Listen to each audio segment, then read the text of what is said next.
Good evening, ladies and gentlemen. Welcome to the St. Tammany Parish Zoning Commission meeting of Tuesday, October the 19th. Will the clerk please call the roll? Seeger, Here. Ress, Here. McInnes, Here. Willie, Here. Doherty, Here. Barcelona, Fitzmaurice, Crawford, Here. Randolph, Truxillo. Mr. Chairman, we have a quorum. Thank you. Announcements, please silence all phones and electronic devices. If you wish to appeal a case, you have the right to do so to the council, and there are appeal cards over on the railing to my right. Speaker cards, if you wish to speak, please fill out a speaker card and turn it in to staff, and they'll get it up here to us. Public speaking, 10 minutes each side and 5 minutes for rebuttal. Please exit the building after your case is heard. Please rise for the invocation by Commissioner Crawford and the pledge by Commissioner Willie. Dear Lord, we thank you for this day and for all of our many blessings. We ask for your guidance and ask you to be with every member of this commission and staff tonight to help us make good decisions. We ask you to be with all of the members of the audience as they travel home tonight. Thank you for all of your blessings. Amen. Amen. To the flag of the United States of America, to the republic for which it stands, one nation, under God, indivisible, with liberty and justice for all. All right.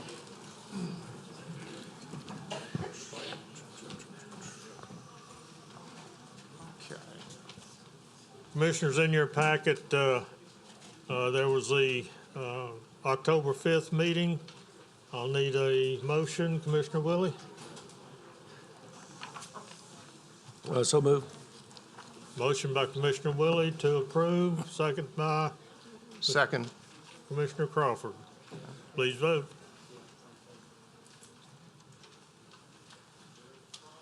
The motion to approve carries. Thank you.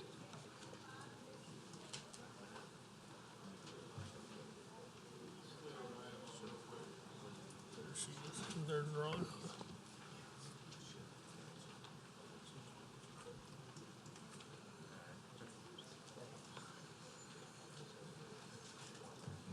Is Helen gonna, she's there in the audience talking to Jeff.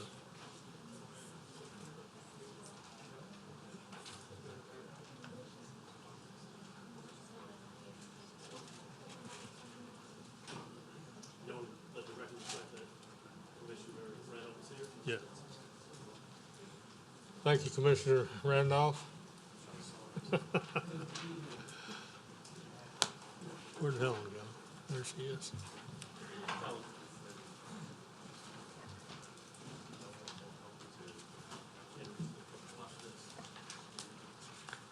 Helen, do we have any cases that need to be postponed? Yes, Mr. Chairman, we do. On page 2, item number 6, 2021-2354 ZC.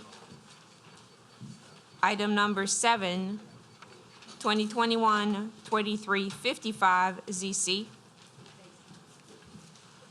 And also on page 3, number 8, 2021-2442 ZC. That's item 8, right? Yes, sir. All right, let me read those into the record. All right, on page 2, item 6, request to postpone, and these are coming from the developer. That's Okay. correct. 2021-2354-ZC, existing zoning is TND2, Traditional Neighborhood Development Zoning District, and the proposed zoning is A4A, Single Family Residential. Location, parcel located on the east and west sides of Honeybee Road, north of US Highway 190, Slidell, Ward 9, District 11. It's 275.33 acres. The petitioner is George Kurtz. Owner is Honeybee Holdings LLC, Council District 11. This was postponed from the June 1 meeting. And I need a motion to postpone. Commissioner Crawford. Make a motion to postpone until December, the December meeting. The December meeting, correct?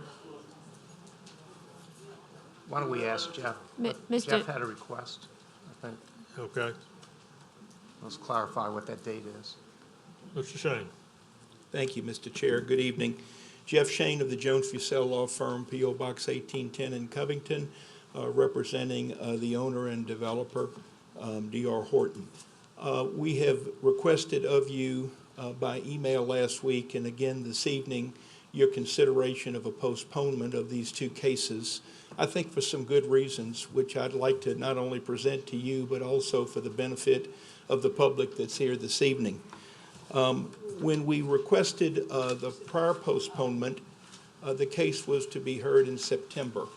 And since then, as we know, some significant things have occurred that are beyond everyone's control. First and foremost, of course, we had Ida come through, which eliminated the September meeting. And then, of course, shortly thereafter, although we were having some meetings with the councilman, Mr. Stefancic, his demise obviously no longer allowed us to continue to have conversations with him.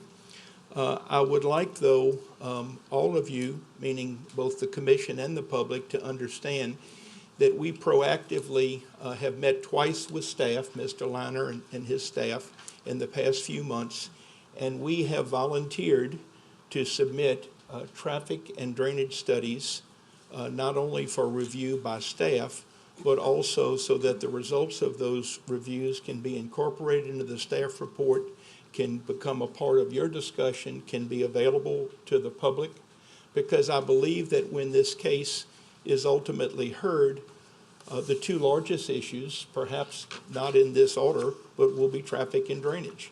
And I feel like that with a Pudd, there's been increasing suggestion from the council by ordinance that with Pudds, if you have the prerogative to suggest or request that we produce those studies, we've taken it upon ourselves to do so. I, of course, sat through your discussion of the Pudd at Tranquility. I guess that's 2 months ago now, and basically heard those two resounding themes, traffic and drainage. At that point, we got with staff, and that's when we made the decision that rather than saying we'll have those answers at a later date, we want to try to have those answers at the time we present this case to you for consideration and recommendation. I would also like you to be aware that our drainage information was actually submitted to the parish a few months ago. We did get a response from them, and we in fact have responded to the staff's comments of last Thursday. So we have submitted a drainage response to the parish. That's to suggest to you that I think we're getting close to having resolution with staff as it relates to drainage concerns for this project. With regard to traffic, we made that submission on August 27th, which was literally the Friday before Ida. And there is no way that we would suggest that staff has not been diligent in trying to get to this traffic study, but my gosh, with all the things that the engineering department has been asked to do post-Ida, we understand why we have not received any comments as of today. That's not a criticism, but that's a fact. Once Mr. Drum, formerly a member of your commission, was appointed by the council, I guess that was Thursday a week ago, to be the interim councilman from that district. We have met with Councilman Drum and Councilman Airy to discuss the project. That was last Friday, and we got some thoughts from them as to things that we should look at and consider. So in light of all of those factors, I would respectfully request that we not only postpone, but I think that because of the great interest from the public, it would be wise for you to consider having a community meeting. And I am going to suggest that that meeting be on Tuesday, November the 16th at 6 p.m. in this chamber so that we can present the project to the people, but also take questions and comments from the people and try to better understand where they are, and hopefully they will better understand what we present and what we have in mind. I would also suggest that if you do honor this request for postponement till December 7th, that you consider giving each side some extended period to make the presentation and also for the public to have plenty of time to make their comments. I simply don't think 10 minutes is going to be enough for a case of this magnitude. And I think that there might be some wisdom in you considering expanding that time. Not that you have to make that decision this evening. The first request, I realize, is for postponement. But I feel like you need to understand our thinking. And at the end of the day, I'll just say this. We don't have a reluctance to bring this case to you in terms of what we think it will do for the benefit of the parish. But we do have a reluctance to bring it to you until the very important questions that everyone is asking have good, solid answers. And for the reasons I've stated, we ask that you give us an opportunity to get those good, solid answers. Okay, thank you, Mr. Shane. We have a motion to postpone item 6. This is 2021-2354. Commissioner. Okay. Yes. Commissioner McInnes. Second that. Okay. We're going to check and see if we have any speaker cards. There was one, and I, on behalf of 600 people, am here to ask that the council, that the community is here and present to present their opposition to the case, and that a delay to assess traffic and drainage studies are unnecessary for a zoning hearing, this decision. And the proposed development is ill-conceived, and the negative impacts to traffic, drainage, and safety are already well documented. Wait a minute. Go ahead. We're not hearing the case right now. I understand that, but I'm Okay. asking, one more sentence and you'll understand, We have a motion and a second to postpone. right? Okay. Does the public not have a chance to oppose the motion to postpone? Yeah, you do, but we're going to hold it at 10 minutes. And you're not gonna really have time to really tell us anything. What Mr. Shane has proposed is a community meeting. And at that time, you will have a lot more opportunity. There will be more time to oppose or support the case, whichever way you want to go. Okay? But we're not going to hear this case tonight. Okay?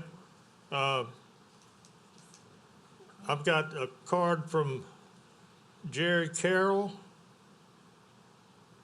David Elquizet, okay, Gwendolyn McCowan, Bennett Harris, Elizabeth Teague, Gina Dufresne,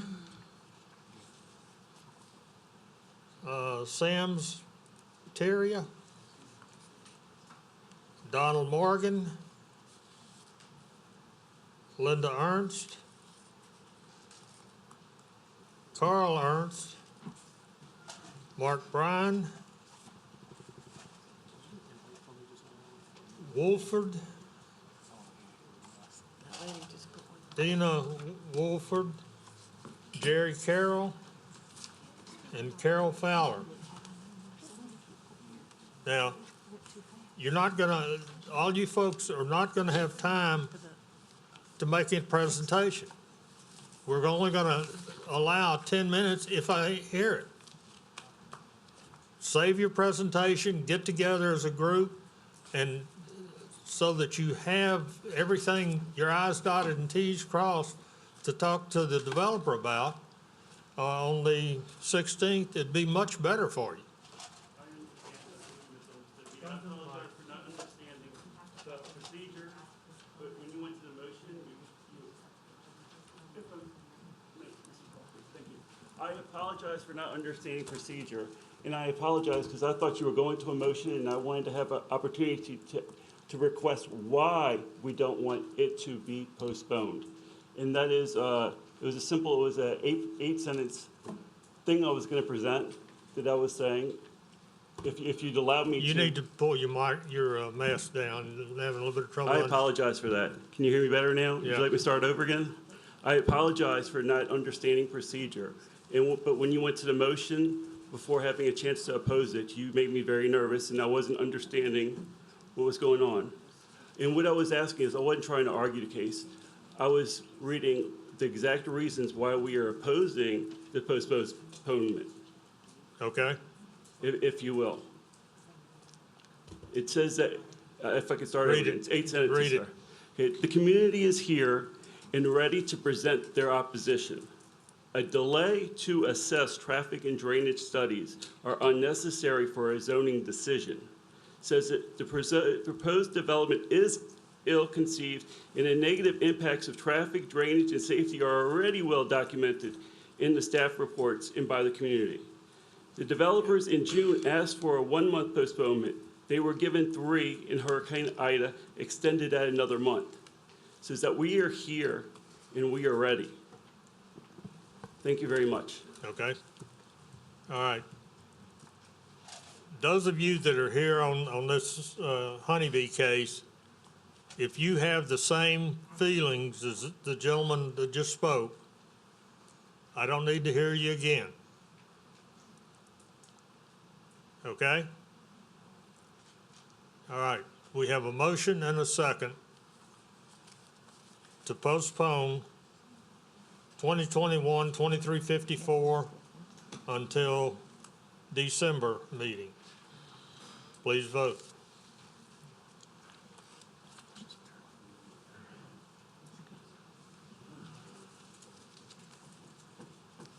Truxillo, Rasmus McInnes.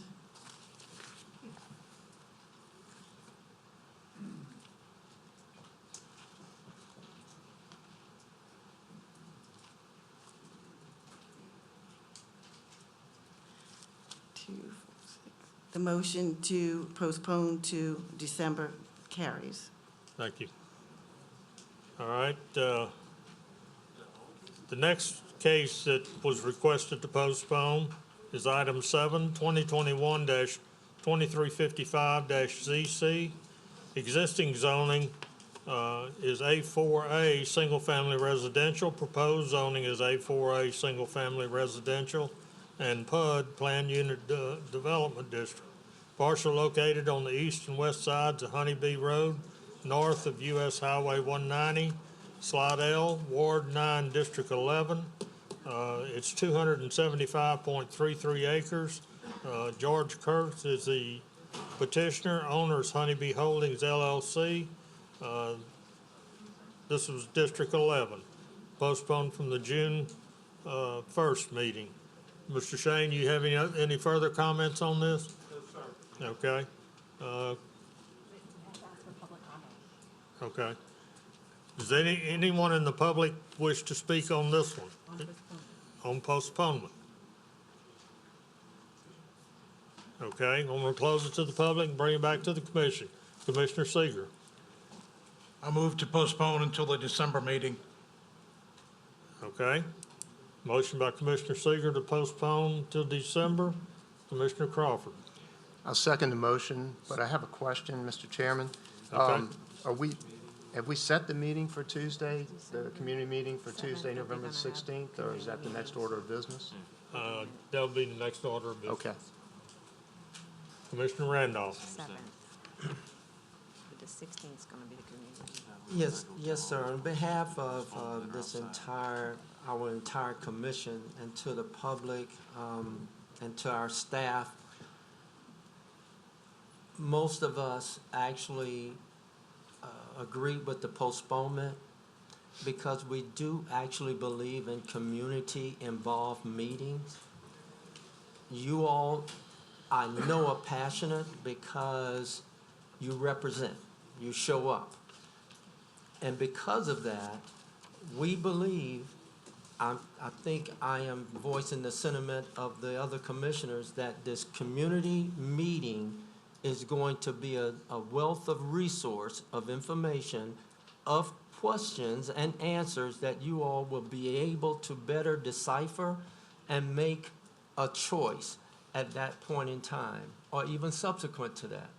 But I just wanted to say that on behalf of the commission, that really hadn't been explained, but community meetings do work, where you can come together and really express your opinion, ask your questions, and receive solid answers. Thank you, Mr. Commissioner. Okay, thank you, Ron. Commissioner McInnes. Commissioner Randolph, thank you very much for those comments. That was great. I just wanted to follow up, and on the first vote, I wasn't aware we had so many people here that wanted to speak. But I do want to know, will the, I guess from staff, would the hydrology and drainage or traffic reports be made available to the public as well as to us before the community meeting? You know, to give them time, give everyone time to digest those very So, dense reports. At any time anything's ever submitted to the parish, anybody in the public can absolutely ask for a public records request and receive any documents that we have on file and that they have requested to see. So that's absolutely, if they're in our possession, a public records request can be made. Yes. Now, the commission, yeah, I mean, if you want them, we give them to you. Can I make the request now that it be made available to us and put online so that the public can see it as well? I mean, I'll Or at discuss that with our least, legal advisors. I mean, I'm sure we can share it with y'all, but I'll discuss the other, Yeah, I know it might be a lot of information. I just know that it's very hard to digest the information because it's so much. And so to get it at a community meeting or a meeting such as this, you don't really have time to ask the questions you might want to ask. okay. You're not prepared. So definitely, as soon as you have them, I'd like to see them, and I would like somehow it be made that they are available for public request. They are available for public requests if they're in our possession. I know, but people don't know when to ask because they don't know when you're going to have them. If they ask, I mean, we let them know if we have it or not. So, I mean, based on, I mean, it's that simple. I mean, You ever watch the Catch-22 movie? if we have them, we have them. If we don't, we don't. I mean, I think I've made my point. Thank you. Okay, we've got a motion and a second to postpone 2021-2355-ZC. Please vote.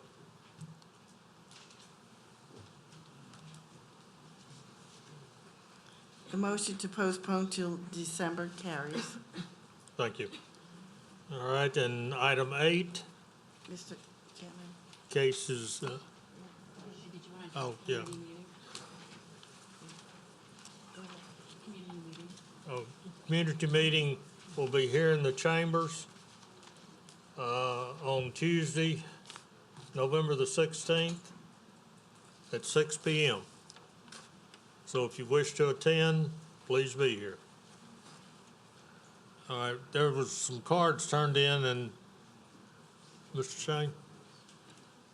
I think typically the commission gets some volunteers from the commission to attend the meeting. This is true.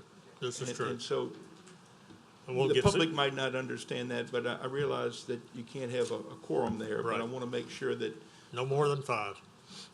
Okay, we had some cards turned in, and we really don't know what cases they are. My clerk's gonna read the names off, and if you will come to the mic and tell us which case you're here for, I would appreciate it. There's one for a Donald. I can't understand the last name. It looks like Viola maybe, at 32207 West Parker Road.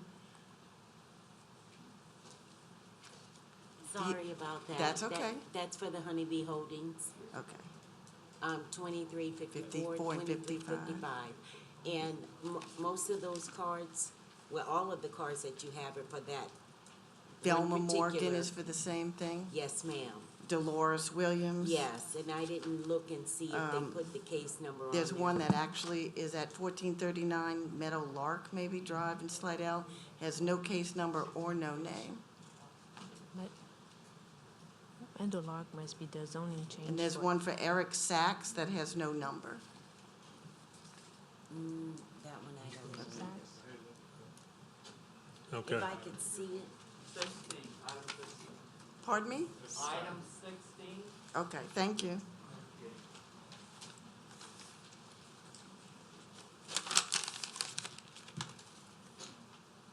Okay, we square on this? Okay. Yes, sir. Commissioner Crawford. I just wanted to say one more thing about the community meeting. Mr. Randolph's comments, community meetings work is very appropriate. Just to give you a little bit more logistics of how things go, to be in this chamber, there'll probably be 3 or 4 commissioners present at the meeting to hear what's going on. So anything that you say will be heard by us and can be carried back and so on. The other part about it is that the way it works, typically the developers will make a presentation first and then it'll go to a Q&A. So I just want you to be aware of that.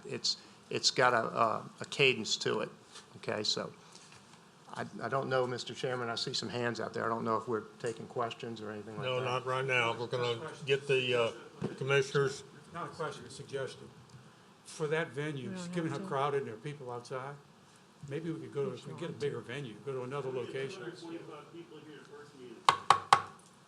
We're gonna have the meeting here, okay? And I'll get staff to possibly get some chairs for the outside, okay? And I guess we've still got speakers and stuff if we need them.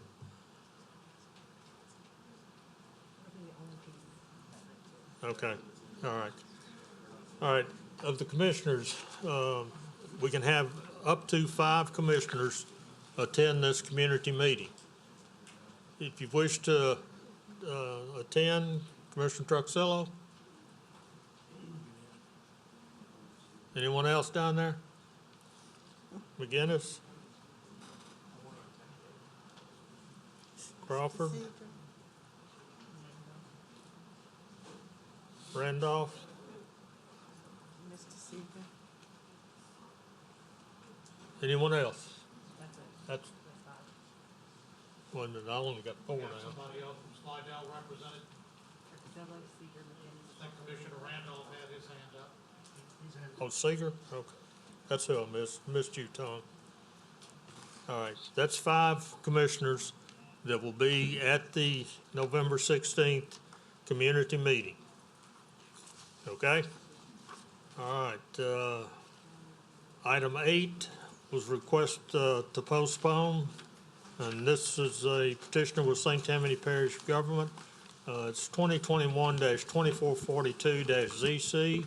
Existing zoning's A6 multiple family residential district. Proposed zoning is A5 two-family residential district.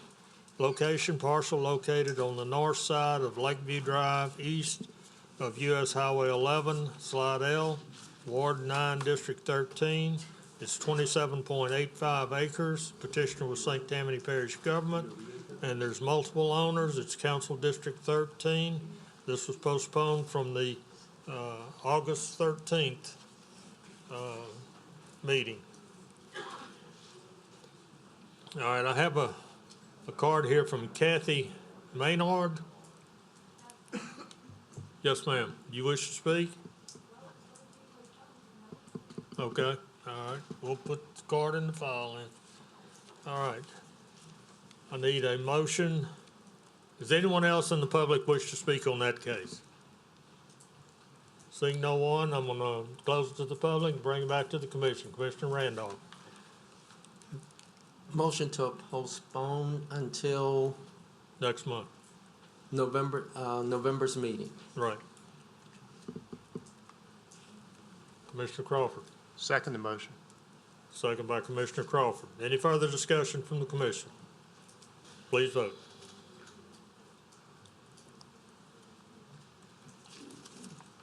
The motion to postpone for 1 month carries. Thank you. Paul, I've got a question for you before we get started. I have a thought of wanting to not postpone, but hear the Allstate financial cases at the end of the meeting so that we can get all these other folks out of here and back home and kids in bed and homework and all that kind of good stuff. Do you have an objection to that? We would like to have the case heard in the order that it comes up, but obviously we recognize that that'll be the purview of the commission, and obviously I think other folks might have a opinion on that as well. We would like to have it heard, if possible, out front, but we respect any decision the commission makes. Okay. Those of you that are here for the Allstate financial cases, do you have an objection to hearing these at the end of the agenda? Okay, all right. All right, well, let's get going here with it. Now, we're gonna have 30 minutes. These are gonna all be heard together, right, Paul? Okay. And it'll be 30 minutes for all of the cases 1 through 5, and then 20 minutes for rebuttal. Okay? So hopefully y'all have a speaker to come forward. Yes, sir? Chair, you give me a few minutes to let some more people in? Yeah. I'm sure there's a lot outside that still want to talk. Okay.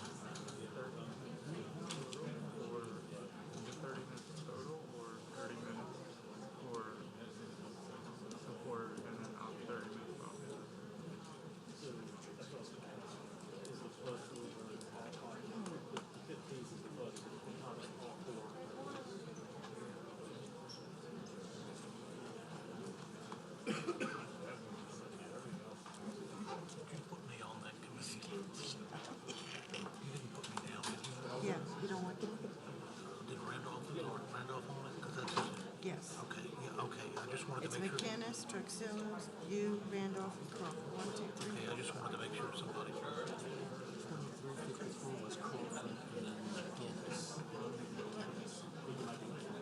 Do that when you start the 30 minutes, you know.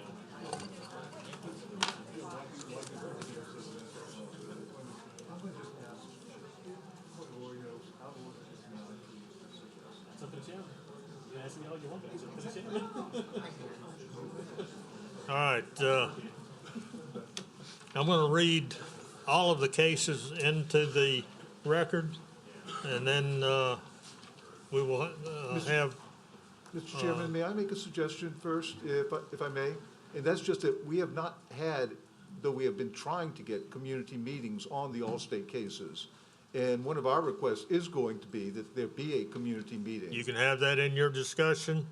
When you come forward, we'll see if we can get a community meeting set. It'd be up to Mr. Morone and Allstate Financial if they want to have a community meeting. Okay? That's not something We cannot dictate the community meeting if the developer does not wish to have. I understand. Y'all can recommend it, but y'all can't dictate it. You think That's it's a correct. good idea, but sometimes people don't follow good ideas. I That's understand right. Okay.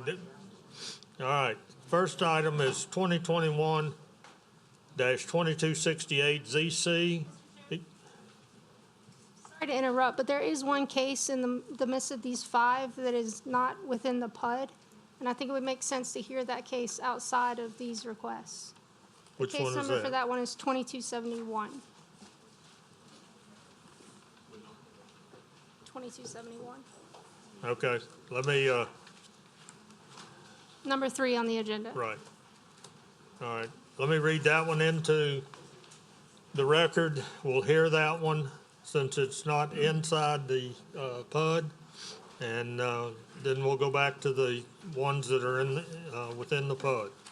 Item 3 is case 2021-2271-ZC, existing zoning, PF2, Public Facilities District, NC4, Neighborhood Institutional District, and A6, Multiple Family Residential District.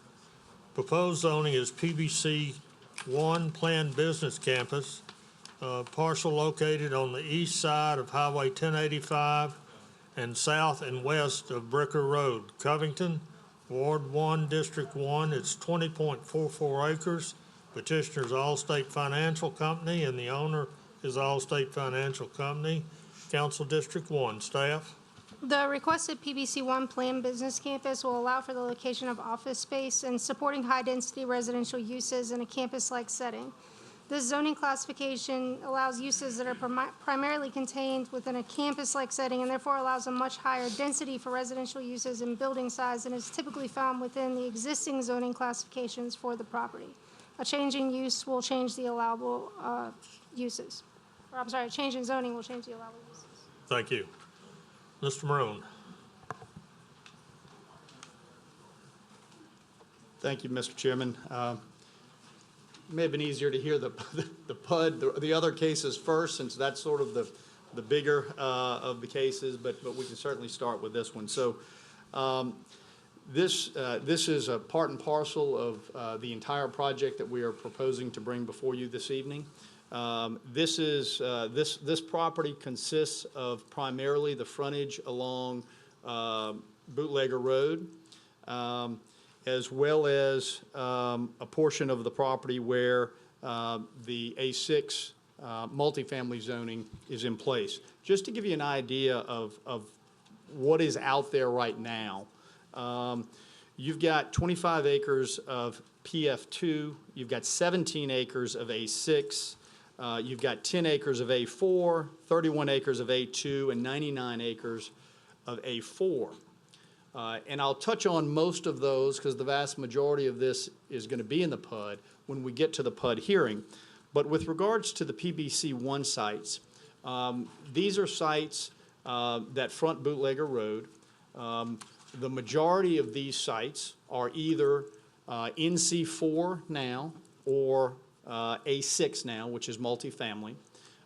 And our vision of what the property should be or could be is that it would be similar to what you see along Ochsner Boulevard. As Ochsner Boulevard has grown, much of the property along the frontage of that roadway is PBC One. And so what do we see when we go down Ochsner Boulevard? We see very nice offices. We see general offices. We see medical offices. We see medical facilities. And that is what we envision as being appropriate and suitable for this stretch of Bootlegger Road. If you look at what is along Bootlegger Road in this stretch right now, you see some institutional uses. You see a very large Baptist church with all of its many fine facilities. You see on the corner of 21 and Bootlegger the Walgreens. You see a mini storage facility. You see a bank building. You see the Presbyterian Church. All of these uses currently exist there. And if you look at what is along Ochsner Boulevard and you see how the PBC One has grown out, the planned business campus, that seems like an appropriate zone and appropriate uses from 21 to where this property meets Terabella, which is on our western boundary line.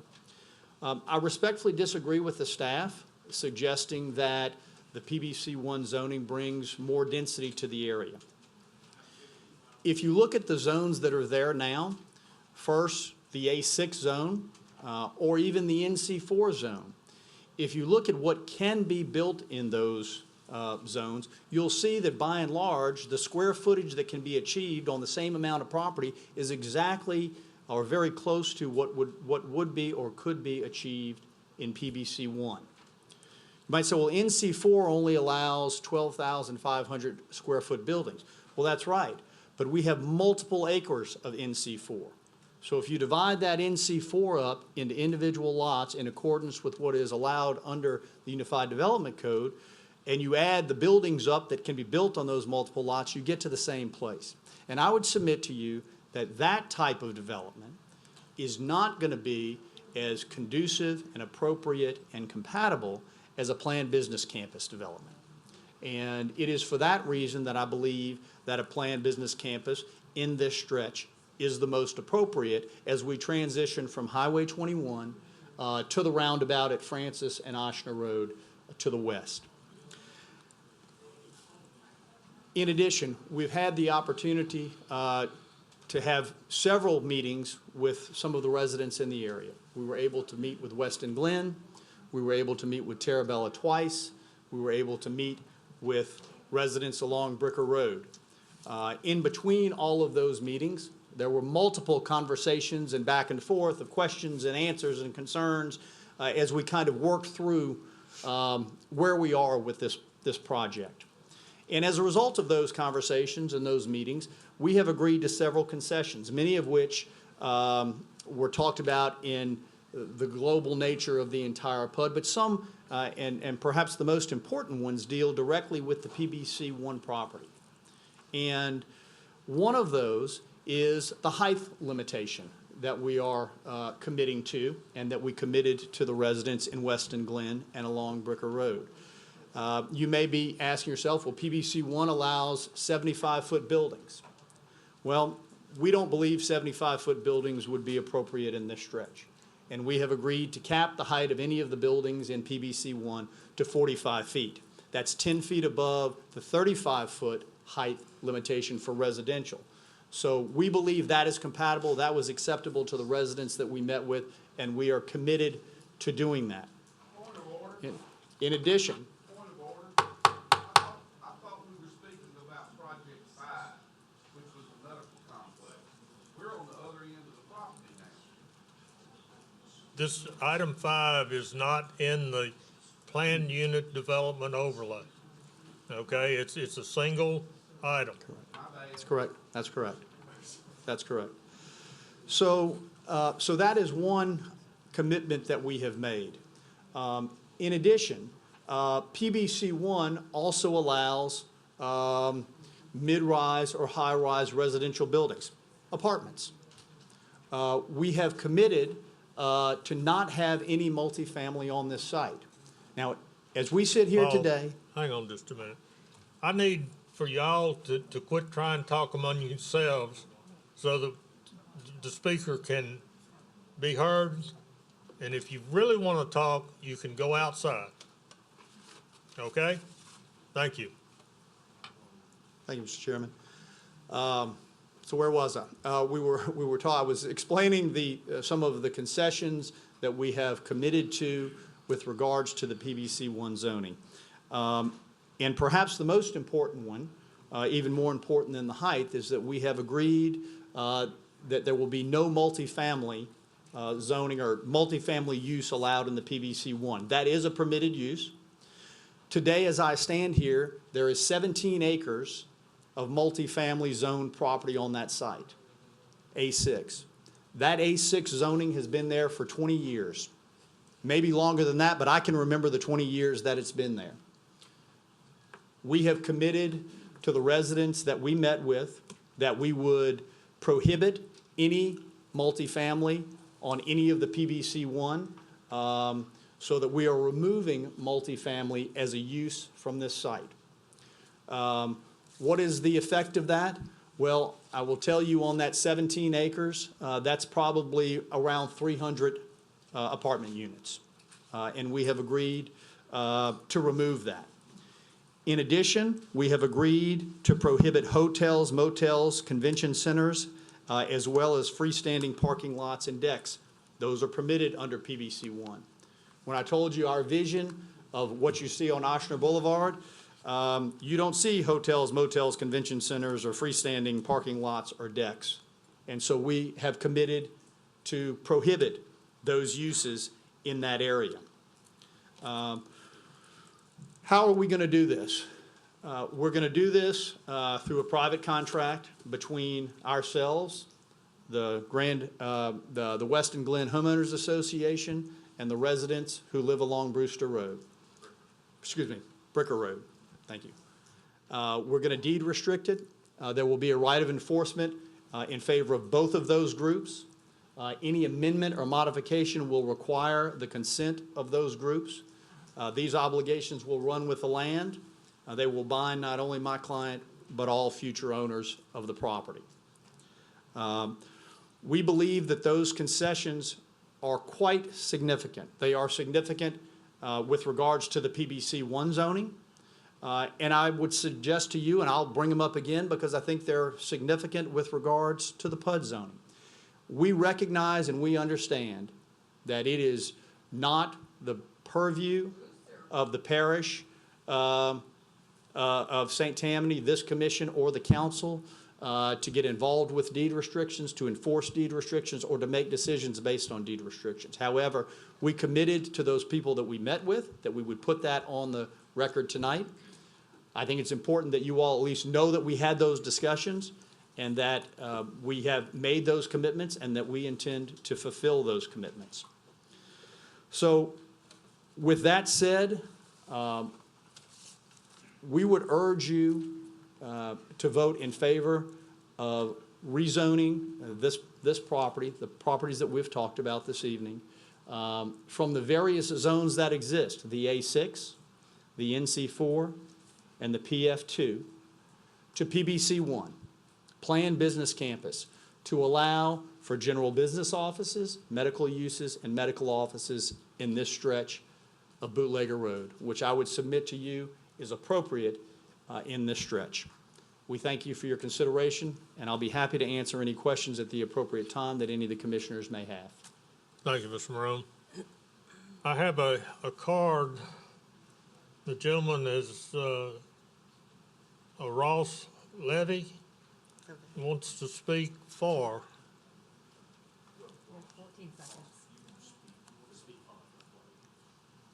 Yeah, I want to speak for the Pudd. For the Pudd that's. We're not hearing the Pudd right now. Okay. Okay? Okay. All right. Anyone in the audience wish to speak for on this particular case, not the Pudd, but this particular case? All right. I know we've got a bunch that want to speak against. It's 10 minutes. 10 minutes, not per person, but in total. So keep that in mind when you're speaking. I have Bobby Truitt.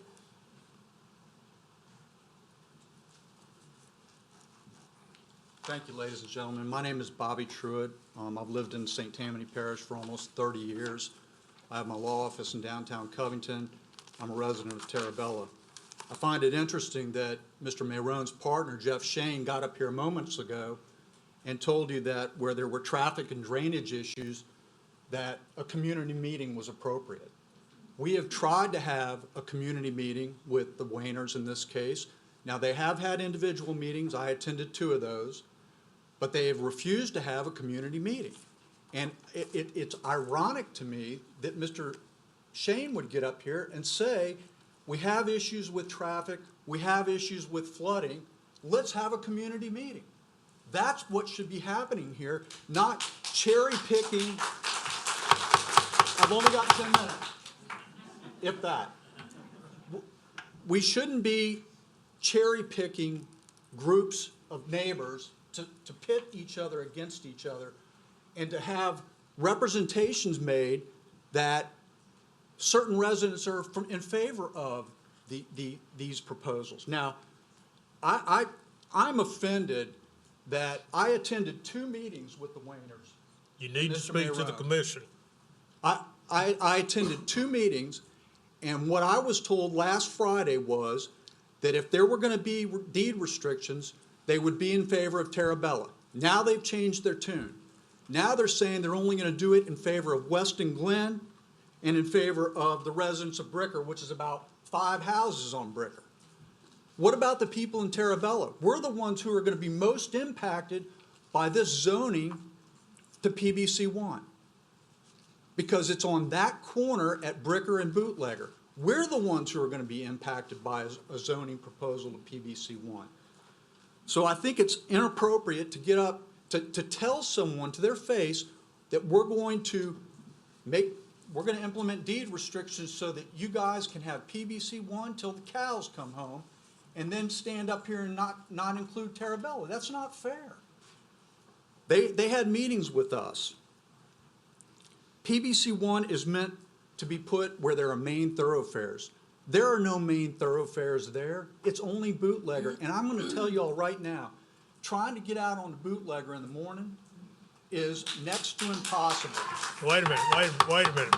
And we don't need to hear the applause. You're just taking up time. So please do not applaud. And in the commission comments, they said that there were going to be 5,000, I'm going to pause on that, 5,000 more trips as a result of this development. And that doesn't even include the apartment complex that they're now saying that they're now conceding that they will take out. That's just the Pudd that they want to have rezoned. So just, I don't know if any of y'all live in that area, but think about it. I know, Tom, you and I used to live out on Nelson Road. Imagine if we had 5,000 more cars going down Highway 40 or Lee Road. It's unsustainable. And I submit to this commission that we're putting the cart before the horse. If we're going to allow this type of development and allow this type of rezoning, we need to address the infrastructure. We need to address what Mr. Shane got up and said are the main two problems in St. Tammany, which are flooding and traffic. So the only other thing I would say is this. I think to suggest that the Baptist Church, Walgreens, and Resource Bank and the storage units are similar to a PBC One that's like comparing apples to oranges. They're just not the same. If you do a PBC One, you're going to have doctor's offices, you're going to have businesses, and quite frankly, is there a need for it? I mean, Ochsner has plenty of land that's being developed in that regard. So I don't know that this is necessary, and I think you're putting the cart before the horse. It's not compatible. The commission comments even said, and I'll read from it, it says, PBC One planned business campus is not compatible with the surrounding residential uses along the northern side of Bricker Road. That's your own commission's recommendations. So I urge this commission to refuse to rezone this property. It's not appropriate. Maybe somewhere down the road it is when the infrastructure catches up, but today it's not appropriate. Thank you, ladies and gentlemen. Thank you. All right, the next card I have is William Spatz. I want to speak on the Pudd rather than on this issue. Okay. Dwight Dosky. Yes, sir. I may have originally decided not to speak, but there was a comment made tonight that actually forces me to speak. We're going through this real quickly. We're trying to decide something. We've recognized the flaws in the 2020 plan, the changes that we've got in the parish, the changes we've got in the attitudes. We're trying to develop a 2040 plan, and yet we're pushing this through. What I find onerous tonight is the fact that we are being told that the developers drive, as you've said, Mr. Chairman, the developers drive this whole thing. They get to decide whether we're having one hearing just on the PBC and then combining 4 hearings, which would normally be entitled to 2 hours, into one hearing. As you told me, Mr. Dosky, they get to decide. We don't have a community meeting unless they want to have a community meeting. And what they have done is absolutely abhorrent in my view. What they have done is they have suggested that we have meetings of 4 to 6 people. I've told everybody in Flowers they're not welcome to attend any meetings. When one person who was outside of the little invitation list tried to attend a meeting, they told him, you don't belong here. So when I got up here a second ago and finished asking for a community meeting, as I walked past young Mr. Wayner, he said, well, why didn't you ask for a community meeting? We have asked and asked and asked for community meetings. And we've been told no. What they are doing is isolating 4 or 5 or 6 people at a time and making little promises which, as you've just heard, are not actually being fulfilled. promises such as deed restrictions, which go ahead and have a little clause in there that says, and by the way, if you lose on your challenge for a deed restriction, you're agreeing that you will be responsible for all of our attorney fees and costs. That's not normally happening in a civil suit. That's not the way it works in the United States, that you have to agree that you will pay all the costs. So when you have an individual, maybe somebody sitting there in Weston Glen on their little lot and saying, well, can I go up against Allstate? If Allstate hires a large firm, what am I going to do? I have got a deed restriction that says that if I sue them, I'm liable for every penny of their attorney's fees and costs. Ladies and gentlemen, what they've proposed, and they say, we know that you're not supposed to take that into account, but let us tell you just how nice we're being to everybody here. They are not being nice. They are, in fact, steamrolling. And they expect you to stand out of the way and let us get steamrolled. I ask that you not allow that to happen. I ask you to go ahead, and if you have to do something, and even if they want to go ahead and sue you all, saying you all can't call for a community meeting, I ask you all to go ahead and call for that community meeting anyway, so that we all know. So that as Mr. Randolph says, it says, Mr. Crawford said, we can find out, and we all find out the same truth. Because you know what? There aren't alternate truths.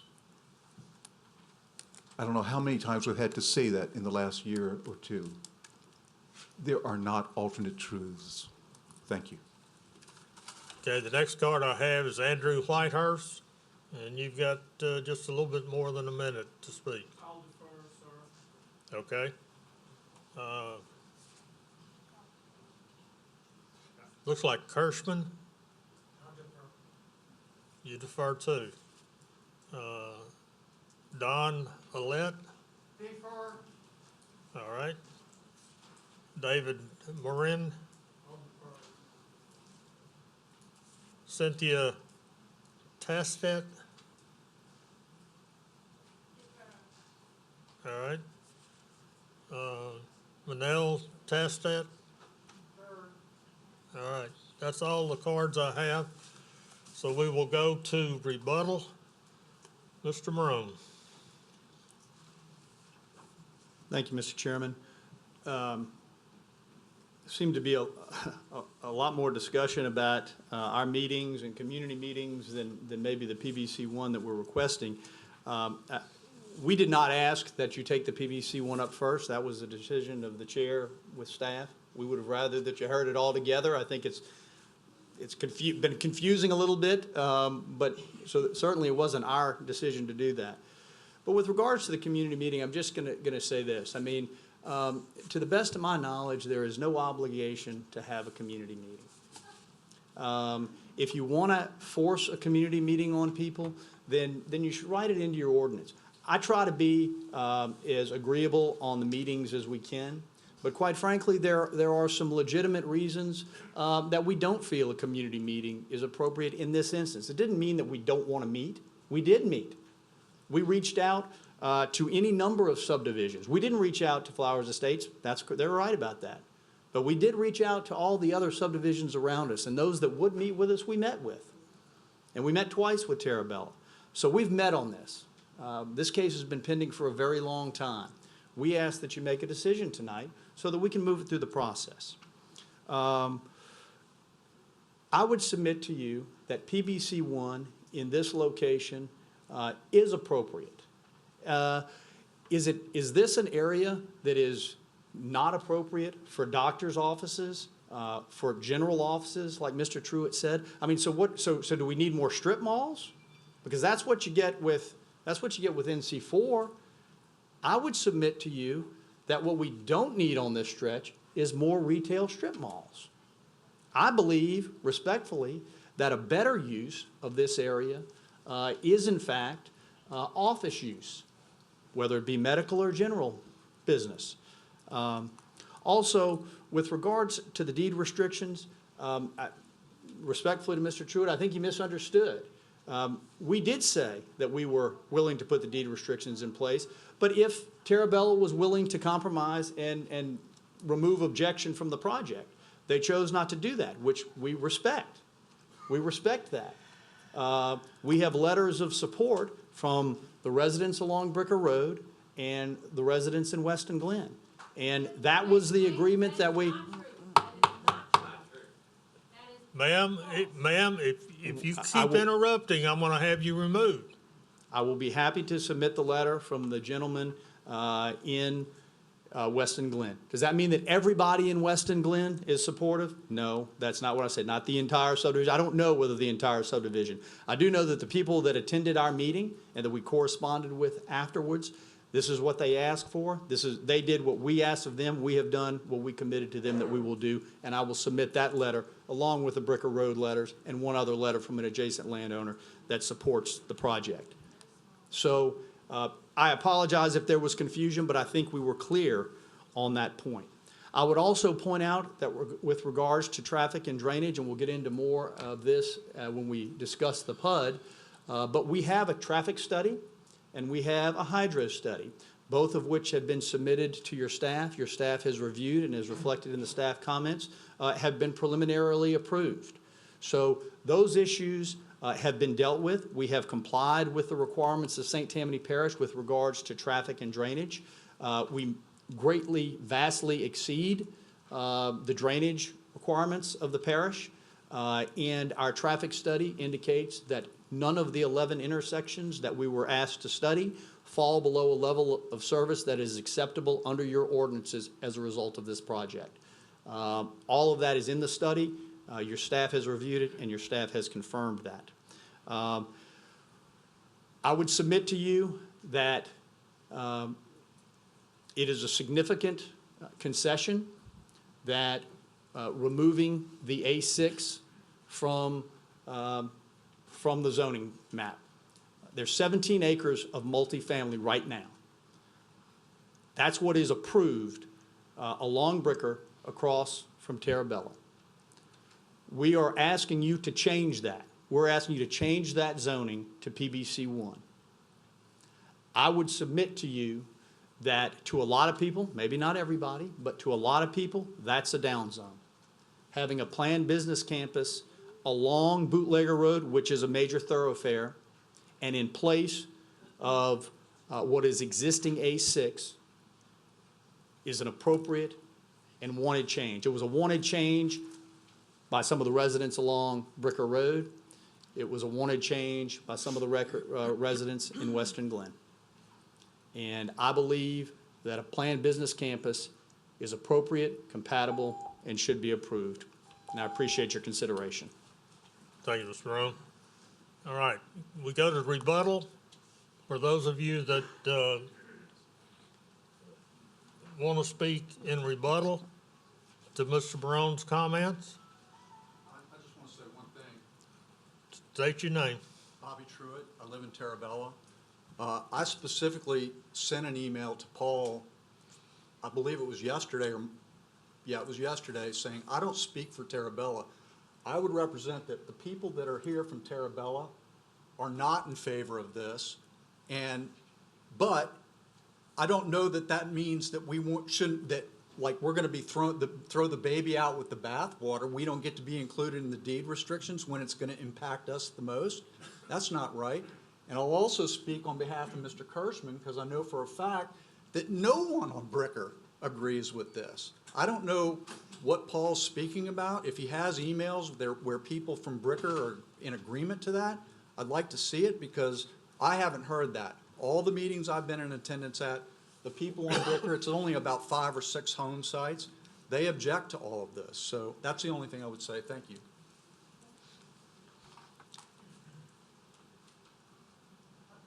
Very simply, I believe, in fact, Mr. Marone is submitting those letters. I appreciate that, because when I hear that there are people who have agreed, and then I hear that there are 3 letters, somehow that just doesn't strike me as being the people have agreed. That's why I'd ask right now, anybody on Bricker Road who is here, please silently, anybody from Bricker Road who opposes this, please stand. Thank you. Anybody from Terabella here who opposes this, please stand. Anybody from Weston Glen who's here who opposes it, please stand.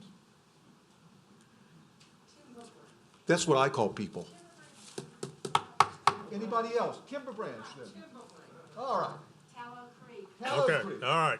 1085. Flowers Estates. Thank you. That's what I call people. Pardon? Mr. Kirschman wants to give rebuttal. Mr. Kirschman?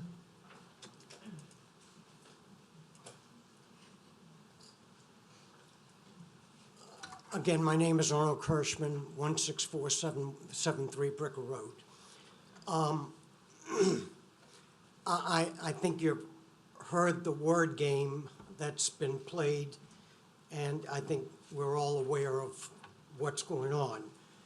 I think the important thing is that the Pbc One does not restrict the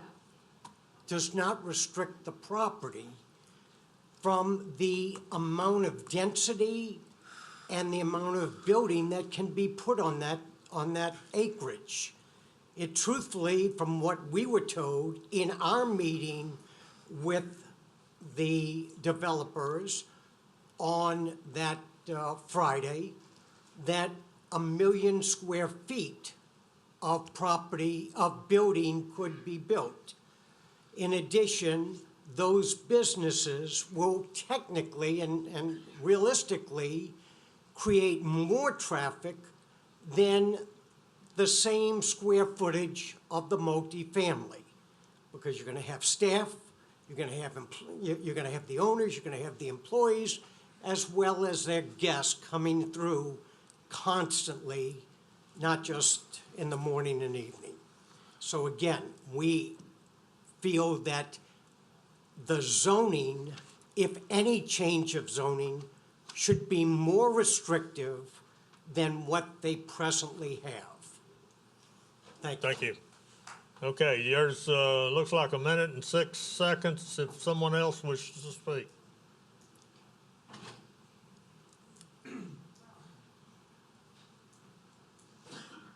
Yes, sir. I'm Ralph Buchanan. I live in Weston Glen. I just want to comment on the meeting that was held. I was unable to attend because it had been rescheduled about 3 times. 8 people out of about almost 100 residents attended that meeting. People didn't attend because it had no consequence. It was information gathering, and there was no way to substantiate the information that was being presented. A community meeting is the only way that all the people will hear the same thing at the same time. One resident came back from that meeting believing that Bricker Road was all in favor of this development. That's not true. Most of the people that went to that meeting with Weston Glen are not in favor of this development. Thank you. Thank you. All right, we've got, well, we're out of time now on rebuttal. I'm going to close it to the public and bring it back to the commission. Commissioner Truxillo. Yes, I have a question for the staff. Difference between Pbc One versus A6. Can you elaborate on that, please? Yeah, sure. The A6 has a max density allocation of 1 unit per 4,000 square feet, and they can build up to 35 feet in height. There is a similarity between the two in that you can't build on more than half the parcel for both zoning classifications. Pbc One does not have a density allocation. They have a FAR, which is floor area ratio, which gives them the total building size, and they can build up to 75 feet in height. Okay, let me see if I'm hearing you correctly. A6, you only could build on 50% of the land, and Pbc One, there's no Same restrictions? thing. For both of them, you can only build on 50% of the property. Okay, thank you very much. Thanks for answering that. Commissioner Rest. Yeah, I have a question for legal. I just want to confirm. Seeing how this is a zoning meeting, and we're considering a zoning change, okay, to Pbc One, and Pbc One permitted uses are some that I think everybody would agree we wouldn't want right there. But the developers are offering deed restrictions, and my understanding is we are not to consider deed restrictions because we have no way to know and to enforce. Is that correct? That's correct. Okay, thank you very much. Commissioner McInnes. Yes, I wanted to thank everyone for coming out tonight and commenting on these 5 projects. But I have to explain that I have to abstain from the discussion. I work on a conservation project, a wetland mitigation bank that is owned and sponsored by the petitioner. So I will be listening and appreciate all the civic discourse that's going on, but I wanted you to be aware when the votes do happen that I have to abstain. Thank you. Okay. I see no one else in the queue. In order to move forward, we need a legal opinion. I mean, you all can take a vote on this case if you would like, or you can table a vote on this case until you hear the other 4 cases on the agenda, if you all think that that would be the more appropriate action. Okay, let me ask the commissioners, do you want to table this for the present time and then pick it all up at the same time and vote on it? Commissioner Truxillo. I'll make a motion to table until we hear the rest. Okay, we have a motion to table to the end of the other cases. Commissioner Willie. I'll second that motion. Second by Commissioner Willie. Please vote.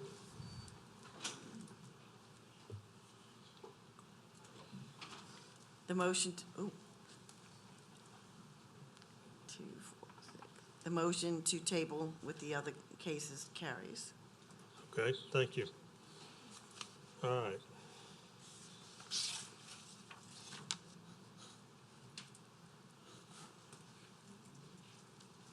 You got everything?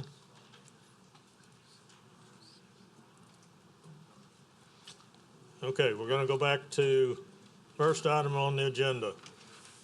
Case is 2021-2268-ZC. Existing zoning is PF2, Public Facilities District, and NC4, Neighborhood Institutional District. Proposed zoning is A4, Single Family Residential District. Location, parcel located on the east side of Louisiana Highway 1085 and south and west of Bricker Road, Covington, Ward 1, District 1. It's 18.66 acres. Petitioner is Allstate Financial Company. Owner is Allstate Financial Company. Council District 1. This was postponed from the June 1st meeting. Staff? The request for the A4 Single Family Residential District will allow for residential uses adjacent to an undeveloped 96-acre tract of land that is currently zoned A4, a parcel that is zoned PF, Public Facilities District, and develops with a church to the south, an undeveloped property that is zoned NC4, Institutional District, to the west. The requested A4 Single Family Residential District will create a change in the allowable uses on the subject site. Note that the objective of the request is to establish the underlying zoning classification and density level for a PUD. Thank you. Mr. Morone? Pardon? Are you going to read all those cases into the Yes, yes. Let me get the other cases read into the record. Item 2 is 2021-2270-ZC.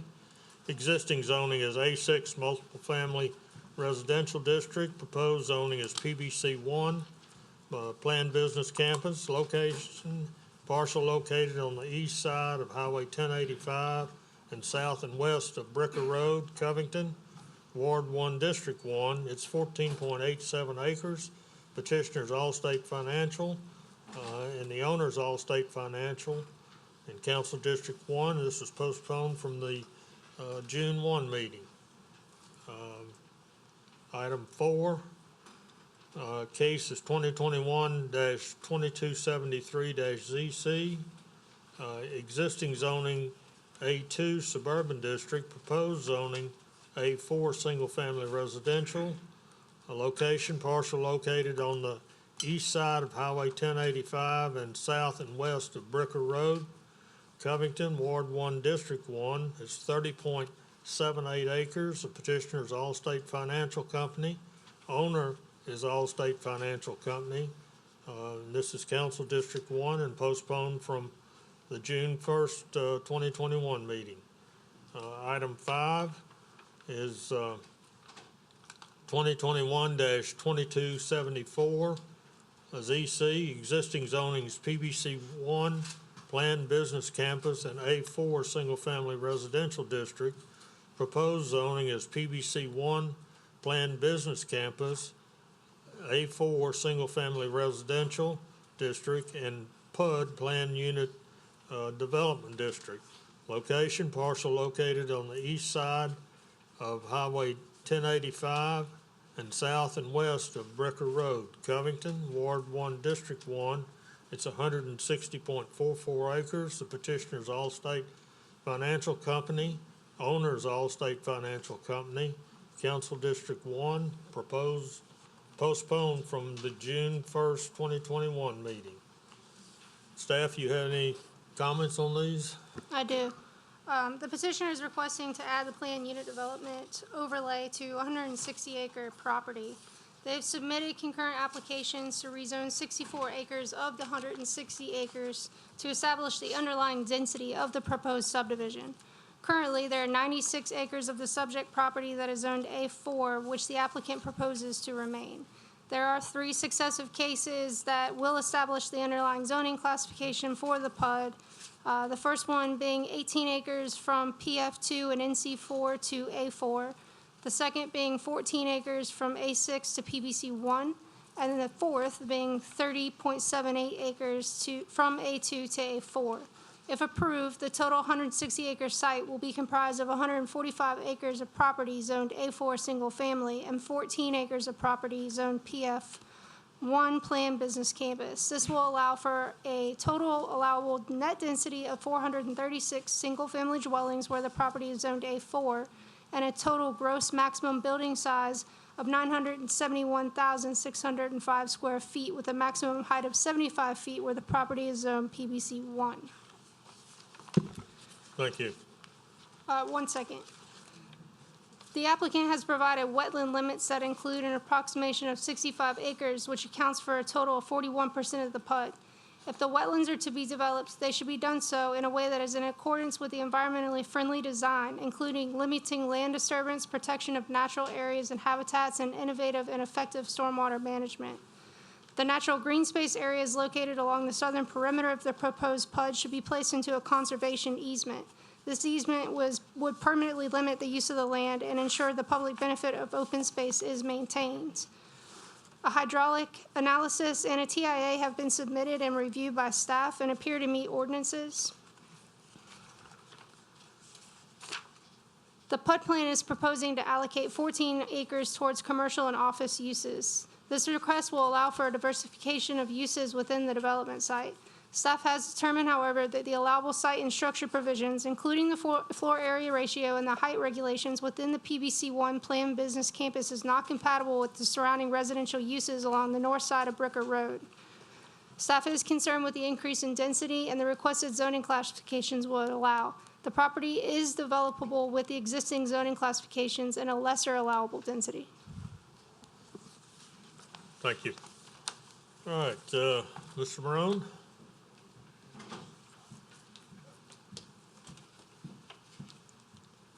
Yes, thank you, Mr. Chairman. So with regards to the PUD, so we're talking about 160.44 acres. Just to reorient you a little bit, because I know you've had a lot of zones and a lot of numbers thrown at you, it gets a little confusing. But let me just try to lay out for you what's out there right now as we stand here this evening. There's 31 acres of A2 residential that is at the northeast corner of the property in kind of a U-shaped, right? There's 99 acres of A4 that is the vast majority of the center of the property. There is 25 acres that is PF2 that is along the creek. that kind of follows the creek. And there is 17 acres of A6 along Bricker Road that is zoned multifamily.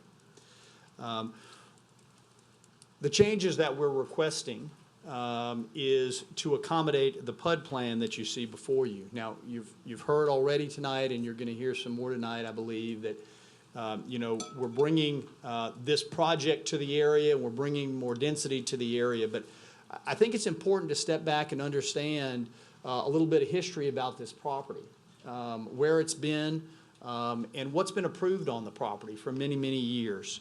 This property was originally called Timber Branch 2. Mr. Daugherty may remember it, Mr. Willie may remember it.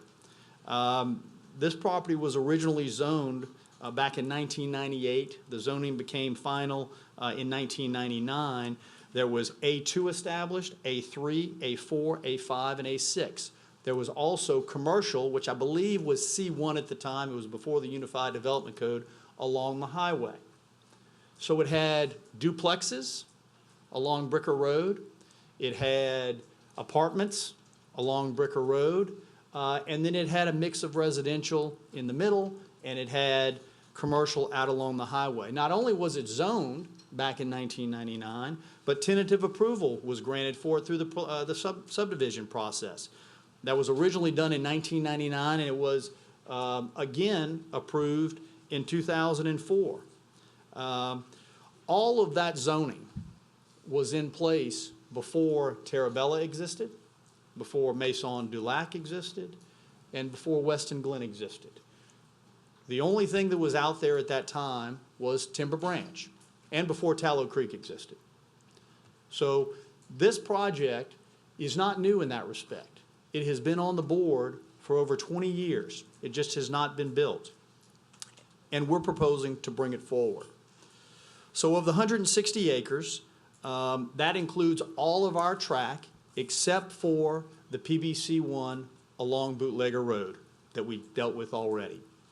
The Pbc One that is along Bricker Road, where the multifamily apartment site is within the PUD boundaries, okay? We're proposing 415 lots. That's 2.8 units per acre. That's 335 standard lots, which vary in size, but are generally 60 by 120, and 80 garden home lots. So you've got standard lots and you've got garden home lots. It is very similar to what you see in Maison du Lac immediately across the highway. For those of you that have been through Maison du Lac, it has the same standard lots. It has garden home sections as well.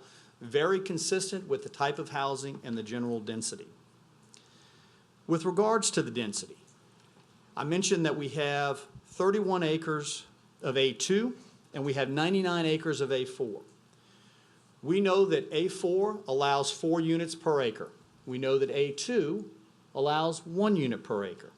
If you simply do that math, that's 427 residential units on the property as it's zoned today. That is less than the 415 lots that we are proposing in our PUD. So I respectfully disagree with staff. I respectfully disagree with those that would say that we are bringing density to the area. The density is there. The density is there. If we simply do a quick math calculation, we can have more residential lots under the existing zoning than what we're proposing. And I would also point out that that density is consistent with or less than Terabella and Maison du Lac, villages at Normandy Oaks and Normandy Oaks, which are all in our same vicinity. We have heard you say avoid the floodplain, avoid building within the floodplain. So about 97% of the developed sites that you see on that PUD plan are outside of the floodplain. The floodplain is along the creek, and that is the only area that is flood zone A. All of the rest of the property is not within the floodplain and not subject to flood insurance. We have avoided the floodplain and we are building outside of it. Wetlands. There are 40% of the site contains wetlands. Interestingly, They are all outside of the floodplain. Now, that may seem a little counterintuitive. Why are the wetlands not in the floodplain? Why are they on the uplands? Well, the reason is that the uplands in this site, as you get up from the creek, there's some significant fall to the creek, and then the property is generally flat and doesn't drain very well. That gives rise to the wetlands designation. That 41% is very consistent with what you saw in Weston Glen, what you saw in Maison du Lac, and what you saw on Terabella. Very consistent across the board. Much of those sites are the same, Weston Glen in particular. As you get away from the creek, it gets rather flat. So the wetlands are not unusual. Phase 1 of this site has already been permitted through the Corps of Engineers, and the mitigation has been satisfied. So what does that mean? That means that more acreage of wetlands will be preserved in St. Tammany Parish in perpetuity than what we are impacting. And we know that for the other wetlands on site, before we can disturb those wetlands, we would have to likewise get a permit from the Corps of Engineers, and we would have to mitigate those wetlands as well. Green space, 25% is required under a PUD. You hear that repeatedly. We have 30%. We have 48 acres. We have heard you say, Mr. Ress in particular, don't do the minimum. So we haven't done the minimum. We have more green space than is required. Where is the green space located? If you look at the PUD plan, you see that there is a lot of area along the creek that is preserved or is left in green space and open space. The most sensitive areas, we have left those in their natural state. 100 feet off the creek is required. You see that buffer on our plan. Also, notice that we have a minimum of a 50-foot no-cut buffer along the entire perimeter along Bricker Road. It's not required, but we felt like that was good for the neighbors and good for the project. If you look inside, you will see that we also have buffers along our main roadway, and we have green space parcels throughout, where you see a number of amenities, walking trails, playgrounds, and athletic fields. Traffic and drainage, two of the big issues. We have taken the step, though not required. This PUD was filed before the new ordinance that allowed for the commission to require traffic and drainage studies for a PUD, but we have complied with that. We have complied with the spirit of what you all have been saying. We have done a traffic study. We have done a drainage study. What does our hydro drainage study say? First, I would point out that it has been given to your staff and it has been preliminarily approved. It'll be reviewed again in detail at the preliminary stage, but it has been preliminary approved at this time. We greatly exceed the 25% reduction. 25% reduction on a 100-year storm event, right? That's the requirement. We greatly exceed that. We are between 44% and 83% on the 10, 25, 50, and 100-year events.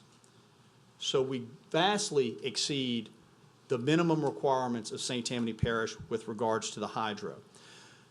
Not only are we preserving the floodplain, which I mentioned a minute ago, we are increasing the capacity of the floodplain.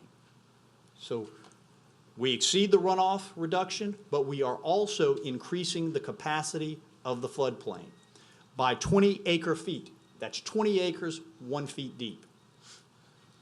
So there are two significant benefits. We have a 17-acre dry detention pond that will help us achieve the reduction in runoff, as well as increasing the floodplain capacity. With regards to the traffic, again, we have done a traffic study, the parameters of which were established by your staff. We were required to study 11 intersections. Neither I nor our engineer has ever had that many intersections to study as a part of a traffic impact analysis. All of those were studied. The analysis determined that turn lanes are required on Bootlegger Road out in front of this project. We recognize that, we accept that, we will construct those. We know those are our responsibility at our cost over and above the impact fees that we will pay. And we will install those as required. Importantly, of those 11 intersections, not one of them drops below an acceptable level of service as determined by the ordinances of St. Tammany Parish as a result of this project. That's at build-out, and that's applying a growth factor that exceeds the growth that we have seen in St. Tammany Parish. In short, our traffic study is in compliance with your ordinances. Staff has noted it, and you may be aware of it, those of you who are familiar with this area. As you go down Bricker Road, there is a significant dip in that road near the timber branch where it crosses. My client has committed to improving that roadway, raising that roadway through box culverts or a bridge, whatever is determined is appropriate between our engineer and your staff engineers.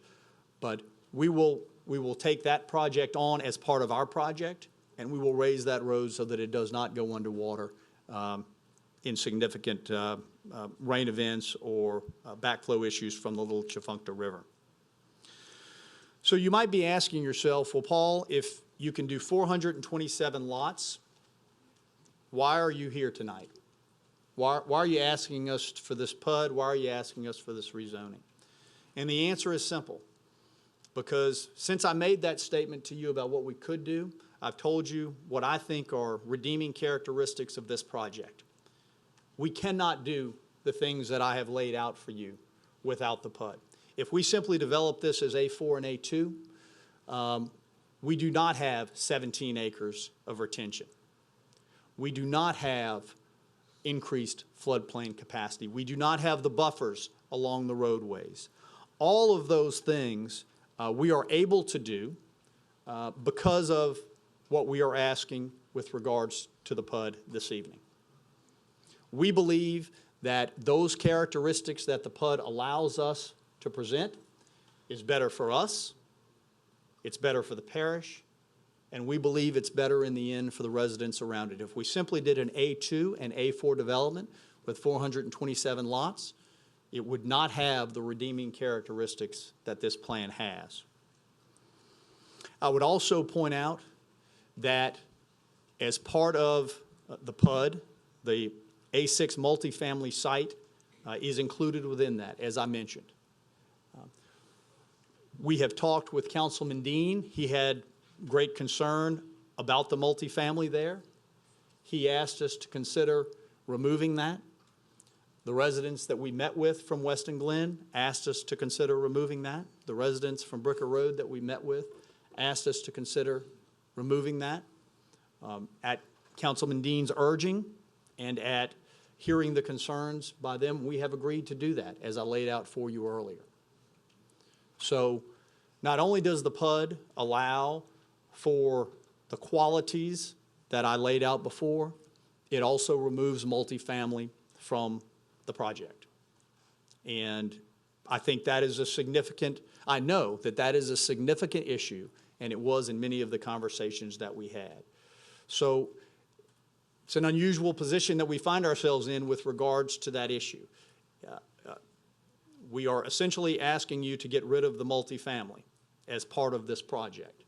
And we hope that you will do that.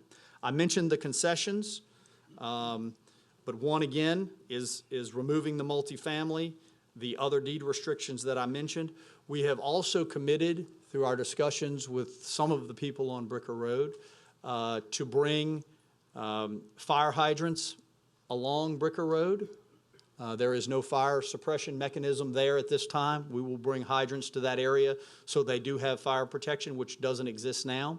When we bring those water lines for the fire hydrants there, that will also give the residents of Bricker Road the opportunity to connect to that. They're on wells now. They may choose to stay on wells, but they will have the opportunity of having utilities there for them.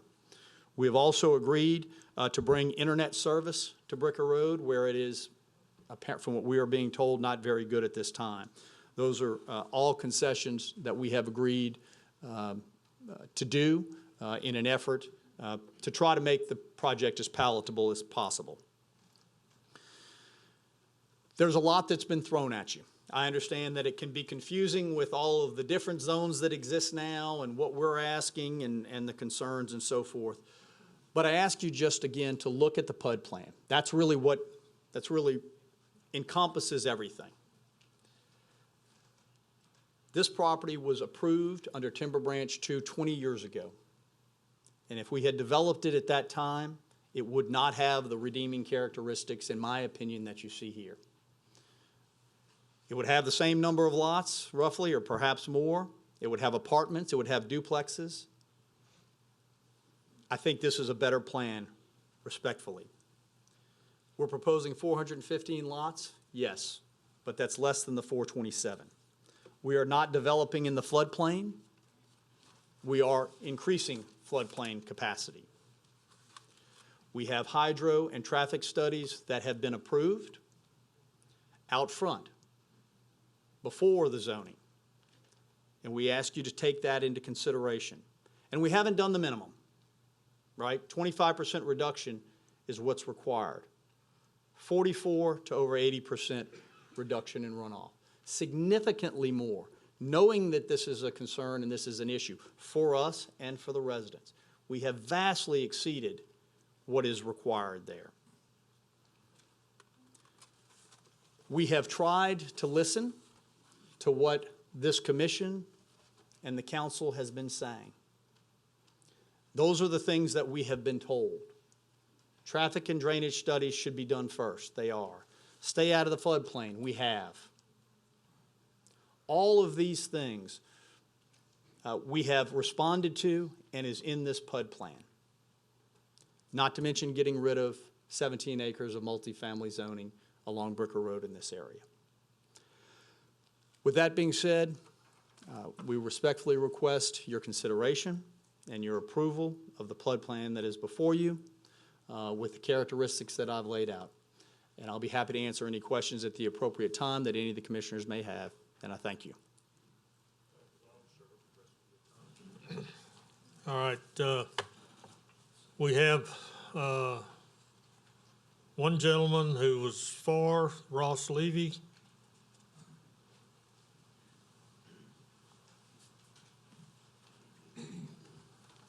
Thank you, Mr. Chairman.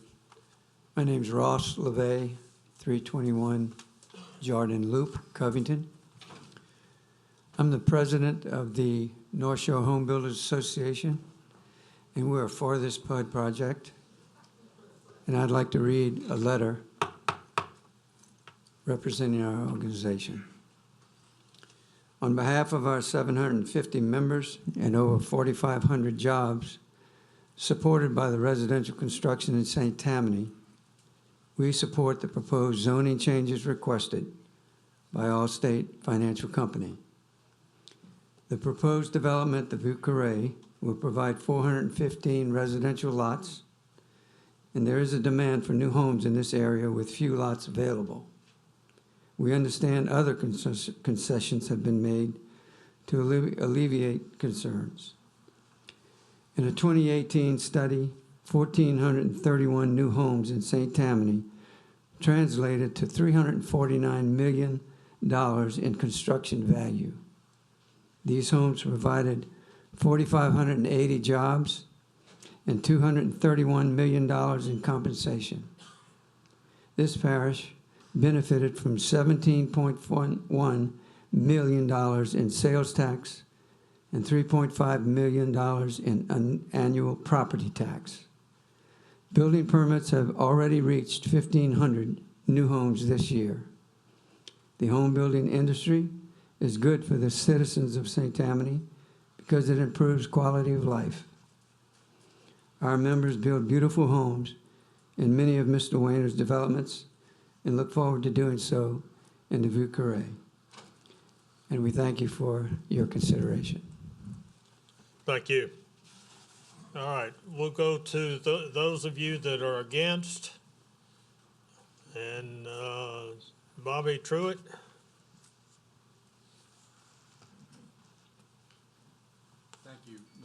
Chairman. Again, my name is Bobby Truitt. I live in Terabella on Inglewood Terrace.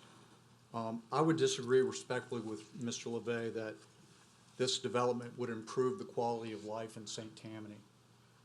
He doesn't have to drive on the roads that we have to drive right outside of Terabella. Traffic is abysmal, and we don't want to bring what happens on 190 to our area of Covington. These 415 lots that Allstate proposes to build will, by the staff's assessment, add 5,000 trips on Bootlegger. 5,000 trips. Imagine that. That is just unconscionable. And what's troublesome to me is that we just got through reconstructing Bootlegger. All of us had to take Bricker Road to get around and get out to Highway 21.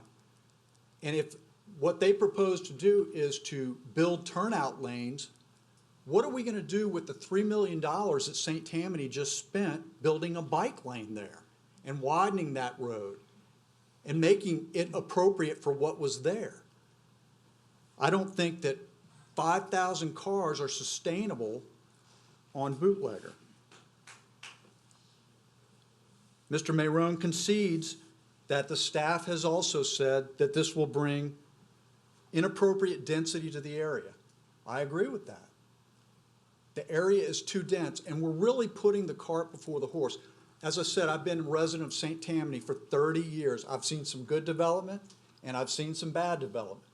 This is bad development. It's not thought out well in advance in terms of the infrastructure. And I'm going to talk about traffic specifically. The traffic study that Mr. Kelly McHugh performed on behalf of Allstate, first of all, said that the speed limit was 45 miles per hour. The speed limit is not 45 miles per hour. There it's 35 miles per hour. So when you slow down traffic, what are you going to get? You're going to get greater delay times in coming out of Terabella and Weston Glen and all the other subdivisions that feed off of onto Bootlegger. They say the growth is 1.32%, and that's going to impact the traffic on those roads. The growth in St. Tammany is not 1.32%. I looked the statistic up, and since 2010, the growth percentage in St. Tammany is 6.6%, not 1.32%. So I would submit that the traffic study that they've prepared and proposed to you is flawed. It doesn't account for the continued growth in St. Tammany Parish.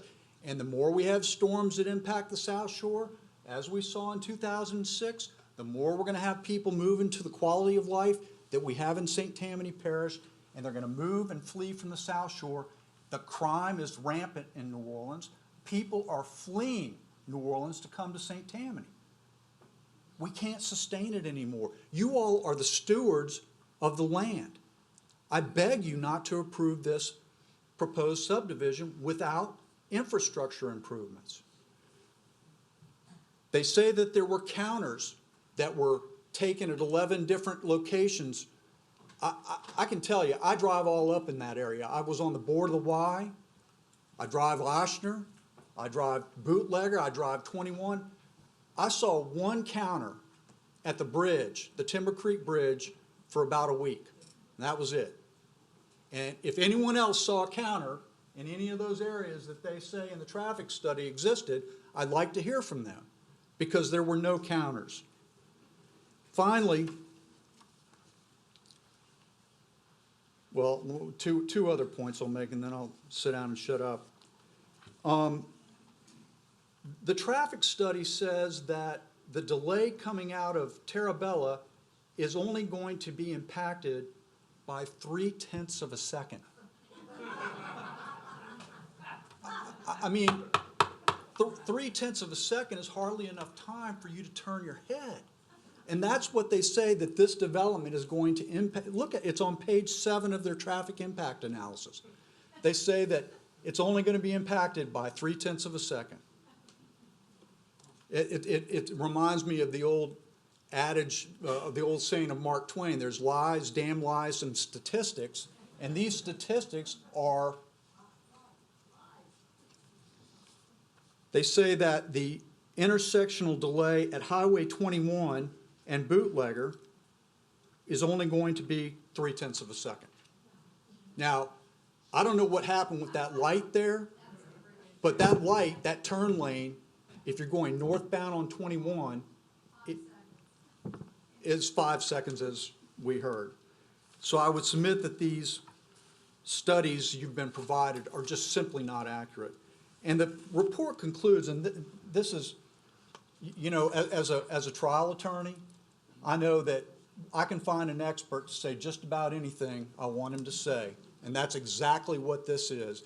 It's a bought and paid for study that is not truthful and not accurate, and it says, and I'll sit down on this note, we conclude that the proposed development adds minor delays and impact to that area.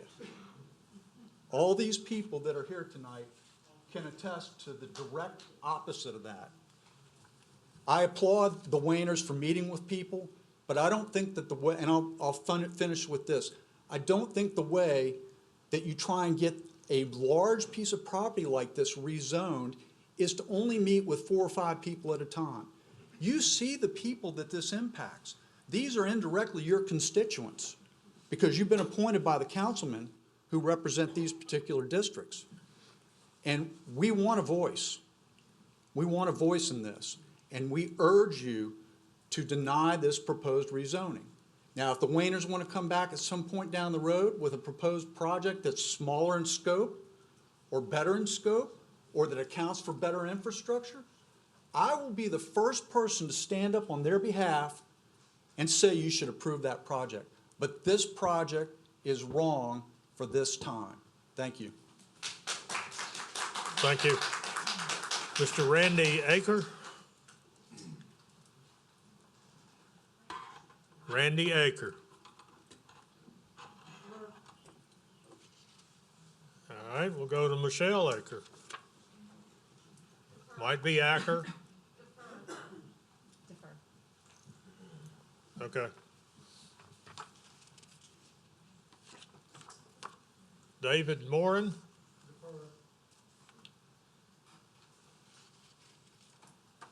Cynthia Tastat. Manel Tastat. Dwight Dodosky.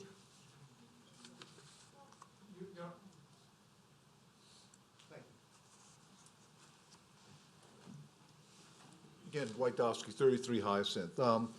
I thank Mr. Marone for bringing up the history of this piece of property.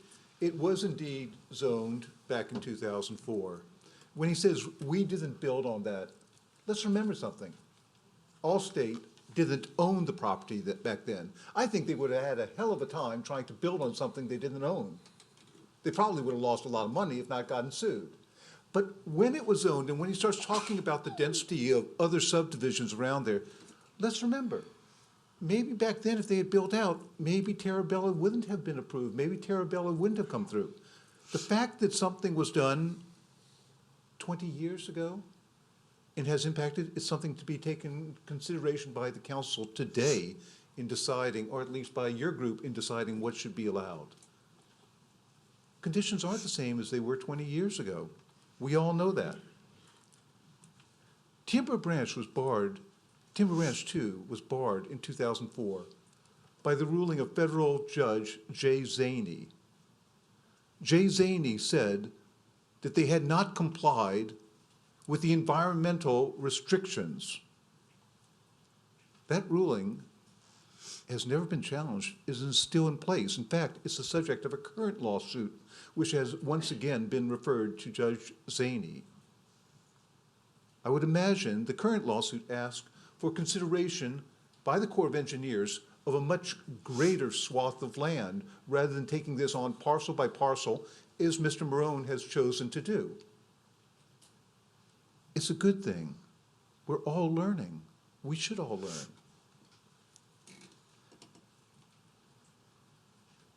Allstate Financial and the Wayners bought this property in 2016.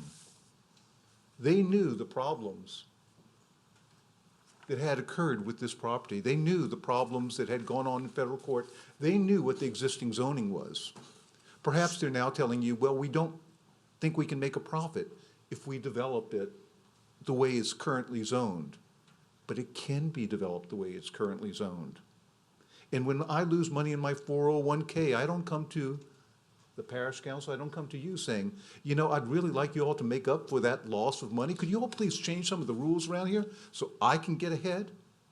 No, when Mr. Marone says, we can only do this with the PUD, it's not that they can only do and make good stewards of the land with the PUD.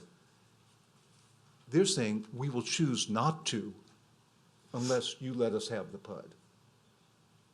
Sort of like want to and need to, the way your parents always told you when you were growing up.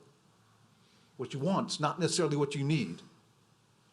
And when you buy a piece of land knowing what the zoning is, then you ought to go ahead and accept that instead of coming to the council or coming to the zoning board and saying, why don't y'all change that for us? There is a problem that I see here too. I'm not exactly sure how the concept of notice works, that when we say to the public, this is a Pbc One that we're trying to put into the PUD, and yet it's not a Pbc One. Even no matter what you all vote tonight, it's not a Pbc One, is it? Until the council has approved that change. So how we somehow or another merged those two hearings into one is really beyond me, because that's not the way the law sets it out. I do have a question certainly for the parish engineers, and I'm not a hydrologist. All I know is that this detention pond that has been proposed is going to go up to an elevation of, according to the drawings submitted by Allstate, 12.5 to 13 feet. It's simply a culvert that will be draining from that detention pond at the bottom of the detention pond, which means that whenever water in the river reaches that culvert, if there's not been a single drop of rain in this PUD, the water starts going backwards through that culvert into the detention pond. And if the river does reach 12.5 feet, then the force of the water from the river will back up, will overflow that detention pond, and by my simple estimation, flood those areas. Because this isn't a forced system of water being forced out of the detention pond. Wherever there's the greater amount of water, it's going to flow into that culvert. We have had 2 times that the river has been over 12.5 feet in the last 4 years. You may as well go ahead, block up that culvert, turn on every fire hydrant, and see if they flood. Fact is, they will, because that's essentially what they're asking you to do. Now, I might be wrong. Perhaps engineering can clarify that for me. But to me, it seems that whenever the river gets to that 12.5 feet, water's going into the culvert, it's coming up, and it's flooding. It's as simple as that, even if there's not a single drop of rain in Terra Bella or in this PUD. Finally, I just noticed something this past week that I wasn't really aware of before. And that's section 2.06, governing A4 single-family residential districts, passed in ordinance calendar number 2683 as amended on March 4th, 2004. What the council passed is a law that said that any rezoning requests concerning A4 single-family residential districts that has the potential for an adverse impact on a waterway which is part of the Natural and Scenic River System must first have in place all permits required by the state or the federal government. I know that there are no federal permits right now allowing that. So if in fact the law is to be followed, that they must have all permits in place, why are we even here? Thank you. William Spatz.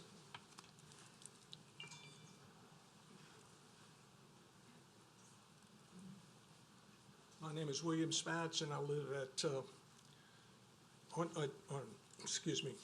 277 Cherokee Rose Lane in Timber Branch subdivision. And I want to bring to the Commission's attention that I'm not an expert on zoning or the rules for the zoning commission. I only know how dependent the existing Timber Branch subdivision is on the free flow of the Timber Branch Creek, which drains all of the water and runoff in the Timber Branch subdivision. Retention ponds exist between our property lines and the creek. And the exit tubes on those retention ponds will fail to function as they have in the past when there's large rain events. The rules that apply to the development say that he's only responsible for reducing 25% of the runoff, which means that by law, he can add 75% of the runoff on this hard-surfaced, dense property that he wants to build next to our subdivision.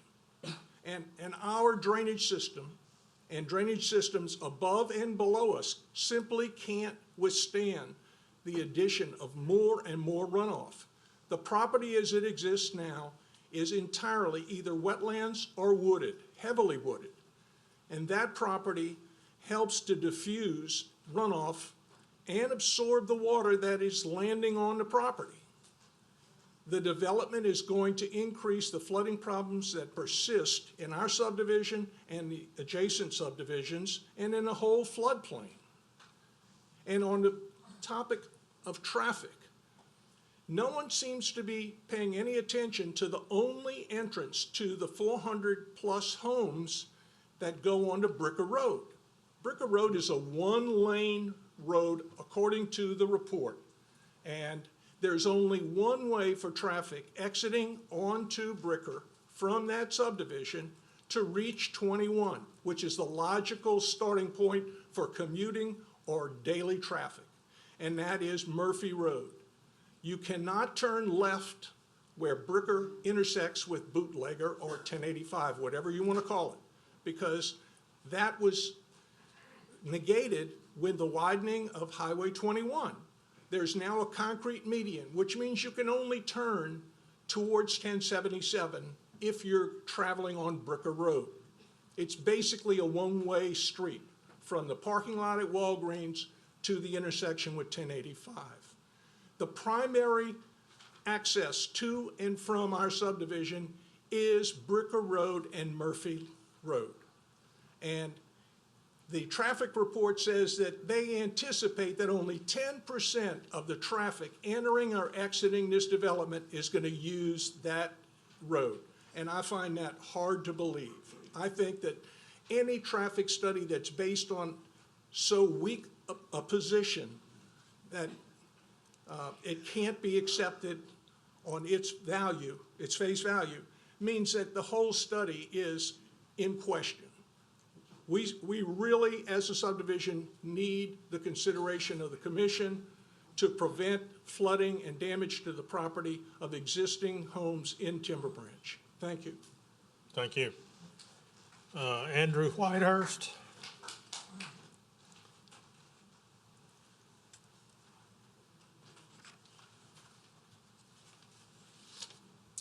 I'm Andrew Whitehurst, Water Program Director for Healthy Gulf. I'm a resident of Madison, Mississippi.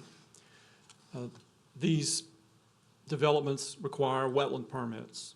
My organization, Healthy Gulf, did a study of 5 years of Army Corps of Engineers wetland fill permit applications between 2014 and 2018. We found 3 hotspots of development or applications. That was Western St. Tammany Parish, the Amiot River between East Baton Rouge and Livingston, and Ascension Parish. St. Tammany in those 5 years had 1,240 acres worth of wetland fill applications. So you're a hot spot already. These Timber Branch zoning actions will only add to the wetland loss that's already ongoing and compound the existing flooding problems in an area that is begging not to be built out in this way, in one of the North Shore's clear problem areas. So 60 acres worth of wetland fill on 160 acres is something that they're asking not to happen. And we oppose these on behalf of our members along the North Shore. Thank you. Looks like the last name is Kirschman.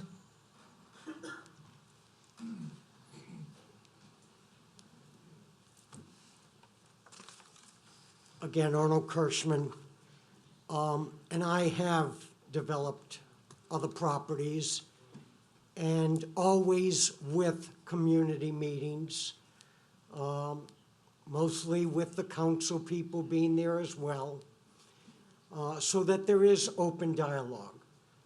We're not here to fight anyone. We really are here to just make a better community for all of us to live in. And we have made many recommendations to the developer, and those have not been received. Matter of fact, when some of them were recommended at last Friday's meeting, the response was, we'll just go ahead and build homes along Bricker Road right in front of your house and do it the way it's presently set up. But that's no threat. So again, we're not here to fight. We're here to find the best solution. We have recommended to the developers to reduce the density and allow for more residential properties, to eliminate the multifamily as well as the planned office community or the Pbc One, and use that as additional residential lots. We have recommended that traffic, the entrance to and from their development, not go through Bricker, but go through their property on 1085. They've got all that acreage along 1085. You would think they would be proud to have their entrance to their development there. Like we have said earlier, Bricker and certainly Murphy Road are not set up for any traffic at all. And then the last, recommendation, of course, the name is Bucaree, is we recommended raised houses so that, again, the ground underneath would not become concrete, would not become slabs. It would be built in the old cottage look. So the only other thing I do want to bring up is that the attorney did say that it was a dry retention pond. Well, obviously, as you now know, they have no control of whether it's dry or wet. Mother Nature is the only one in charge of that. So if the timing is wrong, there is nowhere for the drainage out of Bucaree to go into this retention pond. Where will it go? Where will it go? So 1999 zoning was appropriate in 1999. For whatever reason, this property was not developed when it had that opportunity, or maybe some more flexibility for the zoning they're requesting now. But since all of these other developments have gone up, since all this traffic has been generated, since all the wetlands have been mitigated, it doesn't help any of the community that, the wetlands are added in some other state, some other community. We have no protection, as you all know. So again, What happened in 1999 is not of consequences today. Your responsibility is to protect the citizens of St. Tammany. Thank you. Thank you. Don Olet.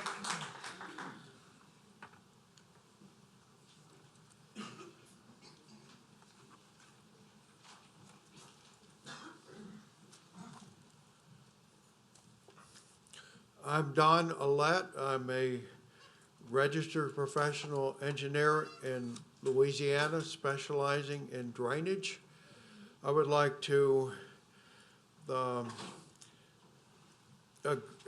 supplement what three of the last four speakers have stated regarding drainage. Mr. Marone said that the detention pond would be dry, yet in the hydrology study, it specifically said that the tailwater assumed for the calculations for the storage of runoff in the detention pond was 7 feet. The bottom of the retention pond is 3 feet. So even under that condition used for the calculations, they're assuming that there's 4 feet of depth in the detention pond, which has a total depth of about 9 to 10 feet. So it is hardly a dry detention pond. Now, another thing that the hydrology study did not consider is that a rainfall event in Vieux-Carré will often result in rains in the upriver area along the Tchefuncte River. So that means that oftentimes the Tchefuncte River is going to rise at the same time, and so we almost saw a situation in both the May 2020 flood and then 1 year and 3 months later in Hurricane Ida, we almost saw a situation where the retention pond filled most of the way to the rim. And then there was a 50 to 100 year rainfall in Vieux-Carré. And so if the rainfall patterns had been slightly different, then the worst case scenario would have been that the detention pond would have filled to the rim, and we would have had a major rainfall event producing runoff that would have not been able to go into the detention pond because it would have been full already from the river level going up at the Tchefuncte River from rains upstream. And so the result of that would be, rather than having these large amounts greatly exceeding the parish requirements of 20% reduction of runoff after development as compared to before, instead of having that, we would have had an increase in runoff into Timber Branch because the detention pond would have been full, and so it would have held back no water. But then there would have been a greater runoff from the development because right now it's entirely wooded, and under developed conditions, much of it is roofs and pavement. And so the result of that would have been flooding both upstream and downstream of Vieux-Carré. That would have been additional flooding in Western Glen, Maison du Lac, Timber Branch, and subdivisions downstream along the Tchefuncte River where there are many areas that have been designated repetitive flood loss areas. So this all needs to be strongly considered before approving this, and based on that, I would recommend, with the current situation being as it is, that it not be approved. Thank you.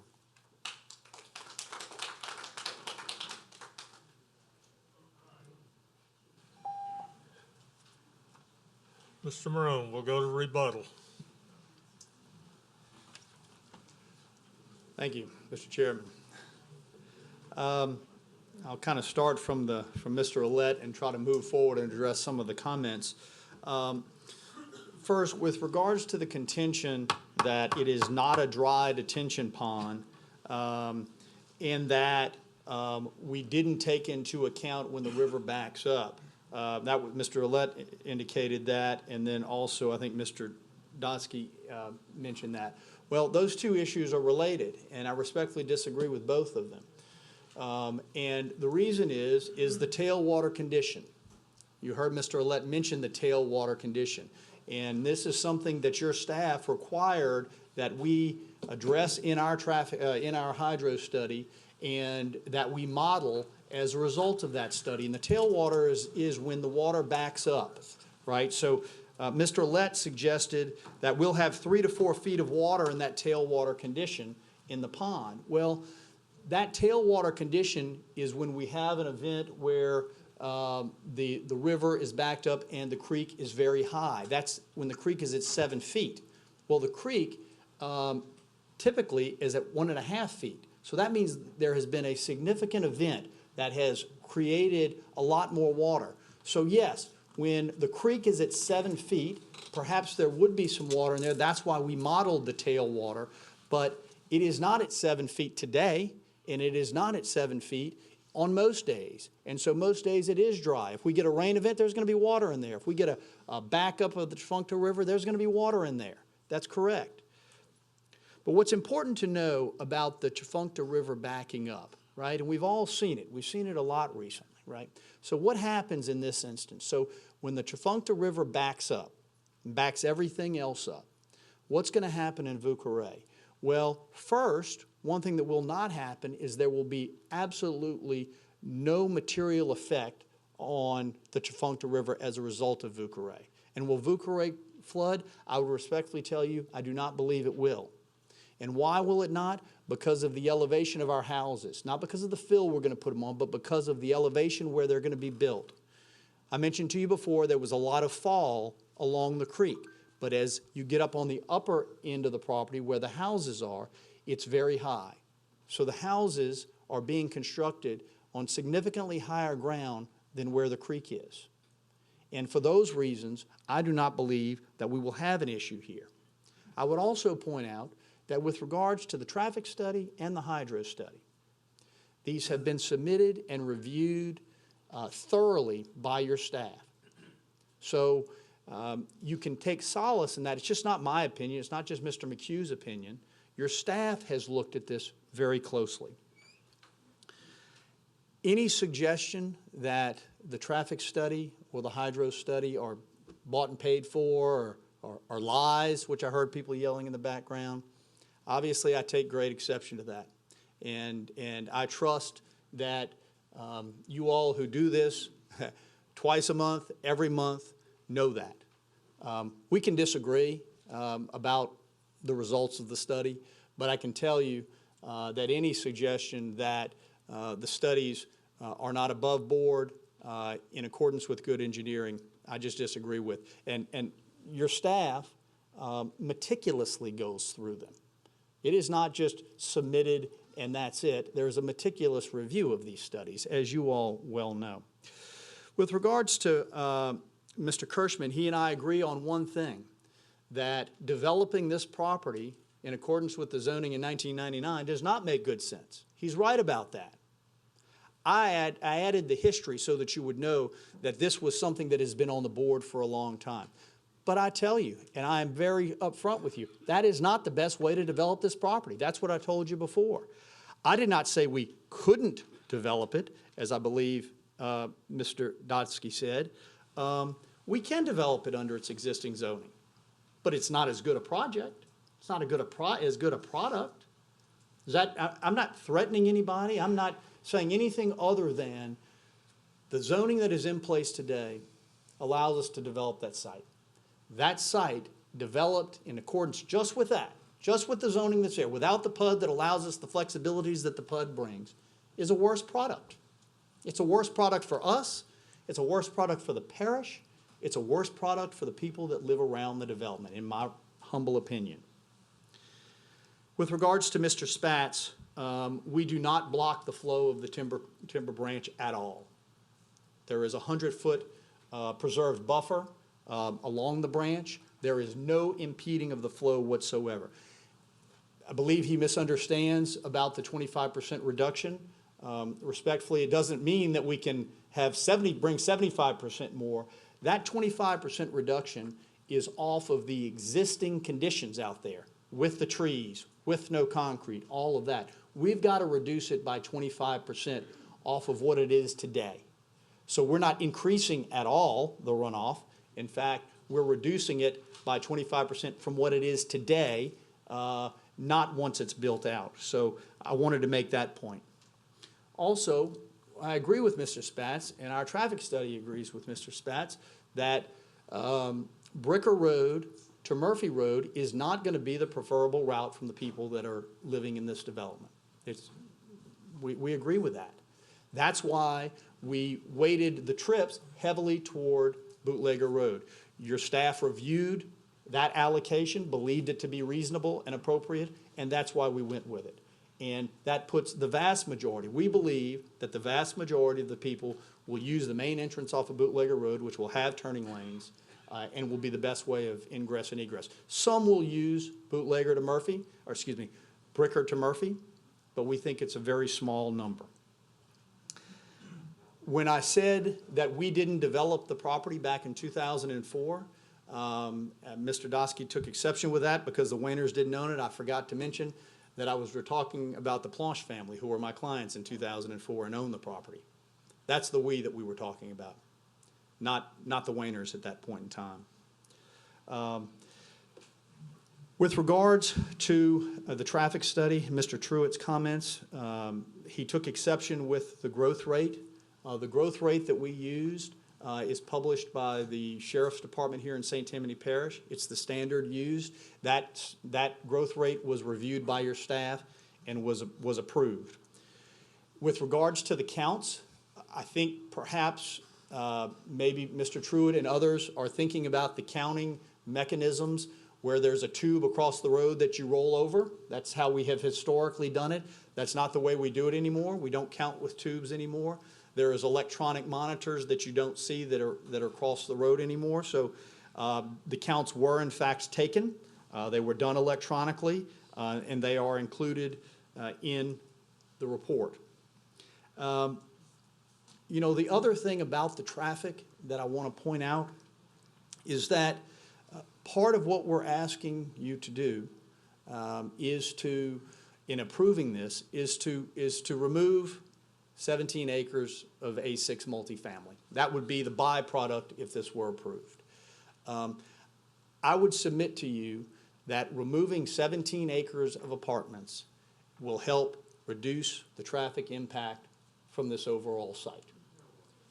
If people may disagree with me, but I would submit that 17 acres built out as apartments will create significantly more traffic than it would under the development plan that you see before you. We've had a long meeting tonight. You've had a lot thrown out at you. I'll just leave you with what I left you with before. We have tried to listen to what this commission and what the council has said. We did try to think this through before we came to you tonight. We did a traffic study. We did a hydro study. We submitted those to your staff, and they have been preliminarily approved by your staff. We are reducing the density at 415 lots from what is allowed under the existing A4 and A2. We're taking apartments that are approved for this property right now, which almost nobody seems to want, and we are removing that. We are not building in the floodplain. We are not encroaching or clogging the floodplain. We are not doing the minimum. We are greatly exceeding the minimum requirements. Not 25% reduction, but between 44 and 85% reduction in runoff. Not just preserving the floodplain, increasing the floodplain capacity. Those are the characteristics that this project brings. I'm not sure what else we could do. We've listened, we've tried to respond, and we're less dense than the existing zoning allows. I urge you to strongly consider the PUD plan that is before you. I believe it's a good plan. I believe it's good for the area. I believe it's better than developing under the existing zoning without the flexibility the PUD brings. Your staff has looked at the traffic. Your staff has looked at the drainage and our hydro, and they have approved that. I ask you to approve our PUD this evening. Thank you. Thank you, Mr. Morone. All right, those of you, we're in the rebuttal phase. Those of you that spoke against, you have an opportunity to rebut some of Mr. Morone's comments, even in rebuttal.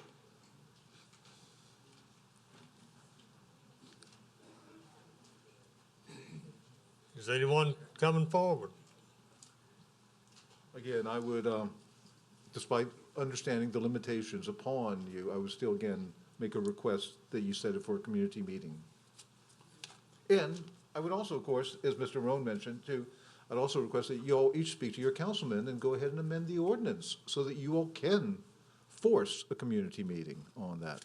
Thank you. Thank you. Yes, sir. Come forward, state your name.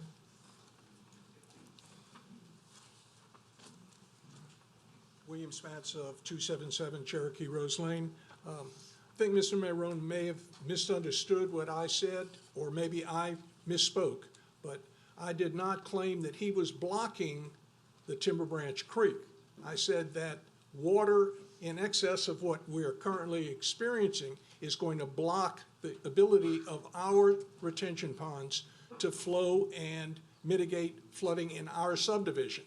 That does not in any way constitute his development blocking the Timber Branch. In fact, he is using the Timber Branch to its maximum to drain his property and cause more problems downstream. And that is my point. Thank you. Anyone else wish to speak in rebuttal? Yes, ma'am. Come forward, state your name.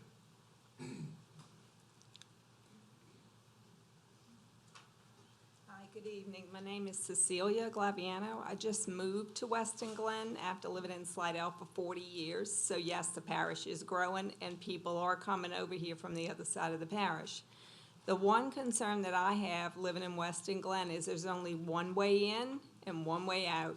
So if all this traffic is going to be in front of my subdivision, and how many turning lanes are we talking about? How deep are they going to go so that we can get out? Because we don't have an option of a back way out. That's it. One way in and one way out. So the traffic study is something that I do feel is of concern, that we do need to check more into that. I've only lived there for 2 months, and I already see, more traffic than I thought I was going to see. So this kind of brings to mind a question in my head about what is that going to look like for us in particular. Thank you.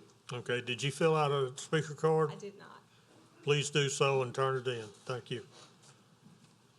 All right, anyone else wish to speak in rebuttal? Yes, ma'am. State your name, and if you haven't completed the speaker card, please do so. I did, but I said I didn't want to speak, and I have changed my Okay. mind. Donna Spatz, 277 Cherokee Rose Lane, Timber Branch.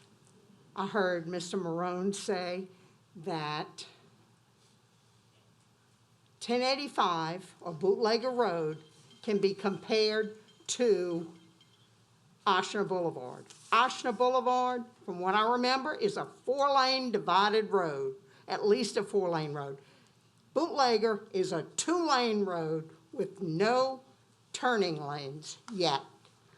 We in Timber Branch have not heard all of their proposals because Mr. Marone wanted to just meet with a few people in Timber Branch, and we wanted more people involved because the whole subdivision is involved.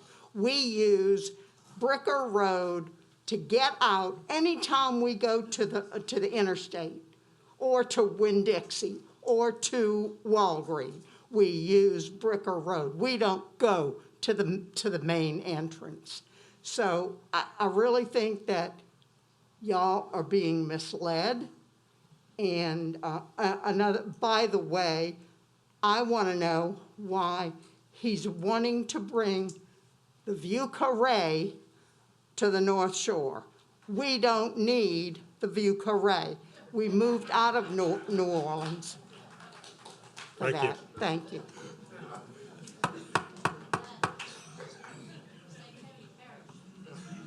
Yes, sir. My name is Chuck Winninger. I live in Terabella. Thank you for hearing me. My great-grandfather, Alphonse Dutroux, moved to Covington in 1868. I've been coming to Covington for the last 74 years. So I grew up when Covington wasn't cool. But back then, we had no traffic, we had no flood problems, infrastructure could accommodate everything. To use an old New Orleans saying, I'm going to say this project is like putting New Orleans in Algiers. And it's going to be a mess. And like Mr. Truitt said, getting out of Terabella, whether you're going left or right, is a mess. So I think we need a meeting, and I think we need to put a halt to this mess, as I call it, that's going to be too much in too little space with no infrastructure. Thank you. Thank you. All right. Anyone else? Yes, sir. Yes, sir. My name is Philip Lyons. I live in Weston Glen. I am not an engineer. I'm not an architect.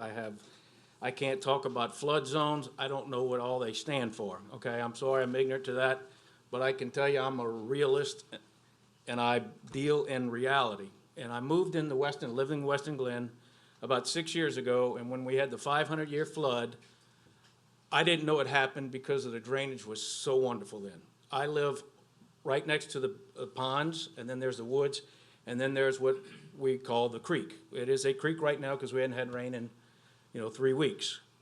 I used to go jogging down Bricker Road because it was so small and quiet and no traffic. And that stopped when they did the work on it. And now the retention ponds in our subdivision back up after a normal rain now. It overflows. Now, I don't know if we added more water or added more lane before me, but probably not. It's got to go downhill, and the problem is now downhill. I'm telling you, our drainage is becoming, it's not efficient right now, much less adding more to this area. I'm one of the problem people that came in 7 years ago from the South Shore, and I ran away from the flood. I lived in St. Charles Parish. If you look what St. Charles Parish did to protect their citizens, which you understand, they built a nice levee out there on Lake Pontchartrain, and so did New Orleans, and now ask LaPlace if they're enjoying that. LaPlace had 6 feet of water in this last storm in their houses where that used to not flood. We now have a drainage system that overflows. You can see it come through the woods from the creek into the pond, and it starts coming up to our yard. I don't see how adding anything in there is going to alleviate my situation. I also call it, coming out of the subdivision, we're making friends in the subdivision, and I call it the Weston Glen left. If I need to go left, hopefully I run into someone else who lives in the subdivision, and they stop ahead so I can actually take a left during many points of the day when it is too thick, They got a nice jogging path there, but there's no way I'm running. I tried it a few times. It's too damn scary, Bricker Road, we kept talking about this creek.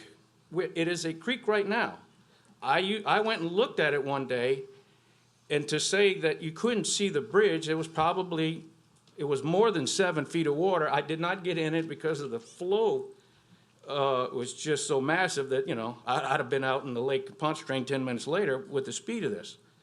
I'm not an engineer, but I did go on Google, and I wanted to kind of see where we are with the biggest, why isn't it flowing as well? Well, if you get on where the bridge is, the majority of the land, once you cross the bridge on Bootlegger Road, is the floodplain. I don't know what amount, and I don't care to know what they deem the floodplain, but the majority of that floods, and it just spreads out and goes all the way, and it crosses Bricker Road, and now this gentleman wants to raise the road. Well, you're gonna build a dam and block my drainage if you raise that road, because it gets to well above 7 feet. Again, I can't go measure it.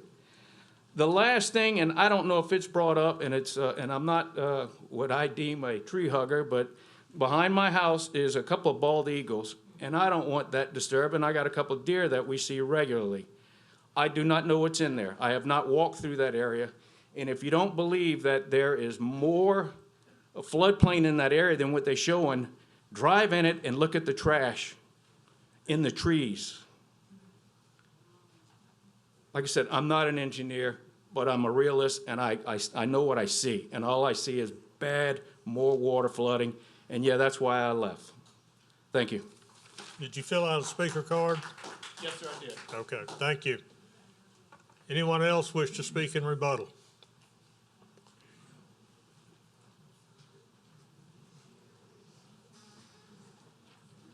Please state your name. My name is John Knight. I live at Onchifuncta Drive in the back end of Russo Road behind Tarabella. We live right on the Onchifuncta River. And I know there's been a lot of talk about the flooding and the flood studies and everything. But if the river isn't clear, it's going to back up and it's going to take a long time to flow. I don't know if you guys have any influence with the Corps of Engineers, but the Little Tchefuncta River needs to be cleared on a regular basis. It hasn't been cleared since Katrina. Since Ida, right behind my house, there are at least half a dozen trees in the river blocking the water from flowing, and that's going to cause backup everywhere. So it doesn't really relate directly to what is being said here, but it does have bearing on the drainage. That's all I have to say, and I have to fill out a card. Okay, thank you. Anyone else? Yes, ma'am. Please state your name. Hi, my name is Nancy Wagner. I live at 33 Hyacinth Drive in Flower Estates, and I am reiterating the call for this commission to schedule a community meeting public hearing. Every resident impacted by these proposals deserves to be in the same room at the same time to hear what is being proposed. Now, I know that there are certain parties who think I object to everything, and that is not true.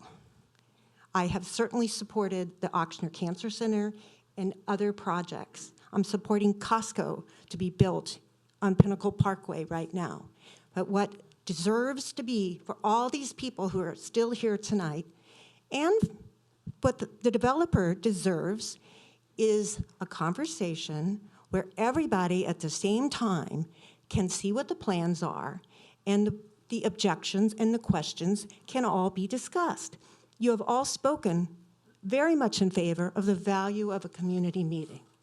And I attempted during the time this was postponed, I emailed with Mr. Leiner, and they were going to set up a community meeting, and then legal said only the chair, which is you, Mr. Doherty, can set and call for a community meeting.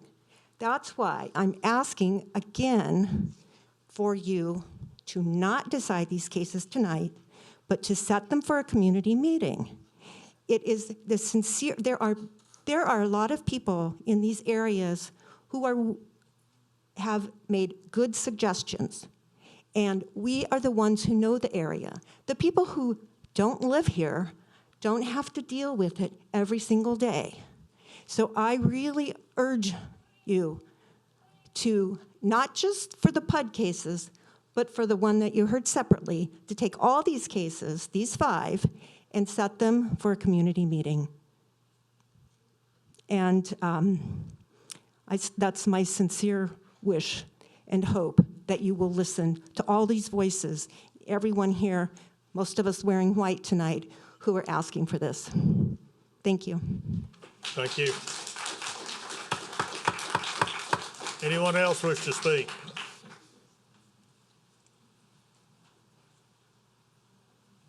Yes, ma'am.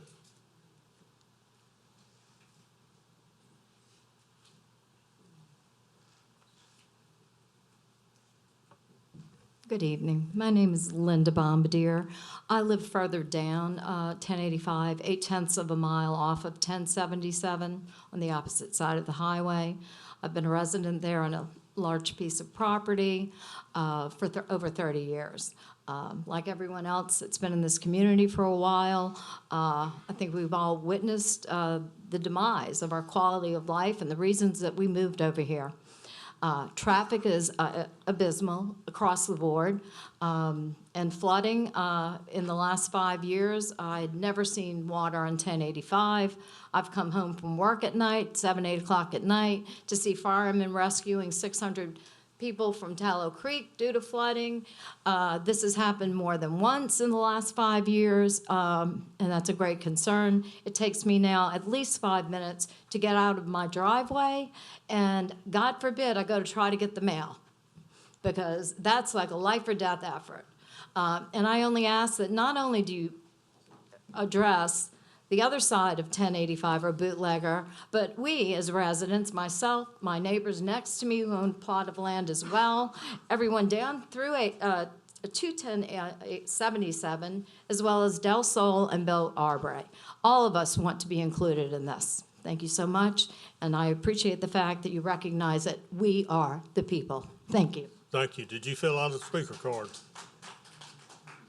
Anyone else wish to speak? You've got, looks like about 4 minutes.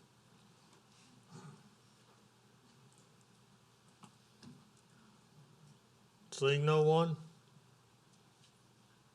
I'm going to close it to the public and bring it back to the commission. Commissioner Willie. Paul, I have just a couple questions of you. Paul, you mentioned that the floodplain is flood zone A. And you said there was you didn't say tell me how many acres was that? About how many acres is the floodplain? The floodplain is. Out of the 160, I guess, I'm trying to get it. It's gonna be, let's see. Gosh, it's hard for me to give you a good number. If you look at the Pudd plan, you see the light green and then the dark green. Mm-hmm. That is largely the floodplain. Okay. And I can't give you an exact acreage because the light green consists of 31 acres, but that also picks up the other green buffers along the perimeter and those parks and so forth. Okay, with that said, you mentioned that we had like 30% or 48 acres of green space. Correct. Now, is that floodplain part of that green space? Correct. That is part of the green space. That's what I was getting to. Yes, that's correct. That's Okay, part of the green space. So that is part of the green space, which may be used or not used, right? Yes, correct. Okay. Also, regarding you said bootlegger is going to be the main entrance? Bootlegger will be the main entrance? Yes, to sir. the That's subdivision, correct. to the That's commercial part as well as the residential? Yes, correct. Yes, sir.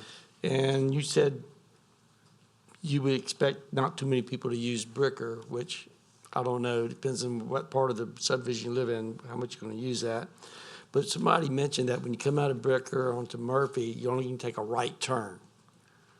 Will that situation be addressed in case you do have traffic using that Bricker Road So exit?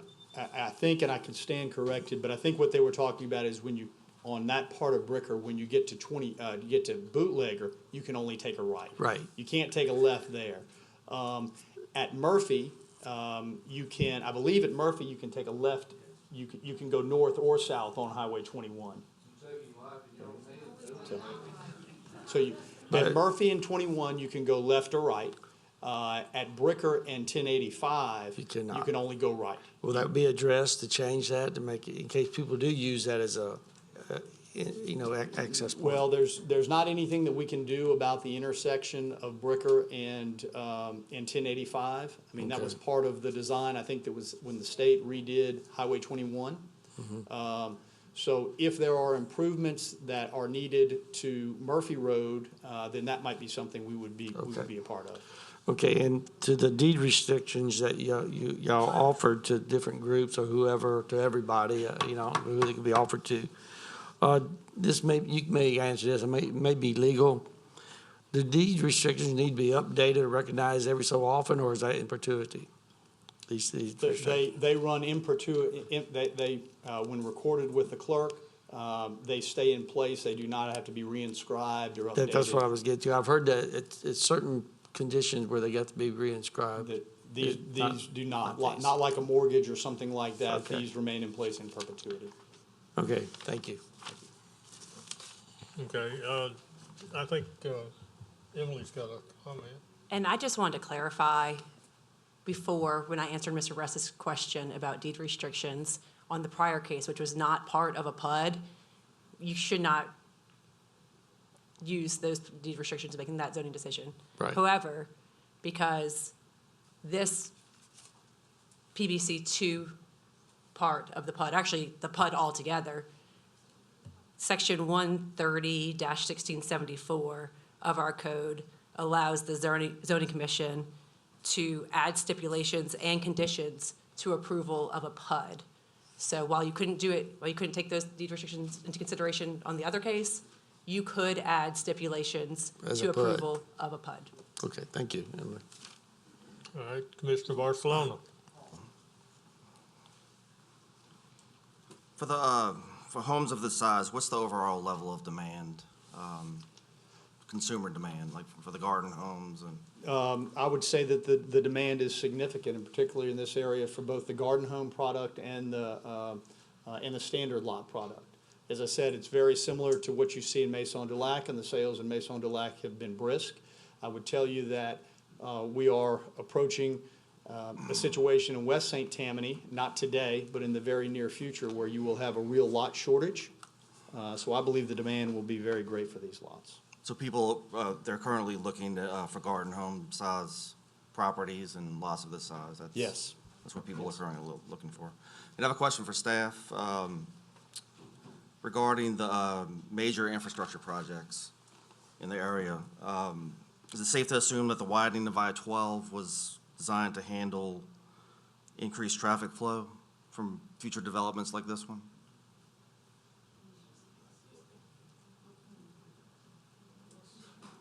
Is that from engineering or from planning?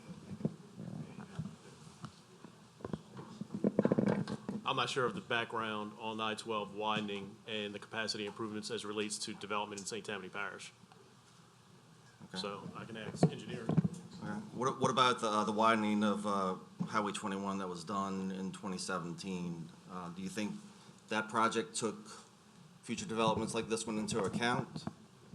I wasn't here in 2017. I haven't reviewed that report, so I can't answer that off the top of my head. All right, that's it. Thank you.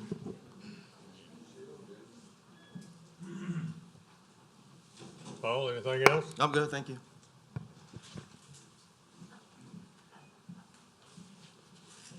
Commissioner Seeger. I have a lot of questions for a lot of people. First, legal. It was mentioned that all permits had to be applied for and received before this could be developed. Is that true? Is that part of our ordinances?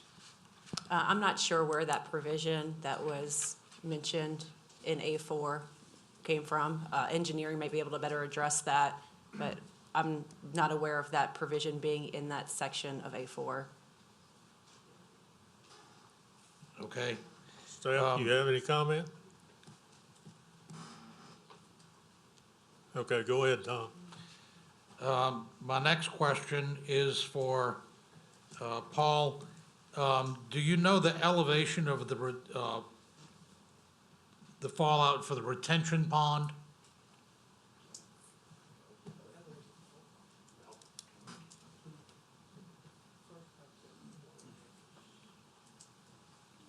The first pipe for the outfall is at 1.5 feet. I'm sorry, 1.5 feet above sea level? Correct. Low water elevation. Okay, and I don't understand how that would work. If it's only 1.5 feet above sea level and the river comes up 2 feet, it's gonna back up into? We put tailwater conditions in the model. Kelly? After working with the staff, we put tailwater conditions in the model at 7 feet. But you want a low flow condition so that if you have rainfall and the river is not high, you want to get the water out as much as you can then. Right. So you have to you're accounting for 4 different storm events and 2 different things. So actually, you have 8 different things you're modeling.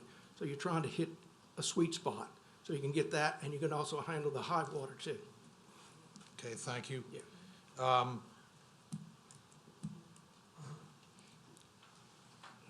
Mr. Truitt, I have a question, and any of the residents actually. With the new highway system there in front of your, that's been done in the last year or two, did it help traffic? And I'm not including, forget about Ida, because we all know that's been a nightmare. But has it helped with the flow of traffic? I don't believe it has. I've been in Tarabella for 3 years. So I was there before the improvements, and I've been there after, and I don't think there's been any improvement. I mean, that's anecdotal, but I'm telling you, you have to wait probably 30 seconds, a minute to get out. It's terrible. It really is. Thank you. It's getting to be like that at Lee Road, by the way, and Highway 40. The same thing is happening. That's why I moved. The other, I have a couple of comments to make. To the residents that are out there, we went through the same process when your subdivision was being built, and you're actually part of the problem. Before you lived there, this problem didn't exist in this neighborhood. So I want you to understand that, and going forward with that, you know, matter of factly, it doesn't matter what you do tonight or what you think or what you say, this property is going to be developed. And it's going to increase traffic, and it's going to cause some problems with drainage, no matter what they put there. They're not gonna let the land go fallow. They're in business to make money. They own the land. It's going to be developed. My question to you, a rhetorical question, is, do you want this land developed as it's already zoned, or do you want the improvements that they're willing to make, such as no apartment buildings, such as 35-foot height on buildings? They're gonna develop this. I think that you need to understand, and from what I've heard, is that the potential that exists currently is a lot worse than they're proposing. I just want you to think about that. I'm not asking you to respond, but please think about that, knowing that this has potential for adding more problems, higher density population through apartment buildings. Tom, can I say something? Thank you. Can I answer that? Yes, Bobby? I agree with you. I hear what you're saying, and I agree with that. We just got the proposed changes on Friday. everyone in this room pretty much got the changes that they proposed on Friday. In all fairness to us, we haven't really had the opportunity to digest that. We had an hour meeting with the Wainers and Paul on Friday, about 5 or 6 of us from Tarabella and Mr. Kirschman. And so I hear what you're saying. It's going to be developed eventually. We're, as the gentleman said, we're realists.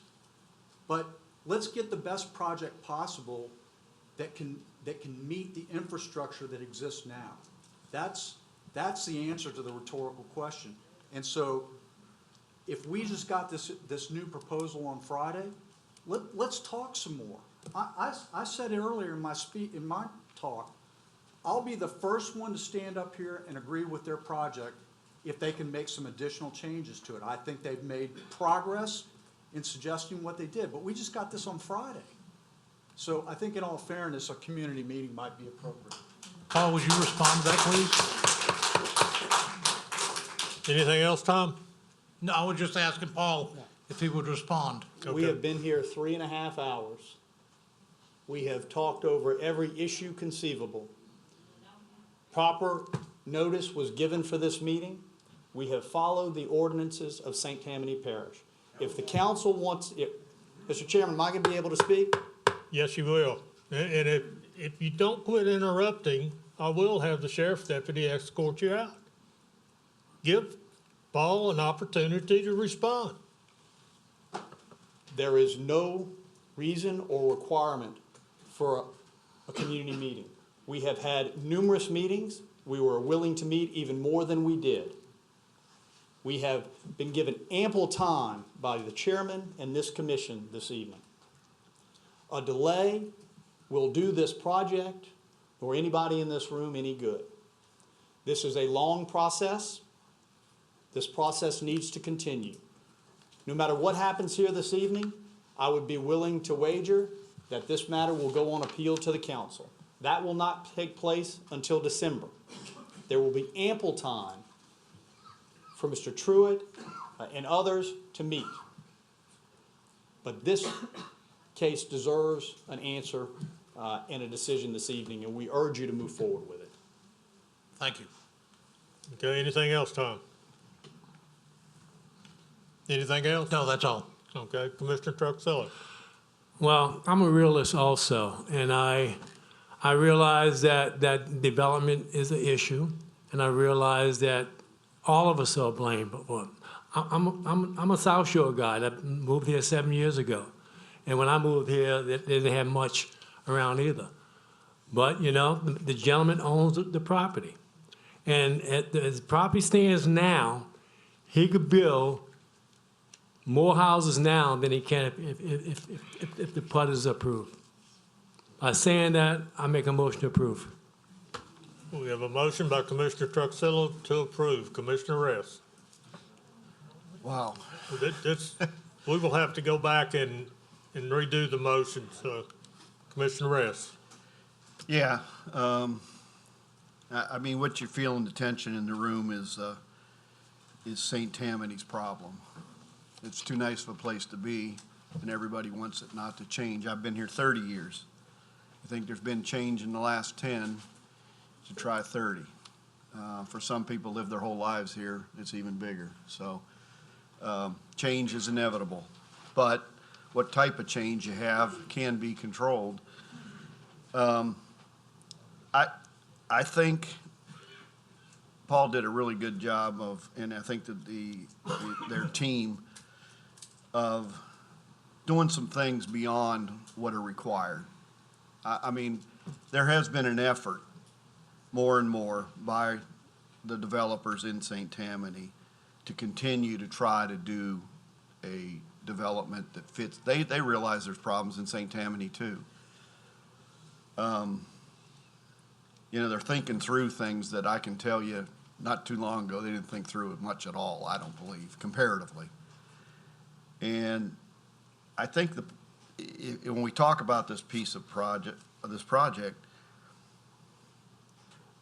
how it ever got zoned where it was, I don't know, okay, to begin with. But then again, somebody made the point of things were a lot different 10, 20 years ago when it was zoned that way. Today, if that had been all A2 property and somebody, or A1 property, and somebody came in here at this point and said, hey, we'd like to rezone it A4, A6, be a real problem probably. The problem is we got pieces of property out there that are zoned probably inappropriately for the conditions that have occurred around them in the meantime, because we keep rezoning things all through the parish, because the stuff around it hasn't been rezoned. And then all of a sudden it's the next guy's turn and he says, well, hey, he got A4, he got A6, why can't I have it? And that's what's happened throughout the parish. This is commercial, why can't I have commercial? And I think the staff is, in the new plan that's going forward, and the efforts they're making to work on the codes, there's a lot going on right now, but it's not done, and it's not gonna be done fast enough for most of us. And I feel like this property, just because it's zoned the way it is, doesn't have to be developed to its max capacity. There's a lot of wetlands in here. You know, maybe it should be a wetlands mitigation bank instead of developed fully. There are other options than for us to continue to do more of what we've been doing, which isn't working. And I am not against this development. When you look at it in and of itself somewhere else, a lot of times these developments, in my mind, aren't bad in their design or what they're right. I just sometimes struggle with where they're located. When I think of the existing health, safety, and welfare of the people that live in the area already, I think we create more problems for those that exist. And I don't think we can just keep doing this blindly and saying it's okay. I don't know, staff, maybe you can share the traffic study. The data collection was all new. It wasn't based on old traffic data, is that correct? Yes, sir. They did go and take counts for the I mean, traffic. within the last 6 months or so. Within the last year. Within so the last, I'm not necessarily sure. because I know there is the ability for them to use older data when they can't collect. Is No, that correct? not typically. That was just part of an executive order during COVID. Okay. So any effects of COVID-19 on driving patterns now that we should be considering? No, at this point, they're allowed to take counts in schools in session. Everything's kind of back up and running normally. But people are not all going to work now, same, they're staying home and working from home. So the counts could be not what they would be. Is that correct? I mean, it's possible, since a lot of people are working from home. Would you anticipate that changes, that they go back to work if they hadn't at this point already? I don't know. It's a lot of, depends on what company you work for, I guess. Okay. I was kind of concerned that when I heard about everybody that was met with, I never did hear, and maybe there was an attempt, and I think Paul made a point, and Timber Branch didn't seem, and it seems like they're in the downstream part of this. And it seems like maybe one of the most vulnerable groups, if I'm not wrong, to flooding. Is that correct? Timber Branch existing subdivision is kind of downstream of all this activity. Kind of the most vulnerable, it seemed like to me. I guess I would have liked that they would have had a better chance at getting. And of course, you know, they're going to be wetlands mitigation here, obviously, because there's a lot of wetlands in here, so I assume there have. But the trouble with wetlands mitigation, as we all know, it doesn't necessarily occur in the same area the problem is. You can get mitigation credits from somewhere else. It doesn't have to be. It's, yeah, you're saving more wetlands, but it's not necessarily where the problem exists. Is that correct statement? Staff, I mean, you could buy credits over by Pelican Park, but the problem here is we're at Timber Branch. Is that correct? My understanding is that the credits for the for the wetlands have to be within the same watershed area. In the same watershed? But with the Corps, they use a much larger watershed area than we do that's for field mitigation. Okay, so it doesn't necessarily affect, it may be the watershed, but maybe not that area directly. Essentially, these would potentially be mitigated within the Chifuncta watershed. Okay, which is pretty big. Which is a larger watershed. Okay, thank you, I appreciate that. So, you know, when I hear all the different parts, I look at the questionnaire, environmental assessment questionnaire here, and I don't know that I've ever seen one that doesn't have all no's and one yes. I would ask staff, when we look at all these things, somebody turns this in, okay, an engineering firm or the developer, and they answer all these questions, what documentation do they provide that backs up these questions? Do they provide you with documentation that says why they answered no, why they answered yes? They just answer it. And what do we do then? How do we know that it's right? We run a cross-reference on any particular items that we know are of significance in the area where the development is, and we look into certain items if needed. But they don't justify their answer, really. Unless we follow up with them. Unless you question them. Correct. Okay. Okay, thank you very much. Okay, that's all I have. Thank you. Okay, Commissioner Crawford. I had two questions for staff, brief questions. On a straight A4 zoning, could you let me know what the minimum lot frontage is on the A4? A non-PUD. I believe it's 90 feet? It's 90 feet, that's correct. Okay, and the A2 straight zoning, what's the minimum frontage? 150. 150. Okay, thank you very much. That's all I had. Okay, Commissioner Willie. I'm going to second the motion. Pardon? I second the motion that was on the floor. Well, we're going to have to go back because we've got to vote on each one separate. Commissioner Crawford, do you have anything else? That's what I was going to ask, is what are we voting on? So. Well, we've got to go back and do the motions and everything. Paul, I want to be sure I understood you correctly that right now you're not willing to participate in a community meeting? Okay. I just wanted to get that, be sure I had it on record. All right. The first case is 2021-2268-ZC. That's the PF2, NC4 going to A4. Commissioner Truxillo. I make a motion to pass. Motion by Commissioner Truxillo to approve. Commissioner Willie. Second. Second by Commissioner Willie. Any further discussion? Please vote.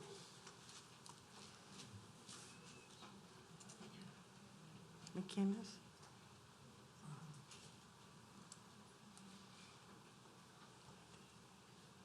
That motion failed.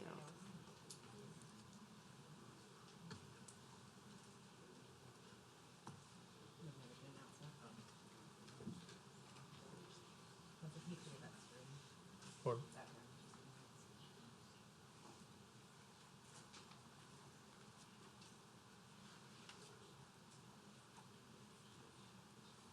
Got it? Yes, the motion failed, I'm sorry. I thought y'all heard me. All right, Pardon me? go ahead. I just wanted to clarify that it takes 6 affirmative votes of the commission to pass an item. So that item failed for lack of the 6 votes.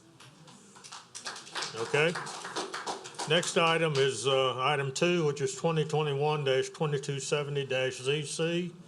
This is A6, multifamily going to Pbc One. Do I see a motion? Do I have a motion? Commissioner Truxillo. I'll make a motion to pass. Commissioner Truxillo makes a motion to approve. Commissioner Barcelona. Second.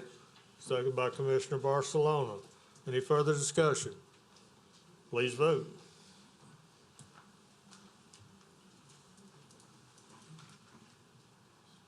That motion failed.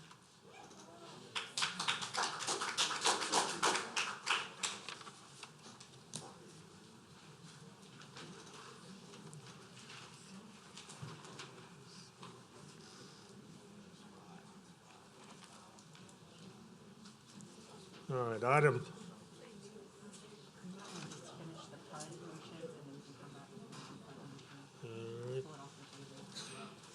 Okay. I'm going to skip down to item 5.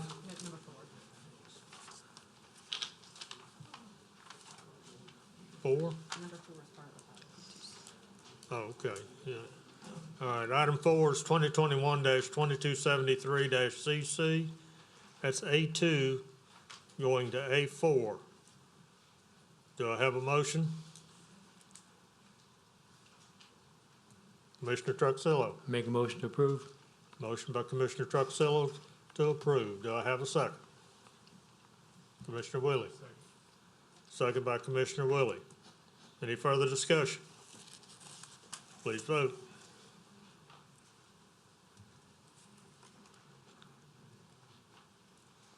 The motion to approve failed.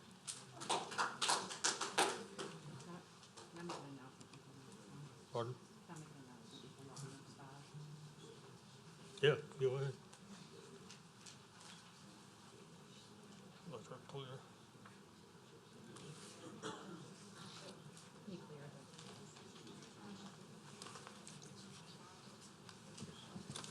So item number 5 on the agenda, case number 2021-2274 ZC, is contingent upon the zoning changes that have failed tonight. However, for the completeness of the record and in case of appeal, I would recommend that the council go ahead and vote on this item, even though it would be, its passage would be contingent on the underlying zoning having been approved. Thank you. All right, item 5 is 2021-2274-ZC. Existing, or it's a Pbc One Planned Business Campus in A4 to Pbc One A4 and Planned Unit Development. Commissioner Truxillo. Make a motion to approve. Motion by Commissioner Truxillo to approve. Commissioner Barcelona. Second. Second by Commissioner Barcelona. Any further discussion? Please vote.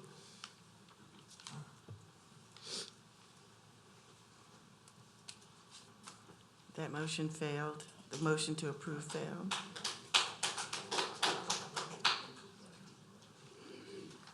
Okay, I believe that's got all of the All-State Financial. 3? Oh, I'm sorry, did I miss one? Okay, yeah. All right, the item I missed was item 3, which is 2021-2271 ZC. This is PF2, Public Facilities, NC4, and A6 going to Pbc One. Do I have a motion? Commissioner Truxillo. Make a motion to approve. Motion by Commissioner Truxillo to approve. Do I have a second? Commissioner Seeger. Second. Second by Commissioner Seeger.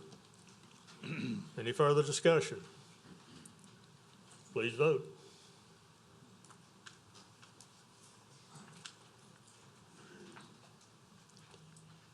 That motion failed.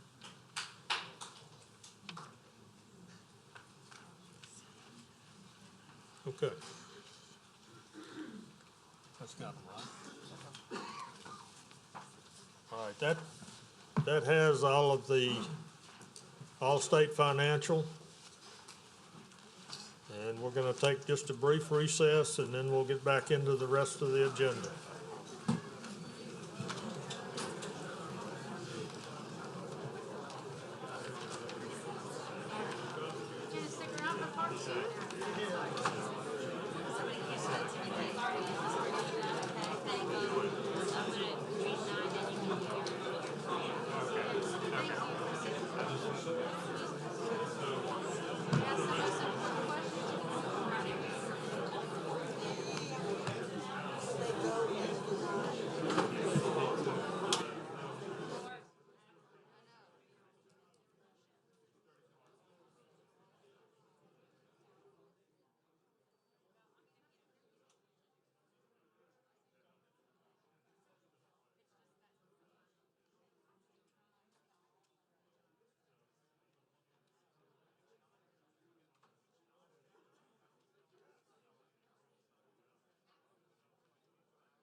let's see if we can get back in order. Let's hear the rest of the cases.